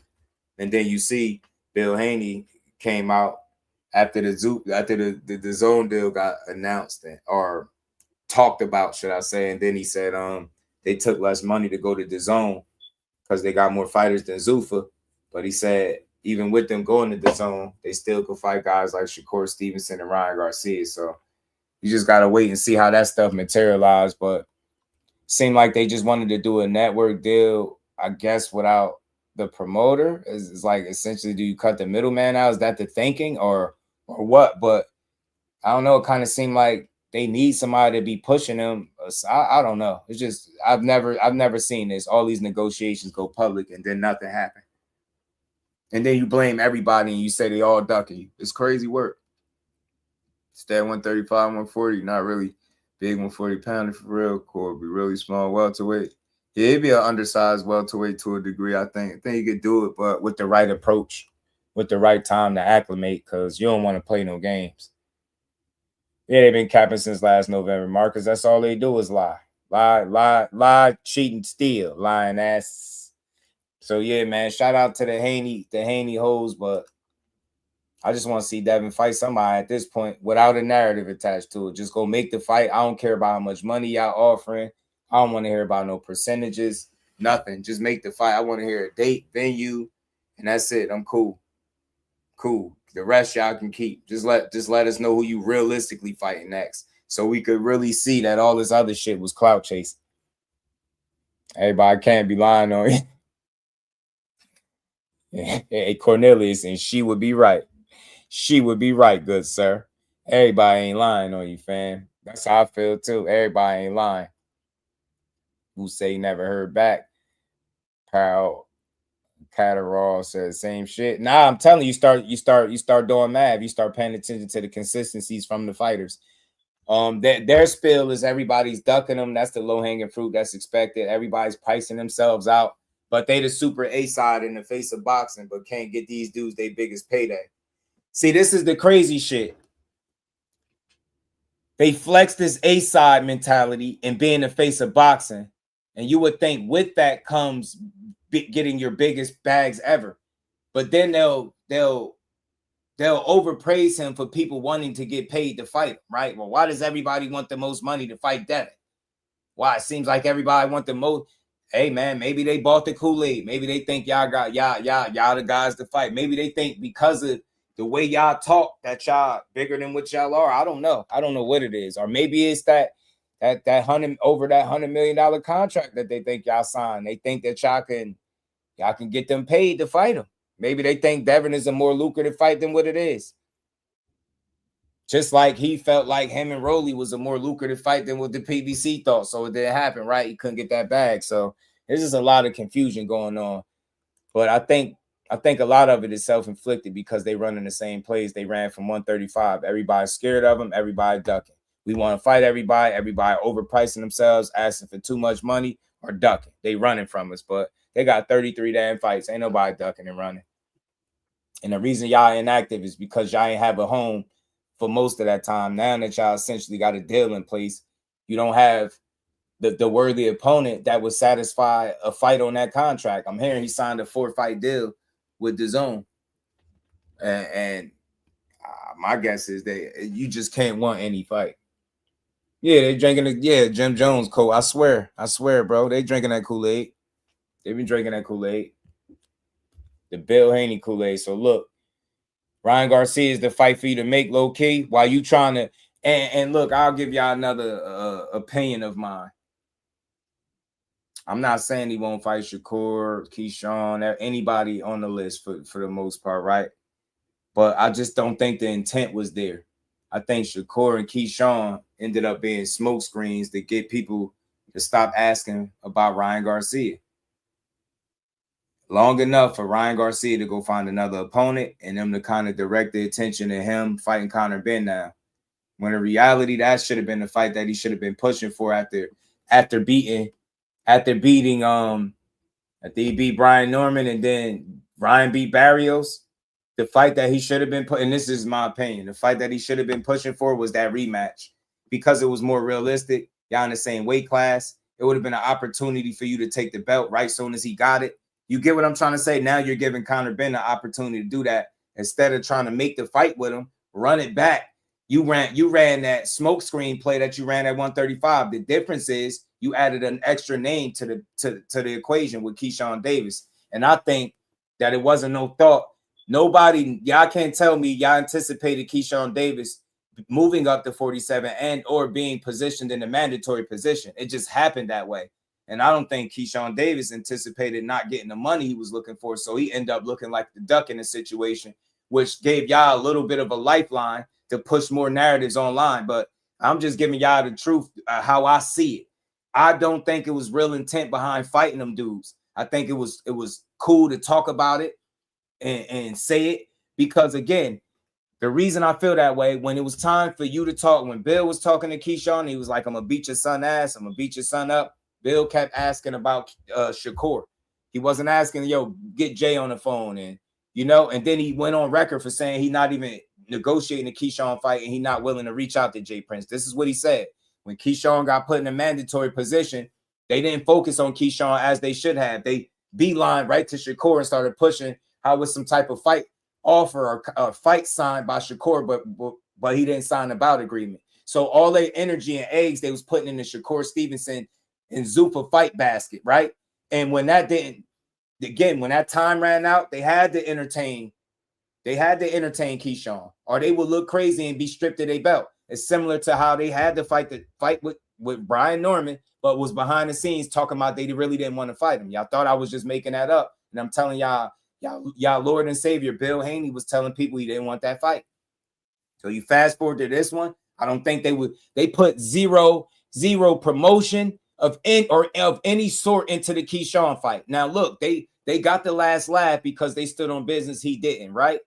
But I still think it's just a tricky situation. It ended up with one of those bluffs. Sometimes you bluff and it work out for you. And I think that's what it was. To me, if he'd have got put in a mandatory position and y'all have got issued that 20 days and all y'all attention would have been Keyshawn this and Keyshawn that, it would have made me feel as a viewer or somebody that's watching, like, all right, they starting to lock in and this is the fight that they're trying to build on.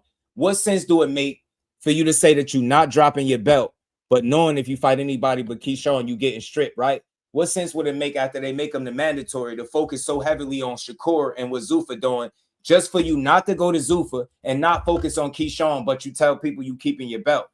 It's confusion. It's like it's smoke and mirrors. I think y'all didn't anticipate him being put in the mandatory position because he had no fights at 47. So I don't think y'all thought he would have been able to skip the line the way he did. He was able to skip the line. He did it. They got put in position. And y'all literally waited till the 20 days was up to entertain him. Y'all, everything else, it was all Shakur until the 20 days was up and y'all had to acknowledge the elephant in the room. Now, we all see how it played out. And again, y'all got the last laugh. But I think Keyshawn gave y'all the lifeline y'all was looking for to justify the moves that y'all been making for the last couple months. All this promotion of fighting smaller fighters. Meanwhile, y'all tore down Tank Davis for years. The Haney hoes, y'all shitted on Tank Davis for years. And this is a conversation I'm going to revisit it tomorrow. Y'all tore Tank Davis down for years. Y'all Haney channels, the propaganda channels, for fighting guys that you deem smaller, pulling somebody up, going down to fight Leo, you name it, y'all complained about it. But when your fake ass fighter, and I ain't gonna say he a fake fighter, but when the fake ass fan base and their Lord and Savior Bill Haney, Extra Mill Bill, create this Debo Dead moniker, and y'all start pushing it. This guy's starting to try to fight all smaller fighters. He trying to fight lightweights, guys that had one fight at 140, dudes that ain't have no fight at 47, instead of focusing on your weight class. And the Ryan Garcia, that by Devin Haney's own admission, he said it was the biggest fight in boxing, but did nothing to make it, and did his due diligence to kill the fight online by saying Ryan ain't enrolled in VADA. That's why we ain't fighting him. Then you and your dad wasn't on the same page because he went and did an interview and said you wasn't enrolled in VADA neither. So look, this shit been a smoke screen to me. Yeah, do I think we'll fight him? Yes, but under your terms and circumstances. This is why your dad was saying 140, 47 or nothing. Yeah, if he jumped up to 47, I think you would entertain a fight with him because I think you and your dad feel like y'all would have an upper hand or some type of advantage. Meeting him at 44, making any type of concessions, meeting in the middle, something that y'all wouldn't do. Y'all knew Shakur wasn't coming up because he said it. So again, it was no real intent behind ever fighting him because nothing you did outside of promoting it on the internet was real. You didn't speak to his manager. You weren't trying to get in touch with nobody that's even related remotely on his team, right? You was asking to speak to him directly instead of the manager when you know it don't go like that. So if you ask me, if I'm watching that, that's a joke. If Shakur tells me right now he wants to make a fight with somebody, hey, matter of fact, I'll do y'all one better. Shakur Stevenson said he wanted to fight Teofimo Lopez, right? Did he get on the internet and start asking, Teofimo Lopez to speak to his manager directly, or did Jay Prince get on the phone or get on the internet and start asking to speak to Teofimo Lopez directly, or did Shakur and Teofimo Lopez speak directly, and then the managers hashed out the business how it's supposed to be, right? So again, I use logic when I come to the conclusion that it was a smokescreen and they didn't want to fight him. It's not because they scared, but they had no real intent. How do I know it? Because you haven't made one move that would suggest that you really wanted to fight him. You're not speaking to you. You was putting on for the internet. Oh, where's Shakur? So you want to talk to Shakur directly. So it makes sense for you being a manager to talk directly to the fighter and not the fighters to talk and then the managers to talk. Who you think you fooling? See, we all know how easy it is to make a fight with Shakur Stevenson, and they know that because Tio showed us. Look how easy it was. Look how easy, and they do all that trolling. Tio Sr. said, man, this was an easy fight to make because they both wanted it. And that's that simple. They only wanted it at 47 with an advantage that they felt like they was comfortable with. Shakur was like, nah, meet me in the middle or it ain't nothing. So they knew full well he was never coming all the way up. They knew the whole time they was never, ever trying to fight at 44 again because they're not trying to give up anything, especially to a fighter that good. So again, if you the type of a listener that you could see Bill Haney say, yeah, we trying to make these fights, we negotiate. Whole time the other half of these negotiations is saying it ain't going on. Whole time Bill Haney is telling you he ain't reached out to Jay and he's not. Whole time he's telling you he's not even looking to make the fight with Keyshawn Davis. I literally played the audio clips for y'all where he exposed his own self. So it's like it was too much smoke and mirrors. We're not dropping our belt, but we fighting Shakur. That's stupid. It don't make sense. You would get stripped. We're not dropping our belt. We fighting Shakur. Zuffa got the money. They don't want the Keyshawn fight. They want the Shakur fight. Then he don't sign with Zuffa and take less money with the zone. Make it make sense. They never wanted to fight him. Keyshawn Davis gave them their last lifeline. Now that lifeline is running out, they got to move to the next. They got to move to the next narrative, and the next narrative is that everybody is ducking them or asking for too much money. So when a fight doesn't get made, or if an underwhelming fight gets made, they can do what they typically do: blame everybody else for why the fights don't happen. But we all know it can't be everybody. You can't blame everybody. You can't blame everybody. You get what I'm saying? You can't blame everybody for some shit that ain't going on. You get what I'm saying? So got to do business, man. And at the end of the day, you keep playing. You keep putting your foot in your mouth. You want to over promote, and then you're gonna under deliver. You're gonna get people excited for a bunch of shit that's gonna end up not happening. You know what I'm saying? Mike Magic, what's good with it, bro? Shout out to my dog. What's good, homie? Yeah, and look, I said it too. He misspoke and he put his foot in his mouth. This is the only time I'm addressing this. He said negotiating too. Yeah, there's negotiations. Yeah, he said that. But he also said he retracted one of his statements and said he verbally agreed. Verbally. So it's no negotiation going on if you're not speaking to his manager. So yeah, he said that, but I can't say that it's valid because we already know, and I told y'all right from my guy and him directly that that wasn't what was going on, right? So again, what came of it? What was they negotiating? Where at? Why the fight didn't happen? Then if they're doing all this negotiating, and again, they was negotiating for 2 months. This is way before Shakur opened his mouth about anything. And who did they say had the money? They said Zuffa had the money, right? They said what fight did they want it? Shakur and Devin, not Keyshawn. So he led everybody to believe. He led everybody to believe that was the fight, that was the fight that he wanted. And because Zuffa was so adamant about having the money on deck for the Shakur fight, that's why he was pushing it.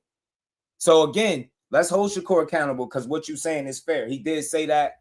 I can't. Only thing I can say for that is I think he misspoke. I think you put your foot in your mouth a bit because you can't say on one end you're not negotiating, on the other end you are. Which one is it? But again, ultimately, I chalk it up to this. If you're truly negotiating, right? How are you doing that without the presence of the other guy's team? I ask that to anybody. Do y'all think that's how negotiation go? You think Bill makes the fights for Devin by directly negotiating with said fighter? Y'all really believe that? So you believe that's how he made the Loma fight? You believe that's how he made the Brian Norman fight? You believe that's how he fought Jose Ramirez, Ryan Garcia, any of them other guys? Do you think Bill Haney himself is talking directly with Ryan Garcia and ironing out the deal? He played in y'all face. I'm trying to tell y'all that shit was for entertainment. I wouldn't care if he did it again because I know how to separate entertainment from reality. That shit is not reality. Sitting up on live streams and telling fighters that you want to talk to them directly and publicly about trying to make a fight when you know that's not how the business get done, fam. Whole time, the phone number that he got in his phone he could make the call and move the needle. He's saying openly he's not willing to call that dude, but he want to talk to Shakur and Keyshawn on live. Cause hey y'all, hey Haney hoes, this is how you make fights, y'all. This is exactly how you make fights. You see me promoting, you hear me talking about it, right? Yeah, he giving y'all what y'all want. But y'all got to understand that that's not reality. Fights don't get made like that. Look how fast Tszyu and Rolly fight got put together. Rolly sends Devin Haney an offer that he said made sense and was lucrative for him and his team, and then he retracted the statement, right? Right? Now look how fast Rolly and Tszyu fight got made. DHP say they their own balls. They say his fans say they're structured to put on events and they could bid, but Tiafimo and Takeover Promotions bid on the fight, not DHP. Now it's Tszyu fighting Rolly. That could have been Devin's unification, right? It's crazy, man. It's crazy. Still grinding. What's good? He said, who the hell is next for Shakur? For me, if I had to take a guess or if I had to pick what fight I like the Muay fight. I think it's realistic. I think it's a guy that's already planning to come to 40. I think it's a good fight. Y'all both got 25 fights. I mean, it's a little bit of story there about y'all, speculating about fighting each other. I think that's the fight to fight. I don't think it's Rayo. Rayo's not a bad fight, but I think it's something they could pull off that's better than Rayo. And I would take the Muay Thai fight. I think it make a lot of sense. Muay Thai fight make a lot of sense. Big shout out to my dog, Mike Mazik, for that 10-piece in the Cash App. He said for the cook. Appreciate you, Mike. Much love to my dog, man. And we ain't never got a box again. Well, Right. well. I already been getting these bet, but now it's time for you to get your just due.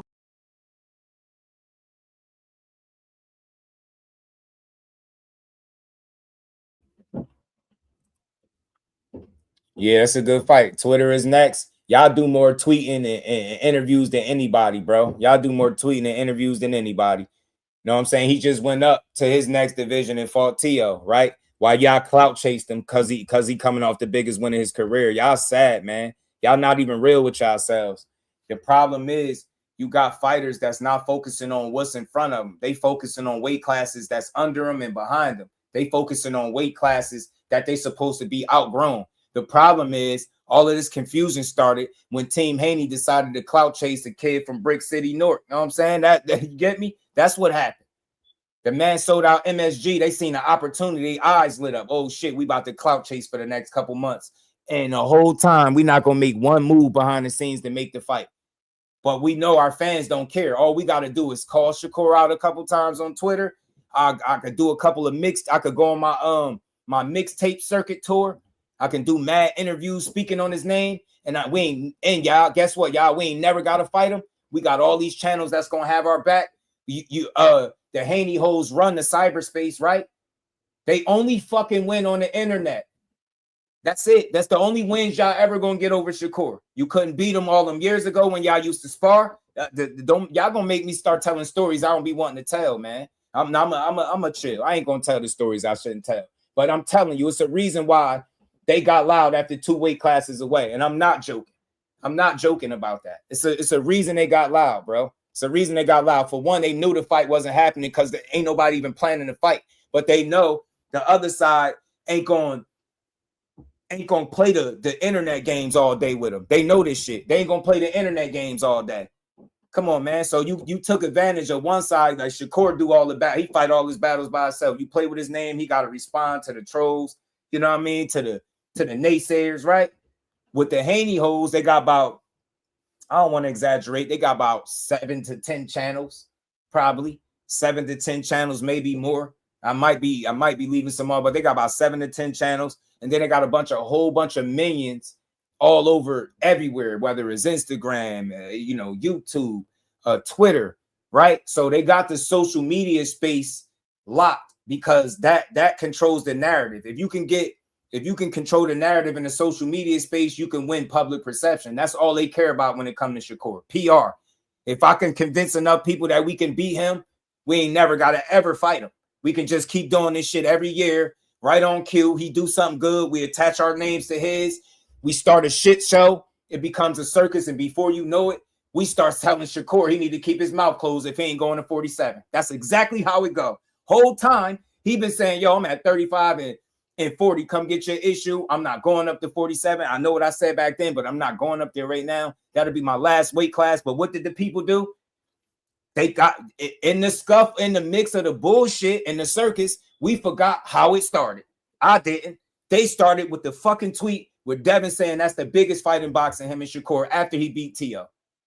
And what Shakur said nothing about Devin. Even when Bill kept telling y'all on the interviews, yeah, we're negotiating with Shakur now. Shakur speak, he said he not negotiating. Guess what y'all say? He's lying because Bill said it. And now you don't got no fight negotiating without the manager. What a joke, man. What a joke. Shakur got Jay Prince with him. You think he make fights without him? So fights get put together without Jay Prince having no knowledge of it. So what the hell is he managing exactly? Seriously, like what does he manage if all Bill Haney needs to make a fight with Shakur is Shakur Stevens? Shit is smoke and mirrors, man. I respect that team. I rock with them. I support them. But the fluff, they come with a lot of fluff because I think they deal with a lot of insecurity. I think his entire fan base, and I'm talking about all of them with the exception of a very, very small percentage. I think most of his fan base, not all, but most of his fan base know he can't beat Shakur. It's a small percentage that think he might be able to beat him, but most of them know what it is. That's why they like this, the one up him. Oh, yeah, let's just put a Shakur face on a duck, make a creative title and say, he's ducking it and call it a day. That's all they ever wanted to do. And I told y'all to play months in advance. Soon as they started talking to Shakur shit, I said, be prepared. I guarantee you, I will bet you money I do not have that they don't fight this dude. And when it's all said and done, they're going to say he ducked us. What did they do? I called it out months in advance. I said it. Like, I'm not a psychic. How did I know they was going to do this?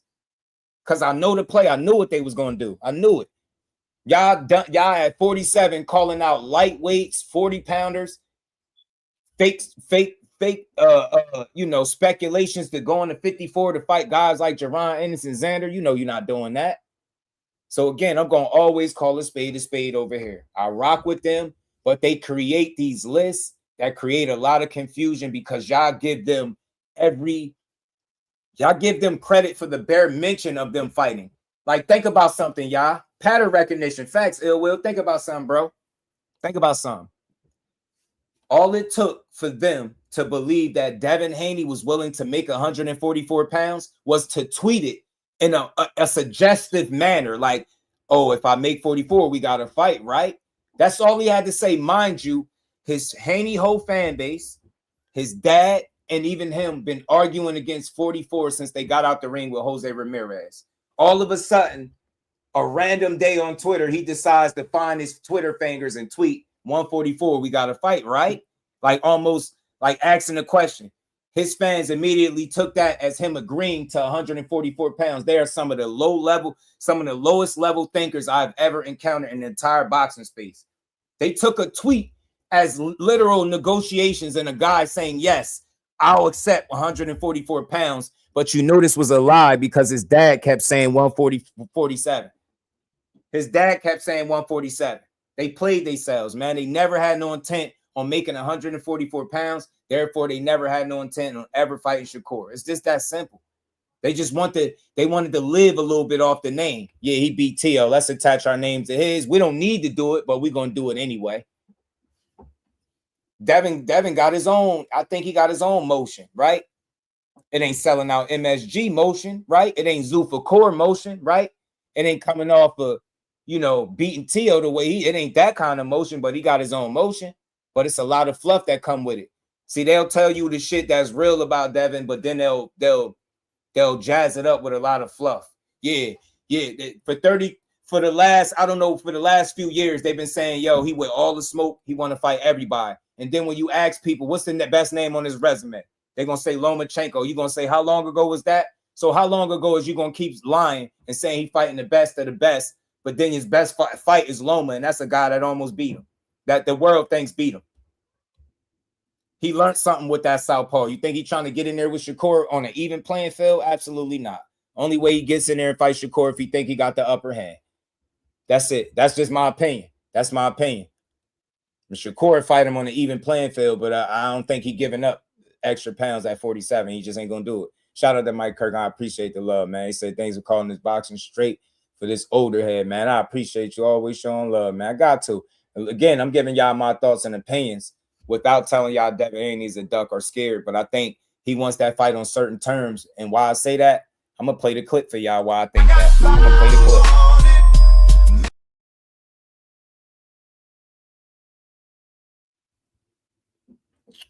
Nah, listen, I'm going to tell you this, and I get why you say that. Shout out to Mike Kirkland. I appreciate the love, homie. I'll say this to you, still grinding. I'll say this to you, Maul. I understand that. I understand why you would say you're not clout chasing. But let me say this to you directly, right? We seen Teofimo and Shakur Stevenson get made very fast. And I'm a boxing fan more than I am any boxer. So I rock with Devin. I rock with Core. I'm from Jersey. Core's my guy. I think he beats all these dudes. I think anybody can lose on the day. I don't think he's perfect. But I think when it's all said and done, if we continue to see the locked-in best version of Shakur, it's going to be really hard to beat him. Not impossible. It's going to be really hard. And the world knows that. That's why they beat him with the narratives and the slander and shit like that. They figure the more negative you can talk about him, the more people you can get to join on that. It could distract you from the fact that he's every bit as talented as your favorite fighter. That's all that is. So look, back to what I was saying about the clout chase. Why I feel like it's a clout chase? Because the timing of it still grinding. Hey, Maul, they're not even in the same weight class. Do you think I want to see Shakur Stevenson move up to 140 and then start looking at 135 like, hey, man, that's the biggest fight in boxing? Like a guy. And then when he says it, the guy got to come up to him. Imagine saying the biggest fight in boxing is a guy that's smaller than you, that you know outside of the last fight, he was 2 weight classes below you. Like, really level with me, y'all. Haney hoes, too. I know y'all be mad, but punch the air. I don't care. Everybody in the building, hit the like button. You on the vertical side, hit the like button, too. I see y'all lurking over there. Hit the like button.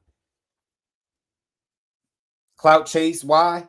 Because you haven't made one single move to actually make the fight. Outside of the Teofimo fight, that's giving you a little bit of breathing room to say he was just 1 weight class above you. He's literally 2 weight classes above you.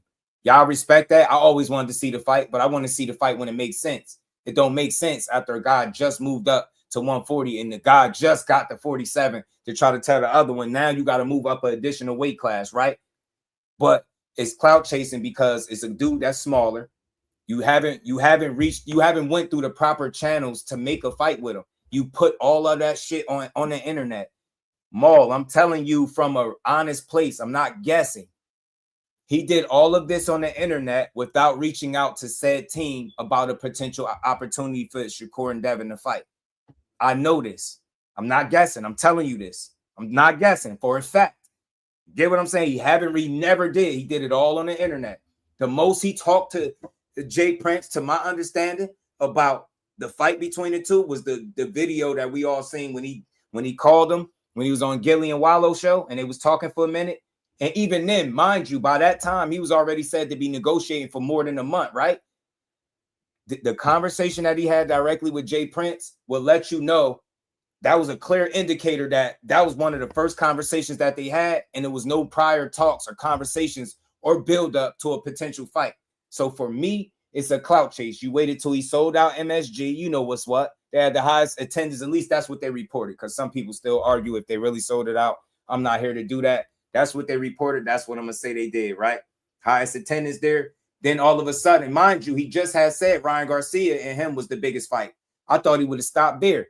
That made sense. That's a guy in your weight class. Now it's a dude that just had one fight at 40 being the biggest fight in boxing. But he wasn't willing to meet in the middle to make it. He said it on Twitter, but he did nothing to actually gear up to go to 144. Bill Haney said he's not reaching out to Jay. He said it publicly. So, Maul, how are you?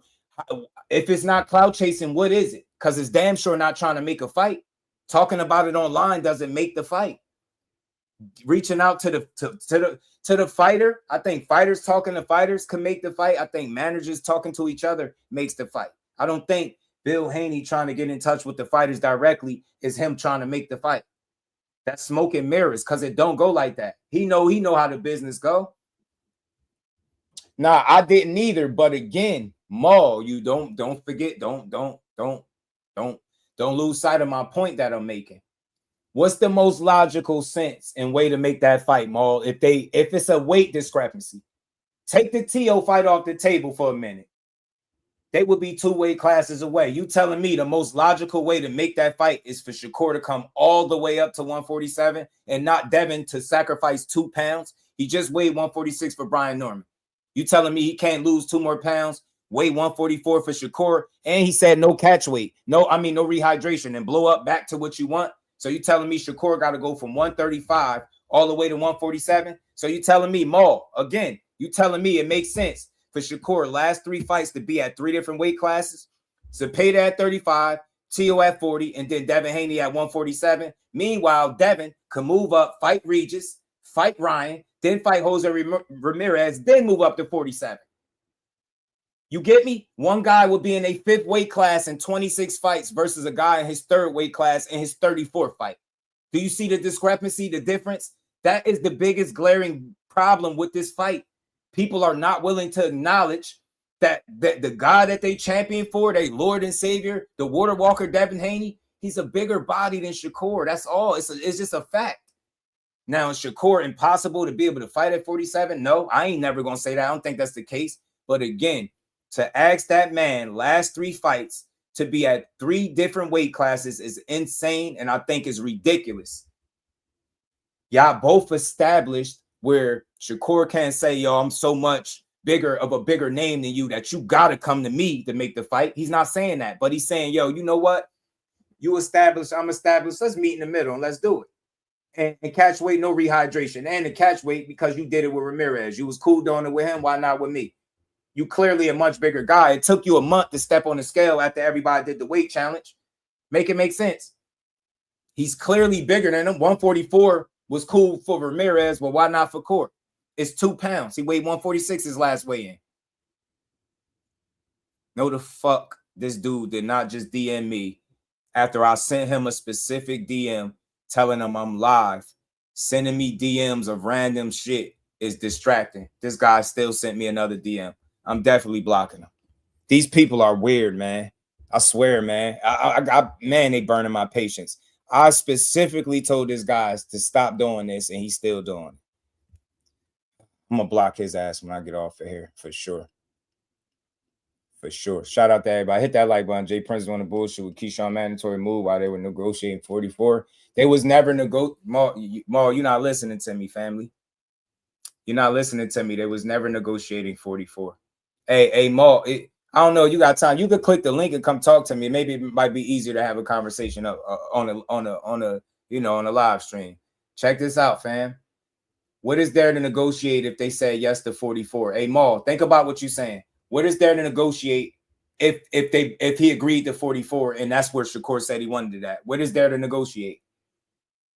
You understand what I'm saying? Hey, Maul, this was before the Devin had a deal. This was before Shakur had a deal. This is when Bill Haney said he was doing all this negotiating, right?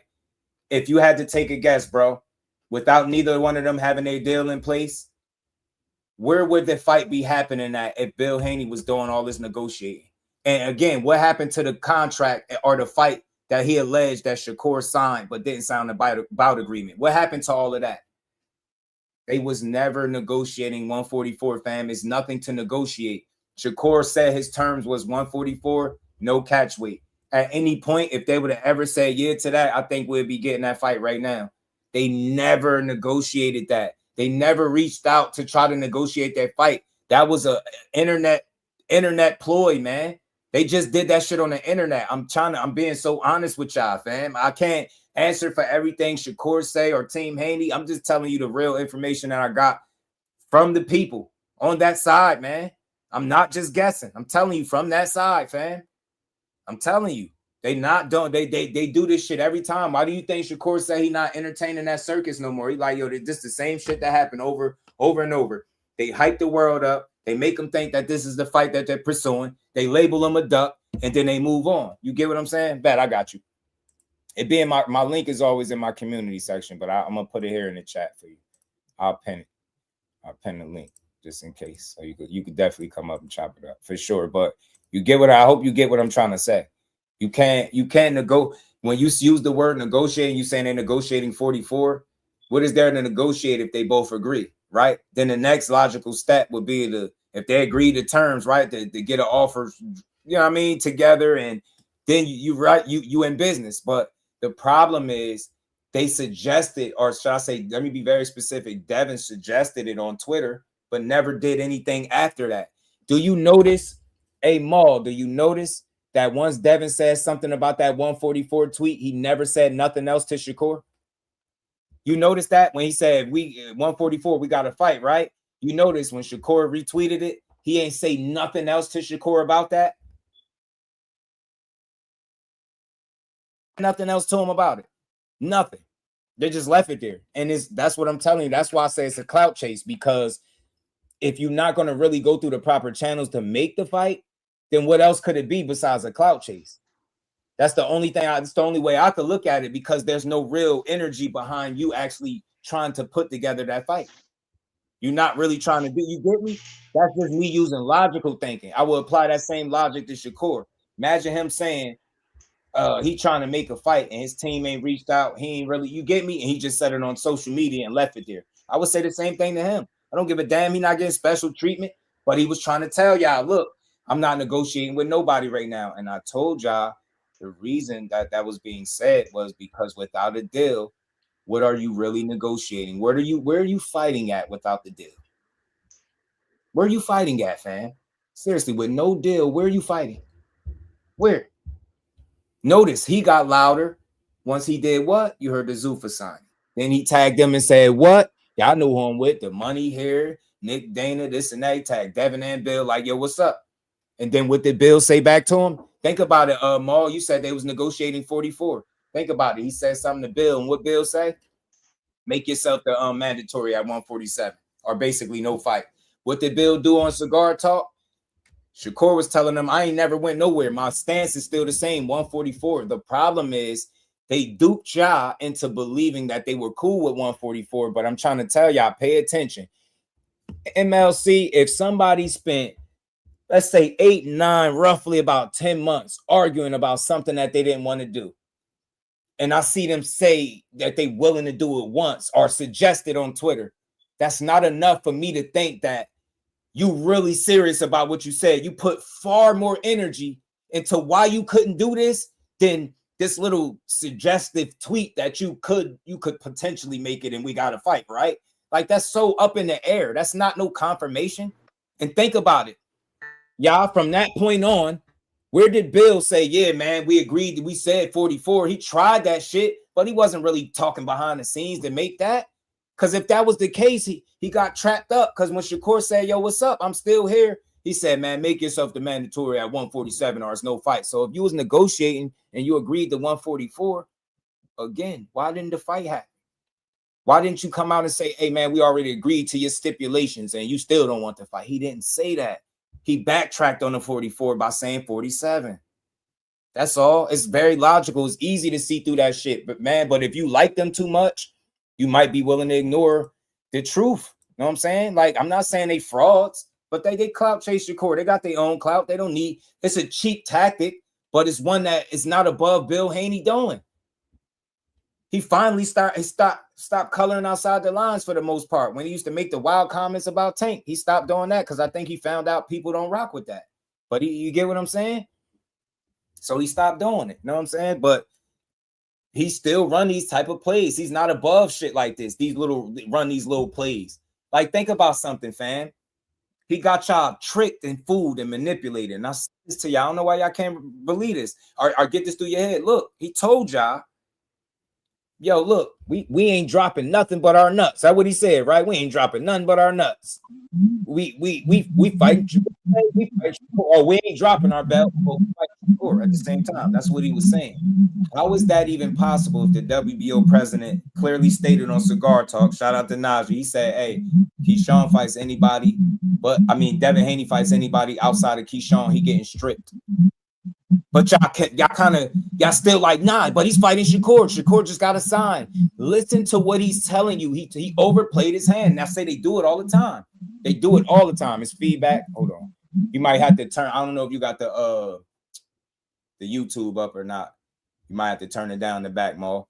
But you seen what he did. He overplayed his hand. He overplayed his hand like he always do. He told you, look, we ain't dropping. He's saying Shakur said drop the belt. So we told him we ain't dropping nothing but our nuts. Cool. That should sound cool. It's cute. It's cute. You ain't dropping nothing but your nuts. But what's good with it? But fighting anybody else outside of Keyshawn Davis will result into y'all getting stripped. So when I say overplayed your hand, let me make it make sense for you. You can't do both things at the same time. You can't keep your belt and be fighting Shakur. He was playing right in everybody's face. That's telling you right then and there that let Shakur or anybody do that to me. You tell me something that don't make sense to me, I'm gonna call you out. That's fake. That's like, yo, I can see if he said, you know what?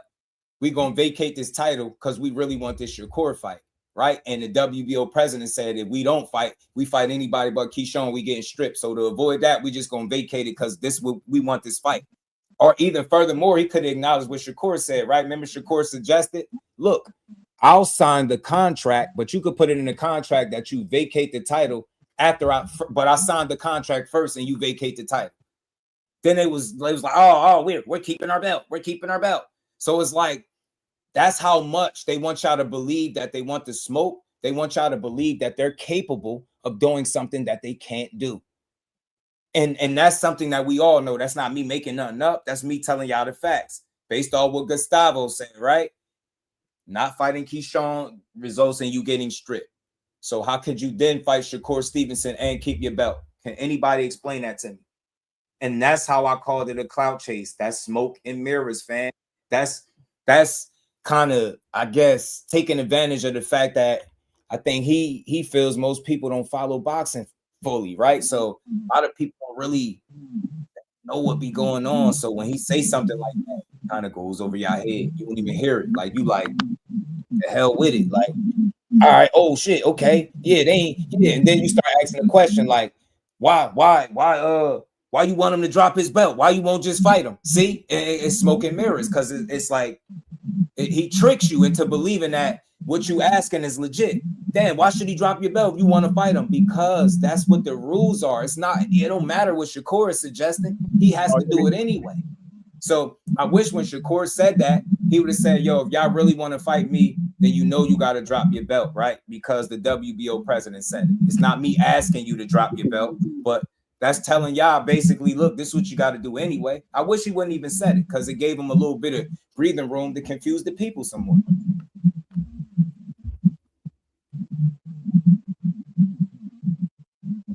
Funny but true. You like them too much. Yeah, you might ignore the truth. I'm telling you, Ma, what's good? I see you back there. Can you see me back there? Yeah, I can see you. You good.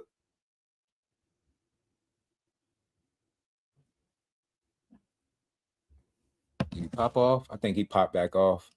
He popped back off. He might be having some connection issues. But yeah, man, that's what I was saying. Slicking out to talk with a slickster like Bill. You know what though? I begged it different, COE. And you know what? My guy Jordan was pointing something out to me. Go look at that interaction when it was on H Money channel years ago, when you had Devin and Bill up there and Shakur, and it was all up on that live stream. Go look at that again.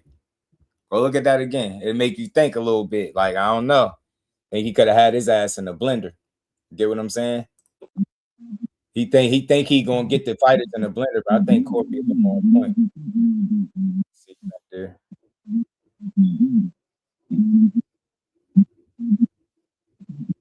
You on, yo? You on, Mo?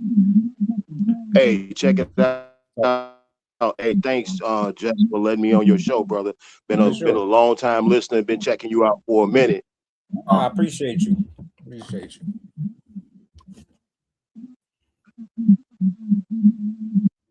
No. You got it, bro. I got a delay over on this end, so I never go live on the show. So give me a minute to get used to that bullshit. But it's all good. Just make sure your connection good. That's all.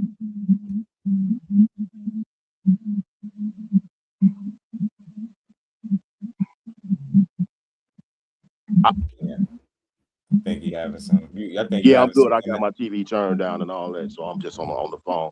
But check it out, my guy. I love your perspective, and I know you probably know a little more than I know. Mm-hmm.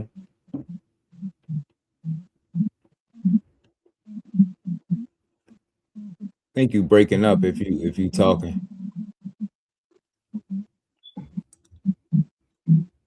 All right, my bad. Okay, I'm gonna ignore that. Ignore the I'm gonna ignore the delay. So check it out. For sure.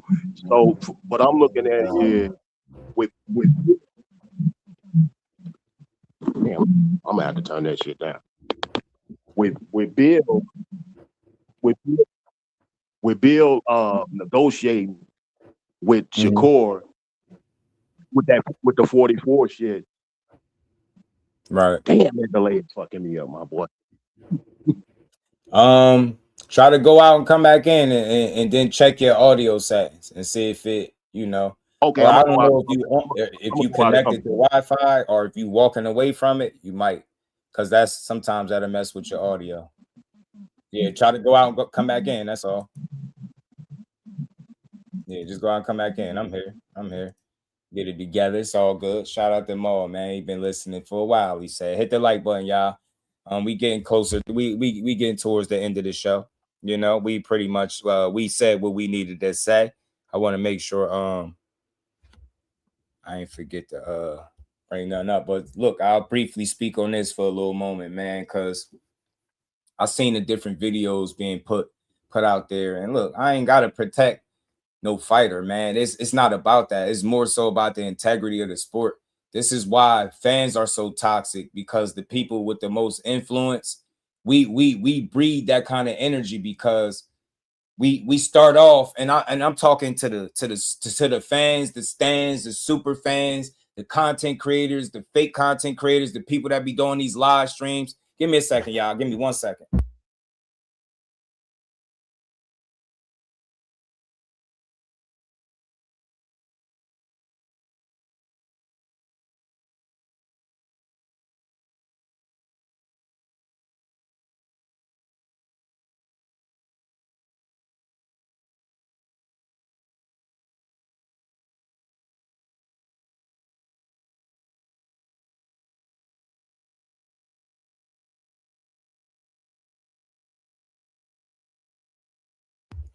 My bad, y'all. I had a phone call. Pardon me. Baby girl on my helmet, man.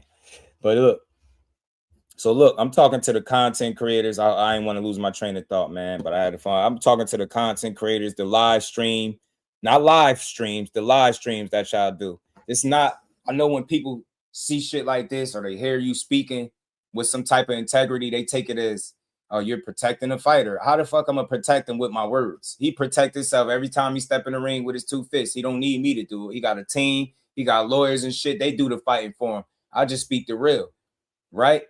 And yeah, we all start out in this space as humble content creators and people that just love the sport. Somewhere along the line, once we grow our audiences and our, I don't call people fans. I call people supporters. I don't even like the subscribers word. But once you grow your, your support systems, right?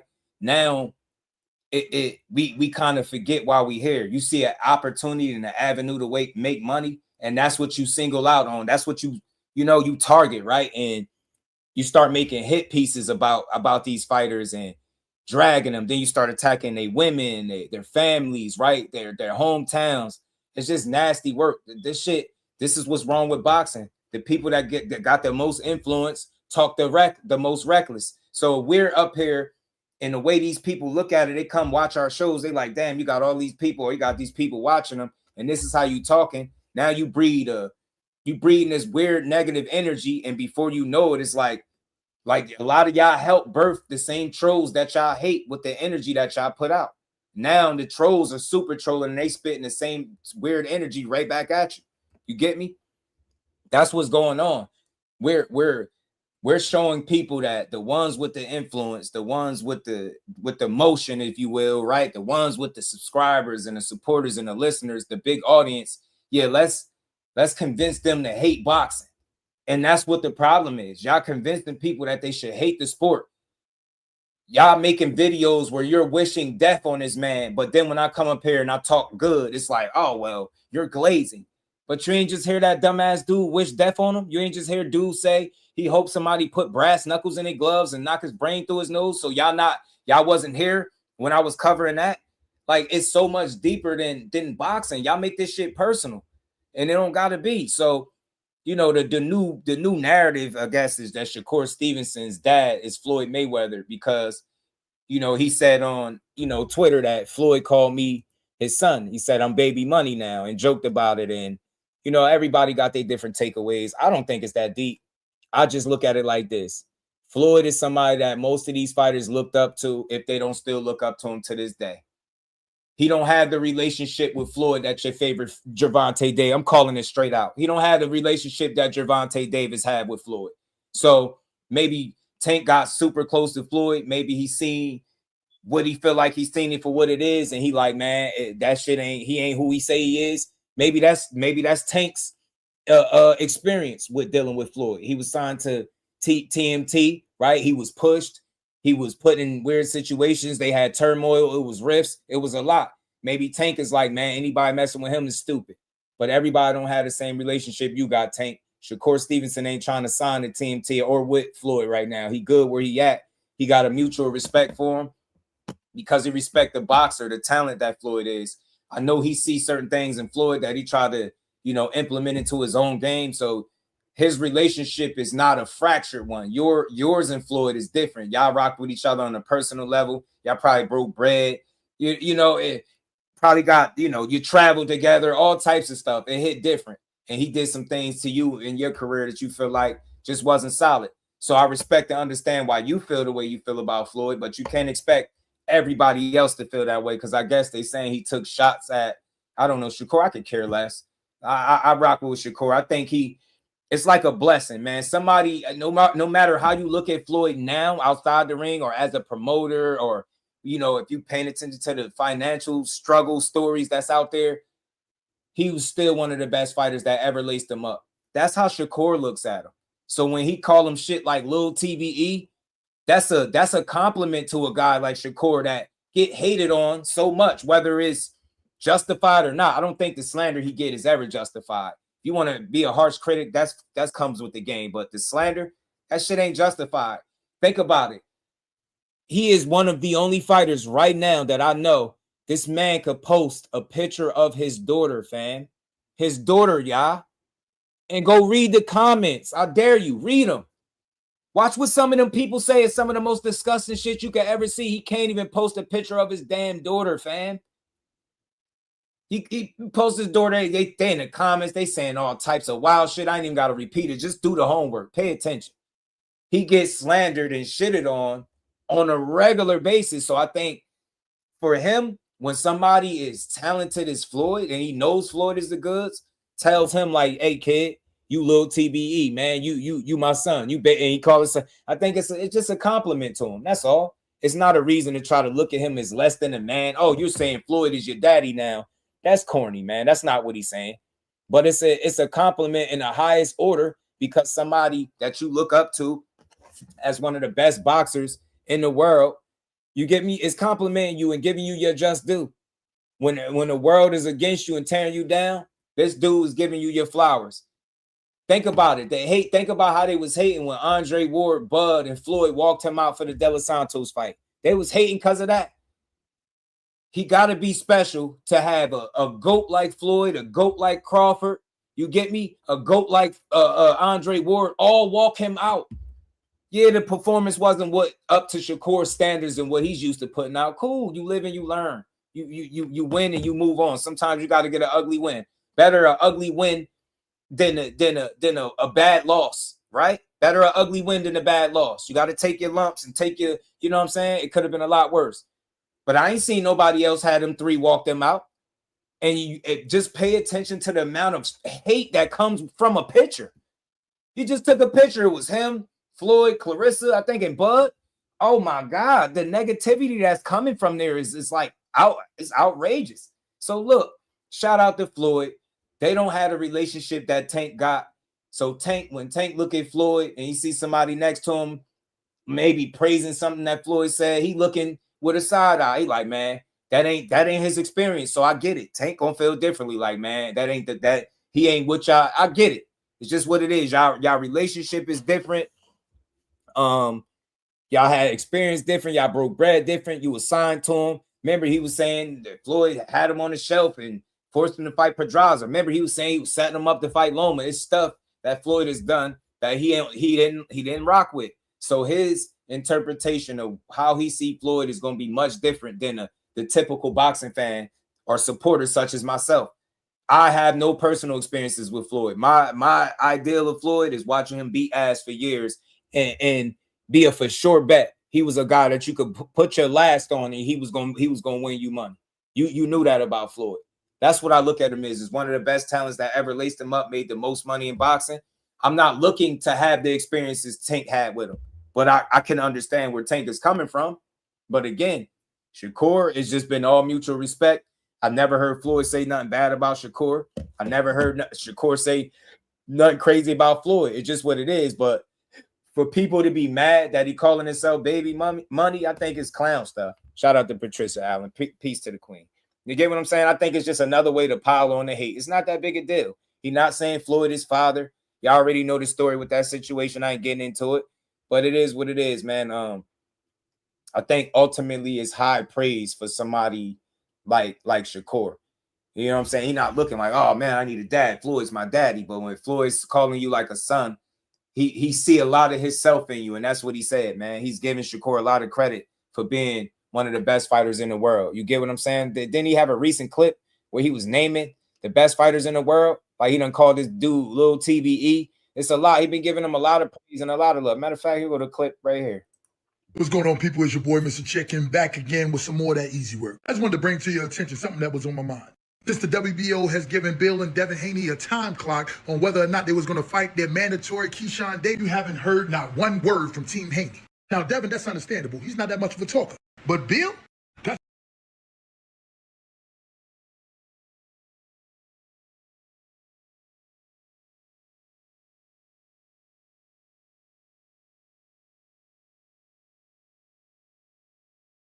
sad. That wasn't the one I was trying to play, just a regular video. Yeah, y'all heard it though when he was listing naming the best fighters in boxing. He, core name came up, Keyshawn. I think he said, did he say Devin? I think he said Devin too. You know what I'm saying? So he's been giving these dudes praise for the longest, man. I just think when things went sour and south between him and Floyd started doing how he was doing, and I think Tank seen what he felt like was a flawed individual, and he ain't rock with it. So his experiences with Floyd and his interpretation of what he is or who he is as a man is going to be far different than how Shakur said. Even when Shakur is asked about him in interviews, right? He like, man, I don't believe all them money stories and stuff like that. And he don't even like to get into it. You'll hear Tank make comments about his money. He'll diss Floyd because it's more personal between them. So I don't say Tank is wrong for the way he views Floyd. Like, only he would know. He had the personal experiences with him. I would say got to be a reason he feel that way, whether justified or not. It's got to be a reason why he feel the way he do about Floyd. But it reminds me of people that go in business, that you do business together, and then you kind of fall out, and then you kind of see the worst parts of somebody, right, when they no longer had the same access to you. So I understand, you know, Tank's frustration, but a lot of y'all, man, I'm trying to stop cursing. A lot of y'all don't think for yourselves. Tank say something is bad, then it's bad. Tank say something wrong, then it's wrong. Tank that means something not worthy or somebody not worthy or this is sucker shit. Now y'all running behind it. He younger than a lot of y'all. Y'all need to start thinking for yourselves. You can't call Shakur a sucker because his relationship and with Tank or with Floyd is different than what Floyd's and Tank is. It's different strokes for different folks. That's just like in this YouTube space. It's people that I know that I'm cool with that don't like other people that I'm cool with, but I ain't got shit to do with it. I respect you, I support you, and I move on. It's the same thing with this. Your relationship with one, Tank being falling out shouldn't mean he can control or dictate who aligns himself or be cool with a Floyd Mayweather. It's love. Floyd seemingly has always spoke highly of Shakur and shown him love. Why wouldn't Shakur give him the same thing back? Now I think it's much different when you're in bed with somebody, meaning like when you're in business and his bread being broken and his moves being made and somebody is dictating your career and pulling the strings, right? So I understand the frustration of Tank. I'm not knocking him for it, but why knock Shakur for being cordial with Floyd or having mutual respect between a future GOAT and a legit bona fide Hall of Fame fighter in Floyd Mayweather, right? That's all I see, bro. It's not that big a deal. It's a good look to see them that this much talent in the same place. The Clarissas, the Floyds, the Buzz, right? The Cores. That shit is cool. Andre Ward, like, the hate on that is silly. So think for yourselves, man. Stop being a Tank maniac. Everything he said, he don't deem was cool to me, right? So I thought this was cool to see them all out because y'all forgetting the goal was to support Clarissa Shields. That's it. That's all. COE was good, homie.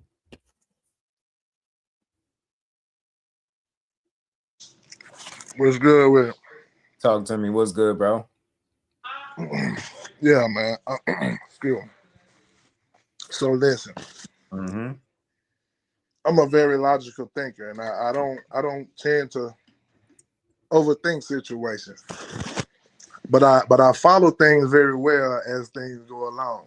If you follow the timeline, you'll see that how this thing went, and if you look at it from the perspective of just somebody without having bias, right? You can follow it, right? Mm-hmm. So I'm always be trying to. I've had this conversation with several people. It's right. all about to me. If you're all about making the big fights, big boxing, you know, making the most money. Shakur, if you have a chance to make the fight, you make the fight. Okay. So when you look at all the other fighters, I'm just thinking like, as you want to make the most money, I'm just thinking, hell, if I throw events, right? I throw basketball events. So my events I be looking to make the best matchups and everything, right? So as I'm following this with Bill, I know Shakur is the best fight for him. It's the biggest fight, the most lucrative fight, and legacy fight. You have several things that play in that aspect. You know, you got the biggest fight, the most money. You'll be on the pound for pound list. Probably take his spot if not shoot up to number 2. So you got all these perks that you get to make this fight. Okay, then I look at Clarissa Shields, man, and I try to bypass all the slander, you know, about her. But if you look at what she did by dropping 38 pounds, coming down to fight, 38 pounds. It wasn't the biggest fight she came down. You know what I mean? She came down for somebody, but she came down for the belts. She came down for a reason. Now, when I look at this situation between Shakur and Devin, I got to ask myself the logical thing. You're talking about 3 pounds. Now, you didn't hit on all the other facts in this matter, but about how or what he said, what Bill said when that he not going to 147, but then Devin came on and said he would fight at 144. Now, if Shakur's saying the fight is still on, if Shakur is saying the fight is still on, then all the perks I told you before this, right? The legacy, the money, the status. We're talking about all these perks that you would get with Shakur, but you don't pull the trigger. But you said you want to be great, and you said you want legacy fights, and you saying you want the money. Right. Clarissa Shields just did it, 38 pounds. So you talking about 3 pounds for a legacy fight, more money and everything, blowing Clarissa shit out. We gotta talk about this stuff, man. I be forgetting. Some of these topics I be forgetting to cook on, cause that girl could drop 38 pounds, but your favorite fighter can drop 2 more. And y'all want to talk about who won all the smoke? Miss me with that shit. Clarissa Shields could lose 38 pounds, go to middleweight, get shitted on and obliterated for being great. But your favorite fighter can't sacrifice 2 measly pounds for the biggest fight in boxing. But y'all say he want all the smoke. I'm sick of y'all. That saying he want all the smoke is fucking smoke and mirrors. He want all the smoke with stipulations too. Yeah, advantages and shit. I dare Shakur to be up at a weight class calling somebody out from 2 weight classes away, and watch how fucking disappointed I be. I promise you. That's why I said this was the worst time to call him Debo, because he played in people's face. You the farthest thing from it. You're not no damn Debo at all, fam. You're damn. This shit's starting to look real fraud in the light. You hold this shit up to the light, it's looking real fraud-like. Fam. But they gotta understand this, Jesse.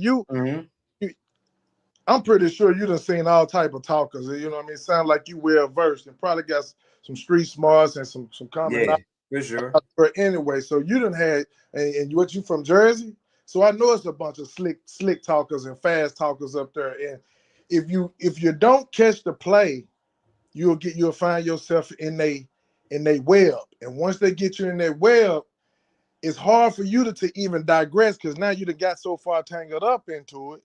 Now, if you digress, you're gonna be looking crazy. So now you got to ride the wave on out. That's what's happening. See, you're not like that. You like no. I peeped the game long time ago. You got to answer this right here first before we move past this. See, you done talk your way, and now that they got what they was gonna tell you or what they was even talking about, you done went on to something else, and that is what's happening. The 144 clause is a perfect way to get the fight that we never got at 135, right? We never got 35, which if they was looking at that, the same play was going on then, but they don't follow it. The same play. Right.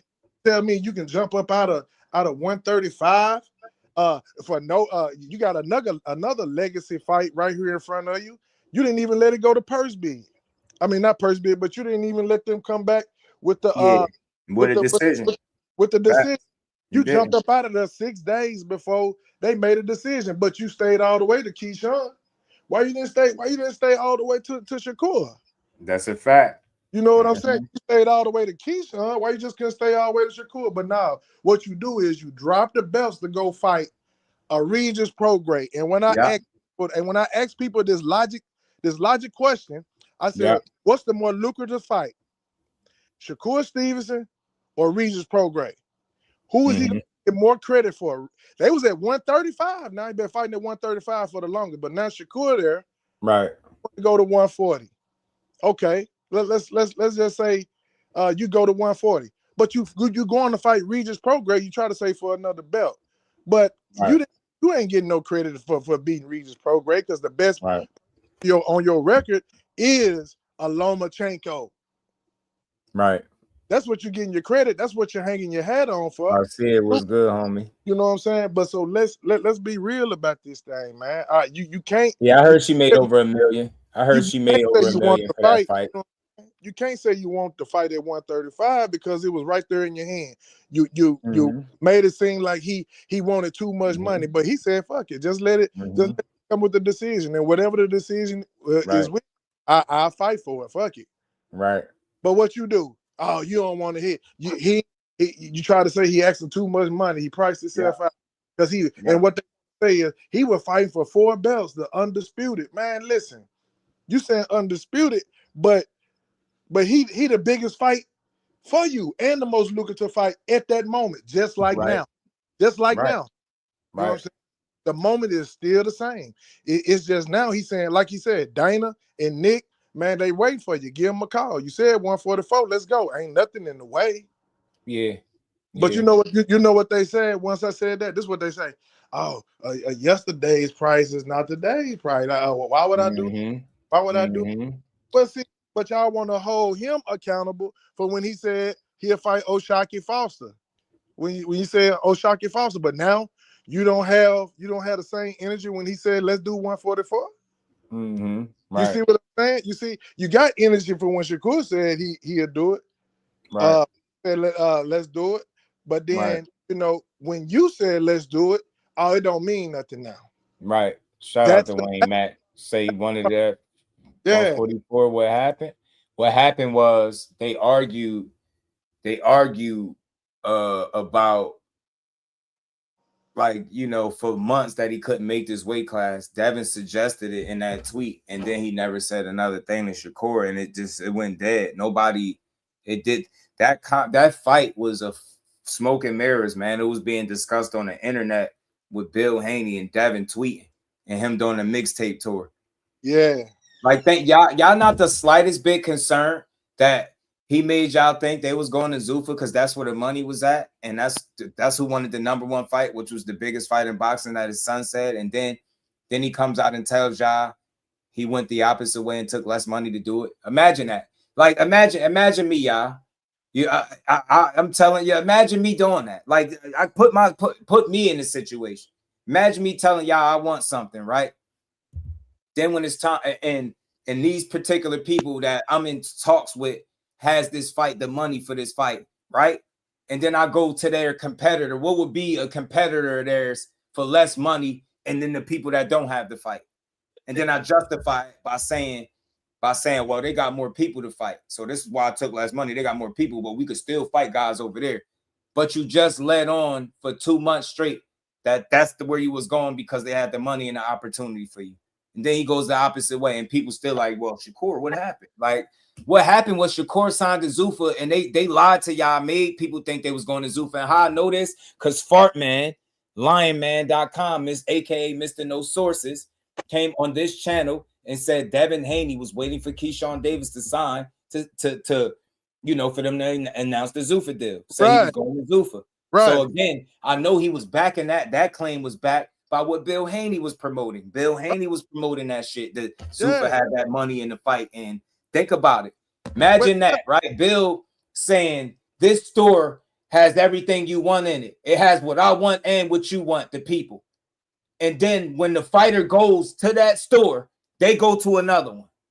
Right. And then be over there talking about, but we still wanted to fight that guy. But you could have stayed where you was at and fought him. You could have actually made a deal and fought him. So that's why I'm never letting that go. Like, and again, I'm not they wasn't really negotiating no fight.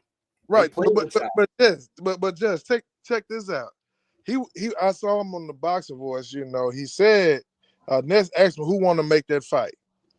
He said, the guys with the money, who want to make that Turkey. He said Turkey, right? So now let's talk about the fact that Turkey, the money man, wants to fight. So you mean Turkey done gave you the most money for how many fights he done fought on the ring card? 3? Have he fought what? 3? Has it been 3?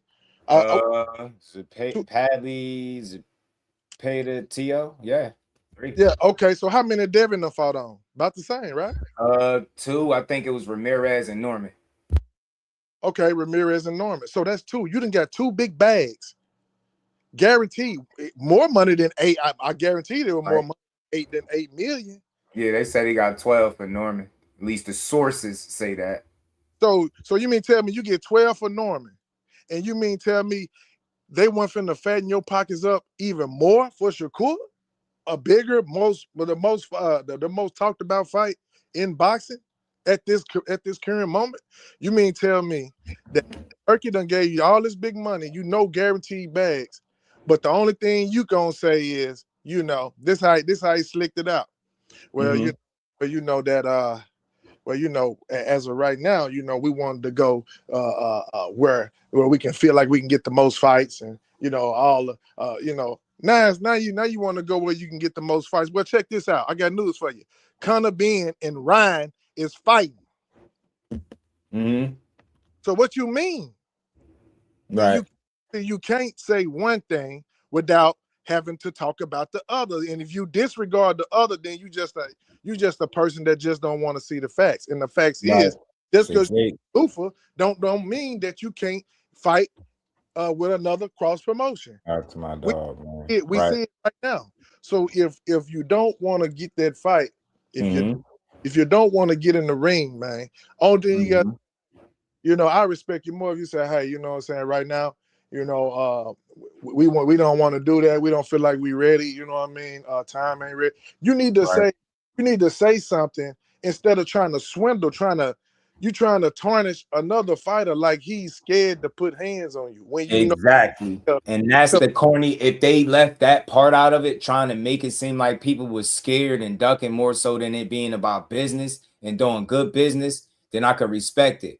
Like, for example, like, okay, I'll humor them. You want to go to duck narrative, so y'all duck Rolly. Every fight that doesn't ever get made when you can't get the money, we ain't trying to hear you duck. You supposed to take it or you ducking, right? You ain't believing yourself. You should have bet on yourself. It's pretty stupid to look at boxing that way. But that's how they look at it. But it's every time a fight is not materializing, it's this one's scared, that one's ducking. They got to 140, reached out to the wrong people and claimed they talked to Mattia's team and said he was ducking. They had to retract it because they never even spoke to his team. They do the same shit. Brian Norman was on steroids. Keyshawn Davis was cycling off. Now he getting high. Now Shakur calling Floyd his daddy. All that negative tabloid shit come from Team Haney. Y'all the worst thing that happened to boxing. Swear by far. And y'all got the Tanking Maniacs beat. They love they Tank. They love them some Tank, but they ain't propaganda filled the way y'all are. They not filled with propaganda because they more, I think, comfortable and secure with the fact they feel like Tank beats people. Like his fans really feel like he'll beat any and everybody. Devin Haney fans, they say it. They say it, but I don't think they believe it. And why I say that, because see, you'll hear somebody tell y'all Tank will do this, he'll do it like this, he'll do this, knock you out. Man, I still ain't heard nobody in Team Haney whole land tell me how the hell Devin Haney beat Shakur and what he do better. I promise you, bro. I still ain't heard that. I see dudes saying, every time you click on this channel and talking about Haney, just know, make the wrong kind of comment. I've been waiting for y'all. I'm secretly low-key waiting for y'all to make the wrong comment so I could show you just how ignorant I could be and not talk about them no more. And I can't wait to do it. I want y'all to say, I can't tell y'all what to say, what kind of comment, but just make the wrong kind of Haney comment. And I bet you, I promise you, I will eliminate him from my conversation. But just you know what type of dudes those are. This is who they are. The type that they can see a flaw that doesn't happen with they fighter, and the tank fans, they can see a flaw that doesn't happen with they fighter. But when it comes to Shakur, they haven't had a chance to see anything in the boxing ring where they can say, oh, only thing they can say, oh, he run. But ATV stupid. What about you done seen Devin touch the canvas? Yeah. You done seen Tank touch the canvas? Yeah. But you haven't seen Shakur. But is that why y'all hate this man? Because it's no other reason for this man. I mean, they hate him. They hate him, COE. I'm telling you, like I've listened intently. They hate him because he talk a certain way and they feel like it don't align with his fighting style. It's petty shit. It's stupid shit. Like they don't like him because they can't find nobody that's gonna beat him. And they know whoever your favorite fighter is, it don't matter who you think can beat him. You know he got a really good chance at winning the fight because real recognize real. If you really watch boxing and you know this, yeah, I'm definitely blocking dude after this. I'm gonna say this real quick, man, because he distracted me again. This is why I tell people to stop doing that. The worst thing you could do is while somebody trying to build, like while I'm here, I'm at work, we having fun, but we building. When somebody sends me random ass DMs and stuff that I'm not talking about, it's so distracting and it's annoying. Now, mind you, I've been here almost 5 hours. We 7 minutes away, a little less than 7 minutes away from 5 hours. I ain't seen this person one time. They've been sending me DMs since I've been live. Man, dude, just random shit. Them type of people right there, man. They sit in the room and have shit else to do. But see, now you're right, COA. But look, Matt, real quick, just to piggyback off what ETB is saying. Nah, he's exactly right. Yeah, I said this to you before. I said it publicly. You got to stop making everything about Tank. Like, I don't know nobody in boxing that do that. Everything is not centered around him. You make every conversation about him, every move is centered. It's something to do with him. You connect everything back to Tank. When you did it the other day, it's like Tank this, Tank that, Tank. Floyd fucking Mayweather is not supporting Shakur Stevenson to get mad. As a matter of fact, he wasn't even there with Shakur. He was there supporting Clarissa. See? When you a Tank-a-maniac, that's all you see and think. Everything Floyd does is to piss Tank off. Bro, what kind of life is that? Seriously, like, I ain't saying he ain't petty, because we clearly is. Remember, he said his fight is canceled and turned the comments off so nobody could respond. He's clearly petty. But fam, they don't even, like, from far as I know, like, it ain't even no current, like, beat. Like, you ain't see Floyd saying nothing about him. He just, where he at? He was supporting Clarissa. So Andre Ward, Floyd Mayweather, and Terrence Bud Crawford walked Shakur out for his fight a few years back, to make Tank mad, I guess. When he calls Shakur little TBE and his son and all, that's all to make Tank mad. That's what y'all think? Y'all think like I don't know, like women, bro. Man, that shit crazy. Like, I just want you to think a little bit more logically. He was there supporting Clarissa. Shakur has a good relationship with him. You hear how you talk about Floyd Mayweather? People be trying to get into the money shit. Be like, I don't even want to talk. Tank could go in. Why? And I understand it. Tank ain't the bad guy. I get it, because Tank got a totally different relationship. So when Tank turned up and he pissed off about something with Floyd, I could only guess as to what he pissed off about.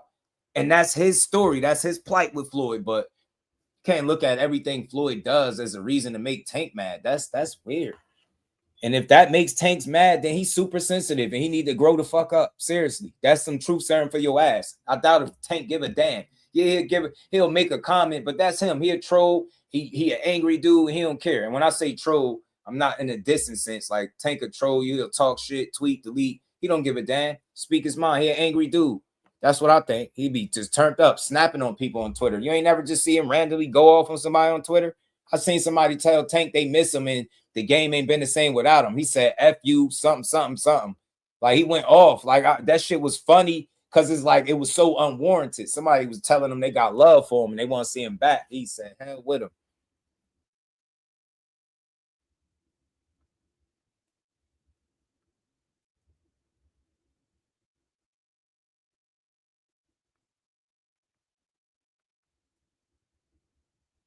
You know what I'm saying? So yeah, man, look, I get it, but everything is not about Tank. You know what I'm saying?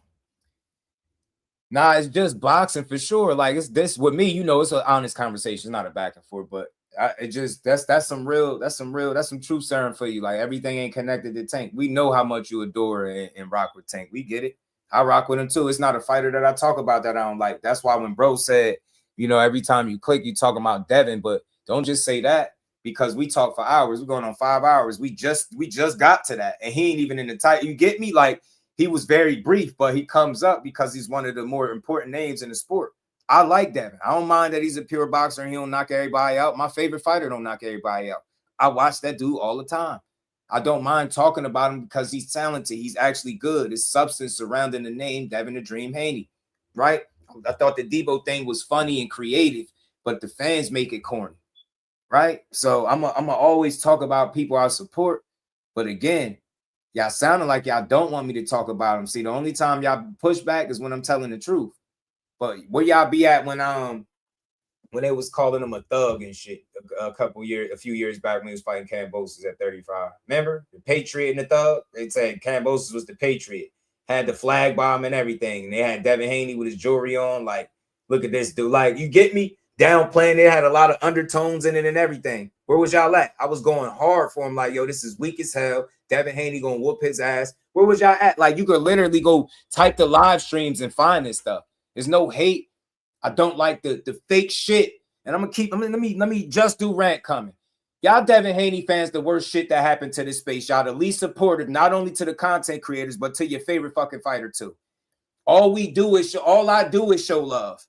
If you can tell me one comment that I've ever said about him that's hating, I'll fucking cash at you right now. Nobody has taken me up on the offer to make this free money. I don't dislike him. I can't keep saying this every day. But I don't like the fact that they won't just highlight what's dope about him. One of the hardest workers in the game. Yeah, talk about how he a fat kid at heart. He like to blow up in between fights. He get a little heavy. But when it's time to fight, you can't find another fighter that's in better shape than him, fam. Ripped up everywhere. You get me? He worked hard as shit. I admire that about him. As one man to the next, he worked his ass off. I look at that and I'm like, well done. Young man, you got a father that had money. He could have got in here and half-assed his career. He could have got in here and just said, hey, man, I'm eating all my pops. We rich. He got his own bag. Now he got more money than his fucking pops. That's how I look at him. But those are all the things that I think about before I get to some false narrative that the half of the boxing world is scared of. That's all, because I don't believe that shit. He shouldn't believe that stupid shit. Like, it's people out there that really think when Tszyu didn't accept the fight is because Tszyu was scared. Y'all really think that? You ain't scared to get outboxed by Shakur. You ain't scared to get outboxed by Devin. Outboxed is fucking outboxed. It can't be no worse than that unless you get stopped. You get me? Y'all really be at home like, yeah, man, people are they scared to fight him. And that's what creates the negative conversation about his lack of knockout power or his lack of knockouts. Y'all do that with the, oh, man, everybody's scared. Then you force people to tell the truth. Why would anybody be scared of a guy that's boxing people and not knocking nobody out? But I could level with it. People don't want to get embarrassed for 12 rounds. They don't want to get embarrassed. That's why some people do think about that. Damn, I might get embarrassed for 12 rounds. So you really think that's Katie? Man, I ain't gonna play with y'all. Y'all think I'm playing. It's tortillas that was in the oven.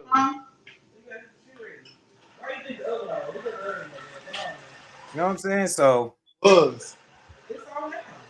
I like Debo, man. I do. I like Dev, man. That dude's he's a smart, talented ass boxer, fam. Like, and he really is gonna take a hell of a fighter to beat him. I'm not trolling, not joking when I say that's why he's 33-0. You think it's easy to win 30 plus fucking fights? No, that shit ain't easy to do. 3 different divisions, I get it. You can go through the resume, try to pick and poke, but that shit is not easy. Coming back after getting cheated and dragged by Ryan Garcia is not easy. My respect for him grew, but the disrespect for y'all fans grow. You know what I'm saying? The disrespect for the fans grow. That they annoying as hell, fam. Like they make you hesitate giving a man his flowers because they want you to praise him while they shit on everybody that he potentially could get in the ring with. I watched it for years. Shakur Stevenson got in the ring with that dude at 35. Man, I ain't even got to say the people names, man. Hey, y'all know who y'all are. Y'all was online calling this man coons, backstabbers. He a snake. They was friends. Mind you, the same people that saying it ain't no friends now in boxing and they want Keyshawn and Shakur to fight, they was saying how they was friends. And this picture right here calls a shitstorm. He a coon. They hate, he fake, he this, he that.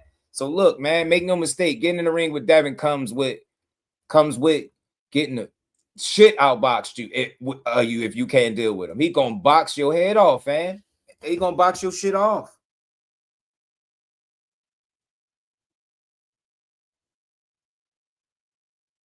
He gonna box your shit off. You know what I'm saying? And that's just what it is, man. He gonna always have my support because he's a hell of a fighter, man. He really is, bro. But I've always maintained my position. I just think there's a short list of guys that can beat him. Shakur is one for sure. I think Shakur can beat him. I do think if they ever fight, he gonna lose. Just think Shakur fight a more mistake-free game, right? If the game is hit and I get hit, and I get hit less than everybody in boxing, and I'm able to go out there and stay consistent with what I've been putting out, who wins that fight based on what they do in the ring? Shakur does. Because he's never been in a fight where somebody hit him way more than you get me? So if that stays true, right? I know that's like, all right, but then he could get in there. Maybe Devin is able to do some shit that everybody else could. Maybe. But I'm telling y'all, based on the numbers that he put out through 25 fights, from jab percentage, having the most accurate jab in boxing, to having a number 2, and combination percentage landed, like those are the things that makes me feel like he beats these guys. If he stays on par, meaning be on his A game, he got a great chance of beating all these dudes, bro. I ain't about to half-ass it. I ain't about to pussyfoot around my opinion. Man, he hard to beat.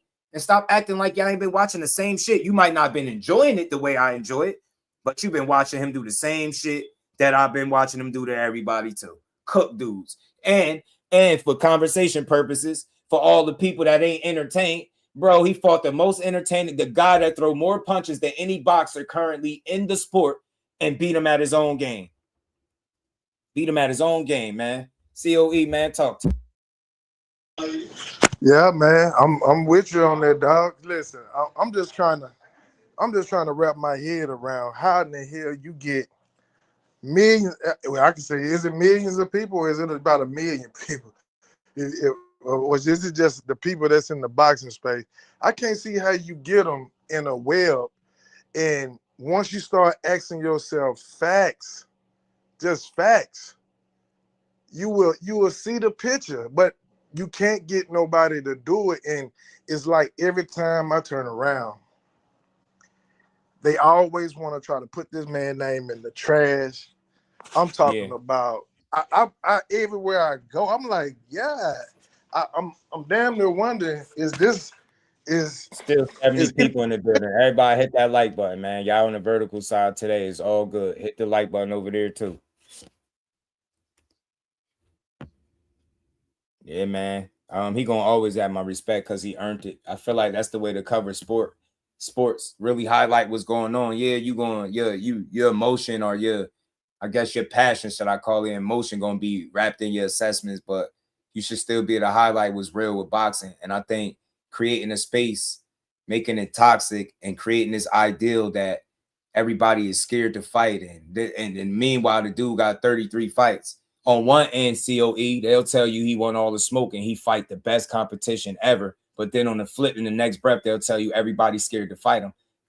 Both of those things can be true. You get what I'm saying? You can't be fighting everybody wanting all the smoke, but then everybody ducking him at the same time. So that means he's not fighting everybody. If everybody is ducking him, how is he also fighting everybody? Y'all logic be flawed. It'd be stupid as hell because you over promote him. And by that, I mean you make it very unrealistic, the conversations. You make it so one-sided. Like, you let these dumbasses, Haney whole fan base channels tell you Shakur ain't worth shit.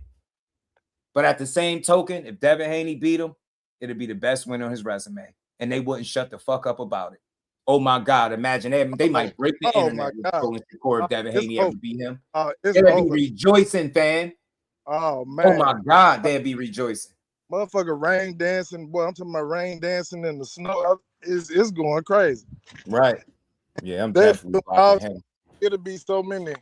Threw 400 less punches anticipated and still outlanded him, right? If that ain't impressive, I don't know what is. And he did it right in front of him, fam. Reduced that man to 27% landed.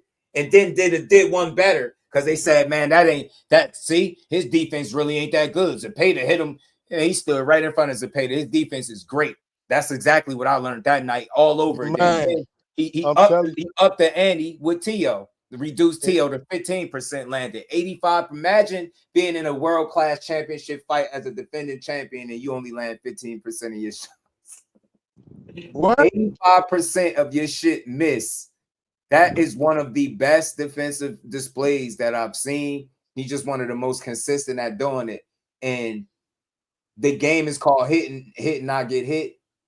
he's the least hit. That's why I feel like he's going to be really hard to beat. It's So, not man, impossible. He could get caught. He could get clipped. He could get stopped. He can get out boxed. Any of this could happen. He could have an off night. He could be injured, right? He could slip up, anything. But on his A game, he's going to be hard to beat. Very. Shakur, Same thing with Devin. Same thing with Devin. Same thing with Tank. Focus Tank, dangerous Tank. Same thing with any of these guys that's world class. Keyshawn, on his A game, hard as hell to beat. Yeah, hard as hell to beat. Did you hear what T.O. said, though? Did you hear what T.O. said when he said, man, Shakur, they asked him who's the best fighter he done fought, and he said Shakur is the best fighter he done ever fought. Mm-hmm. So I think I got the clip. Yeah, when you got a guy like that saying that Shakur, after he done fought Loma, he done beat Loma, after he done did all that, right? Right. Then he go up to Shakur and get minimized to merely nothing. I mean, his daddy didn't even have when your daddy is in the corner and can't give you nothing, he done broke you down and the coach down. It's damn near like a flawless victory. That's why T.O. dad still had a hard time trying to get over it, because not only did he get himself broke, did T.O. get broke mentally, he broke Senior as well. And he tried to put it on T.O., but T.O. had just told you, man, who is the best fight I ever fought. So that right there means something. If you don't analyze that and take it for what it is, then you just trying to. He ain't never went against his own. That's that shit that y'all Haney fans talk about. He made up for it. His going against his own with the Teal win. When did he go against his own? Y'all really push. That's the shit Team Haney do. Narratives, bro. Y'all don't just keep it by. When did he go against his own? People got mad when the man said he's Puerto Rican. Do y'all know my pops is Puerto Rican too? Do y'all know I got a sister that's damn lighter than some of y'all? And I know y'all, you give me some of the Hispanic people that I know. Like what I'm lying to? It's like when he say that shit, I could really relate. Like I know what he mean. Like shit is shit. You can't control what the reality is, but they like, oh, he switched up. Like, nah, y'all weird, man. I'm mixed with Puerto Rican. You gonna tell me I'm lying? And shit is weird, bro. That's just not something that overly, like those are the facts. But it's like, yeah, he embraced it. They like, oh my god. I was like, yo, y'all super weird, man. Stop being mad. Can your favorite fighter beat him? That's what I want to know. Let's keep it on box. Can your favorite fighter beat him? Would your favorite fighter fight him? Do he want smoke? That's what I want to know. TL showed us if you want to fight Shakur, it's really easy to do. I'm staying stuck on that. I don't care what nobody say. He showed me, he showed the world. Yo, you want to fight him? That's how easy. Look, 1, 2, 3. We don't gotta play on Twitter. We don't gotta go back and forth. We ain't gotta be mad at each other. 1, 2, 3. Fight done. Done. Yeah. Done. And that's a message for any of y'all that want to fight Zufakor, aka Baby Money. Man, it's 1, 2, 3. You're done. He said, "Holla at Nick." I'm not gonna ever let that down. When he said, "Holla at Nick" and "Holla at Dana," that means Dana or Nick could have came out and said, "No, we didn't say that. We Right. Like what you talking about? Yeah, they could have said, "No, we ain't say that," and I don't know nothing about that. But that's why I like the fact that I got real people that come here and listen, because y'all heard me kind of suggesting, y'all heard me breaking down where I was hearing he was going to Zuffa. Y'all heard me say this. It was a 90-something%. I said a 99% chance that he go there, right? My guy was telling me, he came up here, hollered at us. You know what I mean? You notice he got louder, COE, once the deal got solidified. He got louder with the talk. Like he got quiet for a minute. They thinking they ran him off. He doing real business. Y'all trolling for the internet. The business of boxing don't move as fast as the conversations do on the internet. Everybody should know that by now. Then when he got it done, now he start tagging and atting and what's up? What's up now? And it's just like, oh shit, nah. And then they just ignored him. So I was like, I've seen this play. When he said he wasn't entertaining it, job well done, Shakur. Smart man. Don't let them play with your name no more. Yeah, they don't play with it. Respectfully, because look, I mean, they played 25% of nothing is playing. I'm not rehashing that. I got the clip still. Yeah. I'm gonna repost that shit on Twitter so people can see it. for the last time. That's playing. Calling a person out when a grandfather said they was gonna stay 2 weight classes away. That was before that came out before he falls to payday, if I'm not mistaken. You get what I'm saying? Then you kind of see how the cookie crumble. Dude ended up there, and then he moved up, fought Tszyu, and it looked like they 1 weight class away when it's really 2. So again, dudes be having plans. They strategic. They use the names that keep their names afloat, and they use Shakur's. You know what I'm saying? And that they didn't need to. I want to be clear. He got his own clout, but that's still some clout chasing shit when you tell everybody what you're going to do, but then behind the scenes don't lift a finger to actually do it. Right. And pick up the phone to actually do it. That's all I'm telling y'all. It was coming from the person that he would be negotiating with. Y'all think I'm just guessing? Why y'all think I'm saying it with so much passion and confidence? Because I know it's coming from the source. I know where it's coming from. He telling y'all I don't believe it. Y'all like, well, Shakur said. I'm like, all right. And that's where y'all got me. Only thing I can say is he made things confusing when he said, oh, yeah, there's negotiations. But it's how I interpret what he said and how other people interpret it is totally different. Hey, yeah. Like when he says that, people been throwing that word around real loosely. When they say that, they say, yeah, it's talks, it's conversations, it's like it's out there. I don't think that y'all really you on the phone with Dad's pops is on the phone. Like, I don't think it's that, right? But I think it's the internet, right? Oh, we doing this and that. I think you like, yeah, man, because he said one thing. He said something about signing. So he's like, well, I didn't sign. Let me take that back. He said, I verbally agreed. Right. And that says plenty. That's what he was talking about. Nothing is written down. No contract. It's a lot of talk. Yeah. And that's what be going on. Like, think about it. You just was about to get it with Vergil and Charlo. Charlo came out and did what? Said, hey, man, I just spoke to Al. I ain't hear nothing about this Vergil. I'm fighting Tszyu next. See what I'm saying? Like, shit like that, it'll float around, but these fighters can shoot it down. But let's keep the same energy we had for Core when Bill was saying he was negotiating. Shakur said he wasn't. We said he was lying, right? Right. Charlo just said he don't know nothing about this Vergil shit. He fighting Tszyu. Should we say he lying too?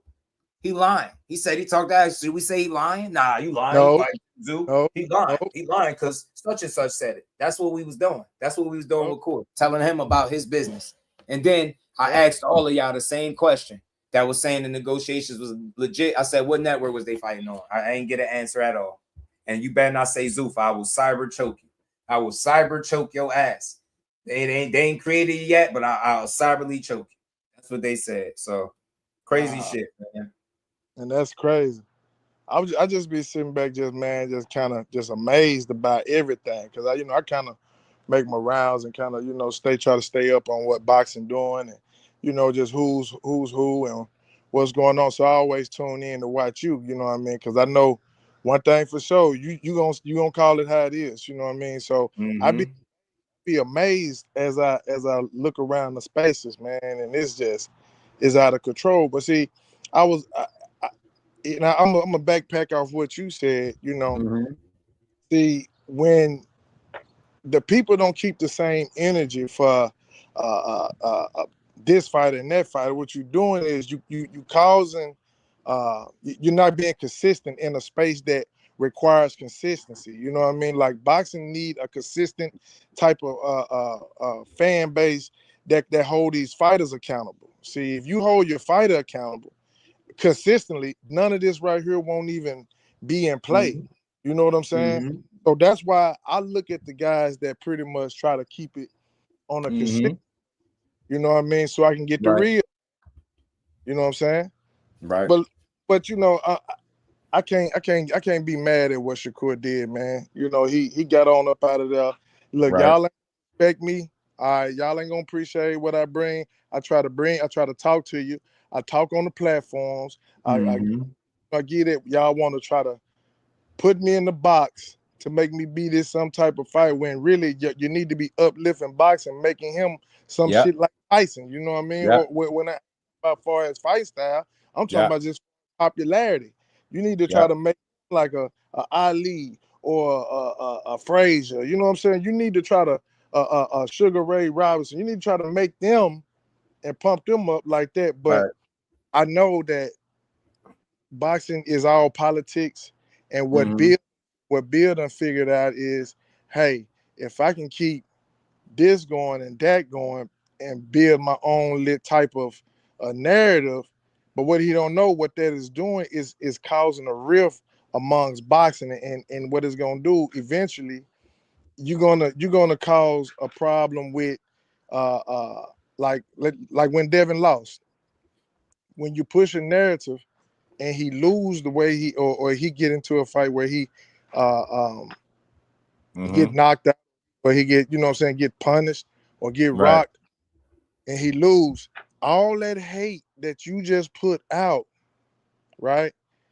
Now you gonna get it 10 times fold, because I'm telling you, he think that Devin, that Ryan Garcia was something. That even though Ryan, even when Ryan cheated, I didn't agree with that. But if he think that melee he caught then, boy, they were talking so bad, I rock with him. You know what I'm saying? I just wanted to be, if Bill gonna push a narrative to build it, man. Don't push a narrative to kill one of the greatest fighters image that this boxing have right now, man. You should be trying to hype him up, because if you do fight him, then Devin get above that. You know what I'm saying? Building. Right. You know, I'll say this too, man. Because people always saying that they tweet more than they fight. That's because it's not. You could tweet every day, every single day. You can't fight every day. That's so fucking stupid when people say that. Turn Twitter off. They gonna always tweet more than they fight. Always. But they all do fight. We got to stop saying that dudes is fighting. Everybody got situations right now. Now guys is getting up there where they're doing a lot of business. Dudes crunching numbers. They trying to weigh their options. No, none of these guys want to lose. You think they want to lose in this bullshit ass space that we in, so they could get dragged for the next 8 months to a year? Maybe 2, depending on who you lose to and how you lose. None of these dudes, call it what it is. None of these dudes want to lose, because I'm not sure that fighters feel like we got their backs if they lose. That's it. Everybody supports you when you winning. That's it. Look how they did Errol Spence. He got 2 losses now, but before that, he was the most disrespected one-loss fighter that I ever encountered. I ever witnessed seeing people like disrespect, talk crazy. First, it was Keith Thurman. Yes. One of the best. He was literally the best welterweight once upon a time. Looked at. You get me? He was really the guy. He get injured. People like, F Keith Thurman. He need to retire. Yeah. How long you going to be injured? When I started hearing fans snap on people for being hurt, and that's how he make his bread, you think he want to be injured? Nah, he faking. I started hearing wild shit. Then the way they attack Earl, you get me? You cannot even lose. The way they shitted on Devin Haney, yes, I'm saying it. Nasty work. Do y'all remember you soft-ass Haney fans always talking about him? So make sure you talk about the context that I provide when I talk about him. Do y'all remember they was calling them all types of bitches and soft because of the lawsuit? And I was here talking about, look, y'all being fooled. It's not about the battery part. It's about the money. He feels like his money is fucked with. That's why he's suing the guy. He's seen a purse bid situation where nobody wanted to bid on it, not realizing that fight just wasn't a good fight for boxing, right? But he felt like he lost funds fucking with him. And I was right there going to bat for him while everybody was calling them bitches, everything but his real name. I be wanting to know, where the fuck do people be at when I do these things? So I'm going to have that same energy if I feel like it's fluff coming from his fan base, right? But I called them out, not him. I think he will fight, but I think it's a lot of smoke and mirrors surrounding him. Because he actually can fight. Yeah. But it's a gang of them. But let me talk about that Errol Spence situation. So Errol, that's a prime example of the type of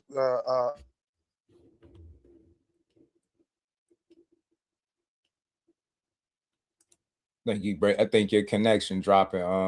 You still live? Yeah, I went to my son football game and everything. Shout out to Judge. Yeah, we going on 5.5 hours. COE came up here chopping it up, and we just ended up being here a little longer. It's all good. Y'all know how we do over here anyway, man. I'm starting to. I know as much as I do, and I'm thinking about upping the ante a little bit. Period. Just lock in all the way with the content. So it's gonna happen. Hold on.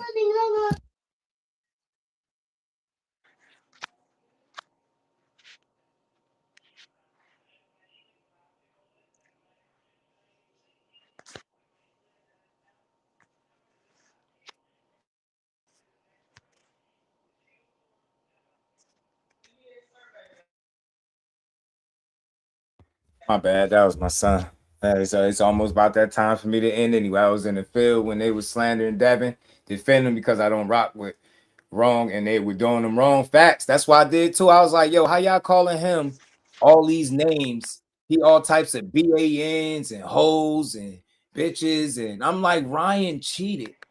And from what my guy told me, what picture he seen with Ryan in it, it wasn't unintentional. Like, y'all don't get it. Certain stories I could tell on here. I just leave them off because I ain't here for that. But it's a lot of weird stuff, fam. Like, I don't like to listen to grown men and women get slandered and disrespected and dragged for being successful. You dumbass, and again, the Clarissa Shields shit, I'm never off that. You dumbass dudes all day. Y'all, yo, fam. Hey, y'all, real quick before we do get out of here, I counted 100 straight Clarissa Shields videos. Y'all, it don't take that long. I know he's like, damn, you had some time. Yeah, I made some time. I was eating, came across a wild video, and it wasn't a channel that covered boxing. And I was just curious because I seen, like, you know, the whole page was like, I clicked the channel, the whole page was like basically all Clarissa. I'm like, how long did they keep this up? I stopped counting after a while, but I know it was more. I counted 100 straight Clarissa Shields slander videos, bro. The wildest shit I've ever seen in my life. I was blown. I'm like, wow, fam. Wow, really? My whole channel. Then I clicked another one. Hey, fam, every single live stream. Clarissa this, Clarissa. I seen the fool that we were talking about earlier, the Mr. Fake a car accident guy. 800 people watching him talk crazy about Clarissa. So disappointing, fam. But then people will get mad at me for supporting boxing. I build boxing up. Oh, well, you're glazing. Somebody told me yesterday I was glazing. What was it yesterday or the day before? I was glazing Clarissa. I didn't even know that was a bad thing. A man glazing a woman. I thought it was only bad when you men glazing men. Man told me I was glazing Clarissa for telling the truth. Bro, man, this shit is a toxic ass space, but we gonna keep doing our due diligence, man, and trying to build boxing up, man. I talk shit too, but I try to make it funny. We have fun. I don't believe in slandering successful people. That's some hating ass shit. So the next time you upload a video hating on a successful person, just know you are the epitome of a hater. Watching a complete stranger be successful at some shit that you can't do, and then getting on a live stream talking about how bad it was makes you a clown. That is the epitome. That's the example. Like, that's the description of what a hater, a miserable hater is too. You get what I'm saying? I had to glaze my wife after I cooked this. I should have known. Shout out to my dog, Aunt McQueen, the professor. He said, it's bad to them because they like the other side, right? It's like they Peter Thomas getting in the housewife shit. Hey, Mike, yeah, they milking it. Rick, they milking it. Getting women to go backstage and go back and forth. I'm telling you, bro. Whole channel Clarissa Shields slander. It's disappointing because I be thinking these people are solid. But hey, y'all, it's only a few of us left. I don't claim to be better than nobody in this space, but I claim to be more genuine than these dudes because I am. I know where the avenue's at. I know the way you could switch up. I'm watching people switch up. If I decided to start uploading and talking crazy about Clarissa, it would work because that's what they want. I'm watching at least, I'm not going to exaggerate, maybe 3 or 4 channels that did it. All of it is overdoing it. It's past milking. It's like they driving it into the ground. It's getting so bad. You seeing non-boxing channels cover Clarissa and Papoose drama. It's sad, bro. So message to the group, keep bringing the greatest woman of all time. They couldn't beat you, so they teamed up against you, and they still can't beat you. Alicia and Serrano look out of place in that video, and I don't give a damn. I'm always rocking with the GOAT. I don't give a fuck about how Alicia Bumgarner make y'all feel, how she look to y'all. I got a woman. I don't need to fantasize over no Alicia Bumgarner. I love her as a talent, too. She's fun to watch. She with Derrick James. She look like she got a little bit better under him, more comfortable. I'm looking forward to watching her fight the next time. But I'm not interested in no Clarissa Shields slander, no boxing slander whatsoever. So with that, man, I just gave y'all 5.5 hours of my time giving boxing its just due. We just gave boxing its just due. Much love and appreciation to everybody that continues to support. Hit the like button, hit the super chat, hit the cash app. I appreciate y'all, man. It's love. It's another good show. We're gonna be back tomorrow too. We'll do this all over again. It's a couple of things. It's oddly enough, as long as we into this show, it's still a couple of things that I ain't even get to. I'll say that for tomorrow.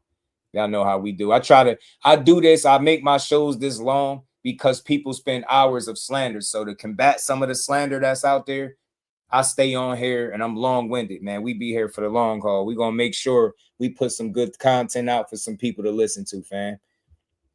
Shout out to my dog. Just, you sleep better. Not being fake and full of bullshit. That's an absolute fact, bro.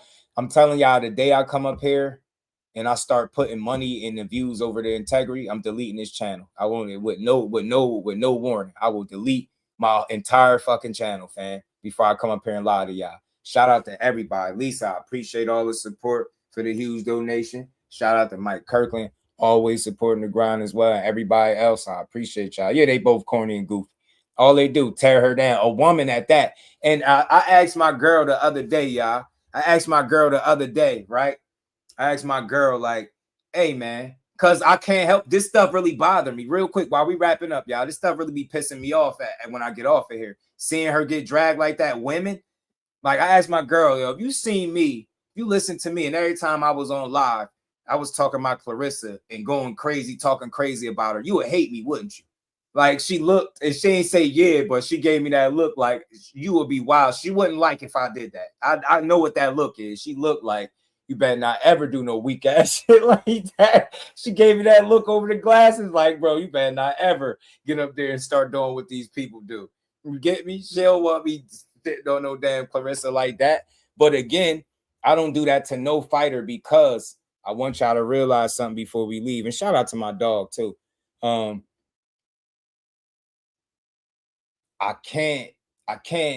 can't enjoy boxing if I'm always pointing out what's wrong with it. Finding the negatives. Clarissa Shields showed you she great. If you don't think the opponent selection was great, if you don't think the competition level was great, then her dropping from female heavyweight, all the way to 160, dropping 38 pounds, tweaking her knee, having a knee brace, breaking her finger, and stopping that girl in 6 rounds is great. She didn't lose a single round. She was compromised. She had a knee injury and one of her money makers. You get what I'm saying? She had one of the money makers, a finger all broke. That was greatness. That's what greatness is. You didn't hear shit. She wasn't trying to say nothing about the knee brace, nothing about the broken ass finger, fractured finger, until she won. So again, she did show us how great she was. You seen that crowd? That's what greatness is. It's more than one way to measure greatness. She started her career with Franchon. She gave her another shot and beat her again. She the only girl to ever get an official win, amateur or pro. She went to the UK and dethroned her ass. What are we talking about? Now that girl not even relevant no more, and Clarissa Shields is getting bigger and bigger. And you know what we doing as a boxing community? We getting on here. We tearing down one of the most successful athletes you ever got to watch lace up a pair of gloves. All because you don't like her attitude. Get that soft ass shit out of here. I hate that. People don't like her because the stuff she says, her mouth. I don't care. Came from the hood, man. I know plenty of women with mouth and confidence that talk crazy. I know women that don't look nothing close to how she looked, but would talk like they look 10 times better. So I done experienced it all, man. Clarissa Shields' confidence do not bother me at all. Only thing I don't like is her talking about beating up men, because the thought of her getting in there with a man after seeing dude drop her make me want to whoop ass. And I don't never want to see that. I want to see her pair herself up with men. You don't got to beat no man to beat a whoop. Keep whooping these women ass. Keep going up and down these weight classes. From now on, everything she do in the sport of boxing, I'm going to continue to support it like I've been doing. I don't give a damn who Clarissa Shields fight from here. It's only one fight. Y'all know what fight that is. That's Shadeja. If she come back, everything is good. I would love to see her. I would love to see her get the opportunity. And that's me being, having favoritism. I just would like to fight because I would like to see her get this shot. Outside of that, I'm good. Clarissa, beat whoever ass you see fit. Don't tell me people saying she ducking everybody. They can't name one fighter she ducking. They saying she need to fight better fighters. Can't name one better fighter. She need to be fighting elite competition. Can't name me one elite fighter. I'm good on y'all. Keep beating ass, man. Keep talking your shit. Keep tweeting. Keep making money. Sell your merch. Sell them crowds out. Beat these women up. Shit. Go get another knockout. Go fight Michaela Mayer. She says she won next. Beat her ass. Go get Lauren Price. Get all these. Get them all. Because ain't none of them going to beat her. Them 3 that she talking about fighting, Tam Thibodeau, she going to beat her too. Respect to all of them because they all talented. But Clarissa Shields is something different that we haven't seen in boxing. I love Layla Ali too, but I'm not even thinking about trying to put them two against each other. Layla was great for her era, and she represented being the daughter of one of the greatest fighters to ever lace them up. And that's what I'm going to look at her as. Clarissa Shields is in a different era, so we ain't got to compare them. Clarissa Shields is something special. And I got to see all of these fights. I got to see the entire run. I'm impressed, man. For somebody to not quit in a male-dominated sport where they try to build somebody's career off a win that they never should have got, and then you got people that tear you down because of how you look. You get me? Right? You got people that diminish your accomplishments because they never been successful at anything in life. You got fat, goofy, out of shape, can't even talk without breathing hard ass people telling her who she should be fighting, how it should look. Talking about how sloppy she looked, how bad she looked. Y'all out here reporting her earnings now. Y'all pocket watching. Well, I did my own research and they said she made well over $1 million for this fight. That's all I care about. I'm not in her pockets. I want to see her do well. Y'all want to see her fail, and we different. So with that, man, we just gave Boxing is Just. Shout out to everybody, man. Lisa, Jess, I appreciate you, man. As always, Mike Kirkland. Much love, my dog Jordan, man.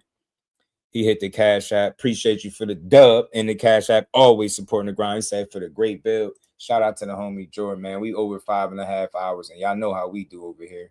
We get Boxing is Just. And we ain't never got to box again. Well, right. well. I already been getting these bet, but now it's time for you to get your just due.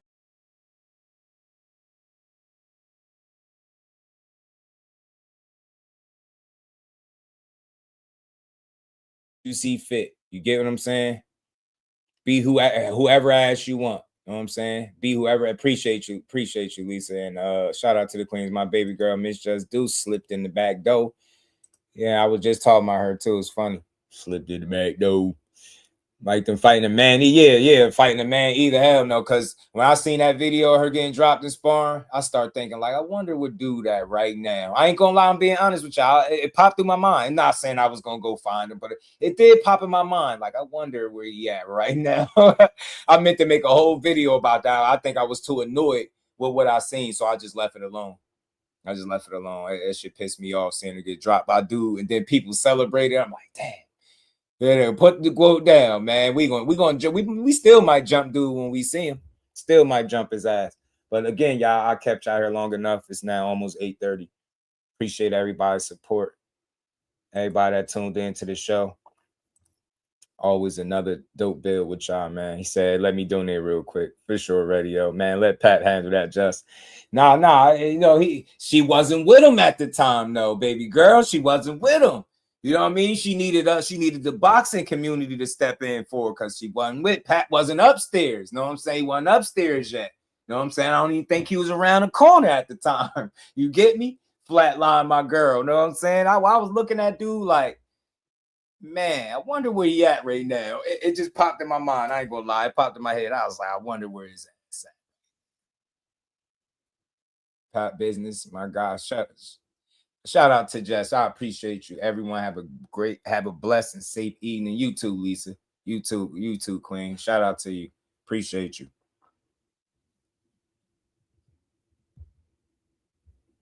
Yeah, but that wasn't Pat work. Nah, that's for us. We ride for the queens in the boxing community, man. Like, you can't just put hands on the quote and don't think we want to see you. We wanted to see you. And now, after seeing the way she's been getting hate, I'm going to do everything in my power, y'all. It's only so much I could do, but I'm going to do everything in my power to try to get an interview with Clarissa Shields because I feel like she need her just due. The way they've been tearing her down, dragging her for being great, I can't respect that. Because if we going to do that to the woman, to a female that's proven to be the absolute best currently right now, come on, let's not be silly. She's big as hell. So the girls that you think better than her, maybe they got more knockouts or wins, they won't beat her in a fight. She's the best thing that's lacing them up right now and proven wise with the accolades that back it up, and it's okay to highlight that. without taking from her, right? These other women are great too, but she really pioneering this shit. 2 gold medals ain't nothing to sneeze at, fam. Ain't nothing to sneeze at. 2 gold medals ain't nothing to sneeze at. But Floyd with the graphic is crazy. The disrespect with Floyd, the graphic, Core fought like 2 boxers, 18 electricians. Listen to this, 4 plumbers and 1 salesman. We got one, y'all, right before we left. Teachable moment on the way. Let me let you know something, Chris. You got to be a casual fan. Go do your homework. Over 90% of the boxers currently have other incomes outside of boxing. It's a very, very, very small percentage that could focus solely on boxing and do nothing else, and they be good. Go do your homework. Furthermore, is it disrespectful? The graphic is disrespectful, but is it disrespectful that Floyd took a picture with him? Is it disrespectful that Floyd walked him out with Andre Ward and Terrence Crawford? So do you know this picture? I just added the extra stuff with to make the, the thumbnail pop. But do you know this is a real picture? The only thing missing is Clarissa Shields and Bud. I took them out the picture because it wasn't relevant to the conversation. So you being a clown is par for the course. I expect it. So you think he can't be in a picture with Floyd? Floyd called him Little TBE, and now his name Baby Money because he said that's his son. So I don't think me putting them in a picture that they actually took together is disrespectful at all. I think you might be a casual. You might need to go learn some boxing. Is Shakur Stevenson Floyd Mayweather? No, it's only one and only one Floyd Mayweather, one and only one, right? And it's not Shakur. Floyd is Floyd. I don't know no other Floyds but Floyd, but I don't know no other Shakurs but Shakurs, and that's good enough for me. So he's good enough to take a picture with him. If Floyd is good and if Shakur is good enough for Floyd, Ward, and Bud to walk him out for his fight, they're good enough to take pictures, fam. You do know that they actually call him and like he called him and talked to him and stuff. So ain't nothing disrespectful about this picture. You just being a weirdo. You just being a weirdo. And we got another one right at the end of the stream. Sitting. I'm gonna call you a Lyft, not an Uber. The Lyft will bring you back to the show. The Uber, that's permanent. The Ubers pack you up all the way. Shout out to my dog Radio, man. Said Rip. Radio Boxing, that's my dog. I know it's him with that. Shout out to Radio, man. I appreciate the love too in the cash. I appreciate you, homie. Jordan, my dog, I appreciate the love.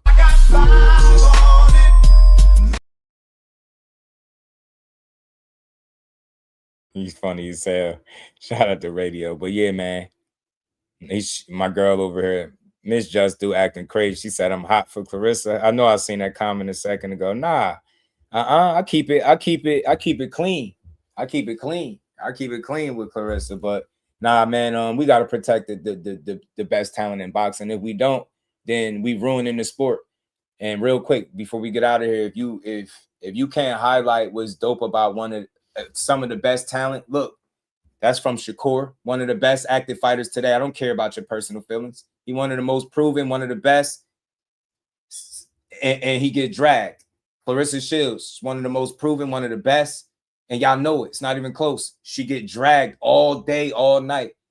Terrence Crawford, he still get dragged. I mean, look at the video I put out about Ryan. Look how Ryan was talking. This is how people talk about the greatest talent that's graced the sport. And I'm not saying that, it ain't, the greats of yesteryear didn't get it, but at some point we got to change the narrative and we got to really start expressing what's really going on. Leave your personal feelings to the side and start telling people what's really going on in boxing. When you see a special talent, highlight that. Be like, that ain't my cup of tea. I don't like how Shakur fight. I don't like, he too defensive for me. He not offensive enough. Shit, James Toney said it, right? He said he's a great fighter, is coming, but he said he ain't on his level, right, when he was boxing. So that's James Toney opinion. That's his preference. I understand everybody got a preference, but don't let your preference be the overall standard. So if somebody don't fight the way you want to see him fight, that don't mean shit on him for 5-6 hours, right? You still should be able to say, man, Shakur cold at what he do, but that ain't my style. I don't really care for it. And I can respect it. But nowhere in boxing am I respecting or accepting the conversation that holds him in a negative light, that doesn't give him the just due that he deserves. But it's the same thing for him, Clarissa, Bud, a Floyd, a Tank, a Haney. I don't want to hear people tell me the personal things, personal gripes that you got with a person that you never met. Tell me what's going on in the ring. And if we stay on that, then we could do a better job of bringing more people to the sport. with that, that's my time. I appreciate all the love. I'll see all of y'all tomorrow. Peace to the Representing Brick City, Shakur. Finding those levels too. Look at that 4-punch combination. It's a masterclass right now from Shakur Stevenson. That's what you're seeing. A masterclass.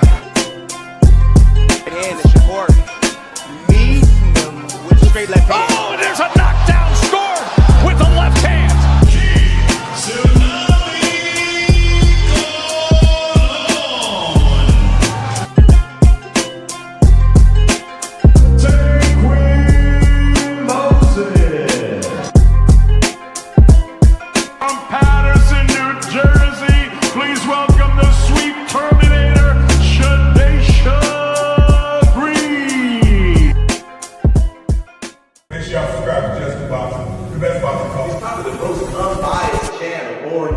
Right now, we're gonna give him his just due. Shout out to my brother Just Due.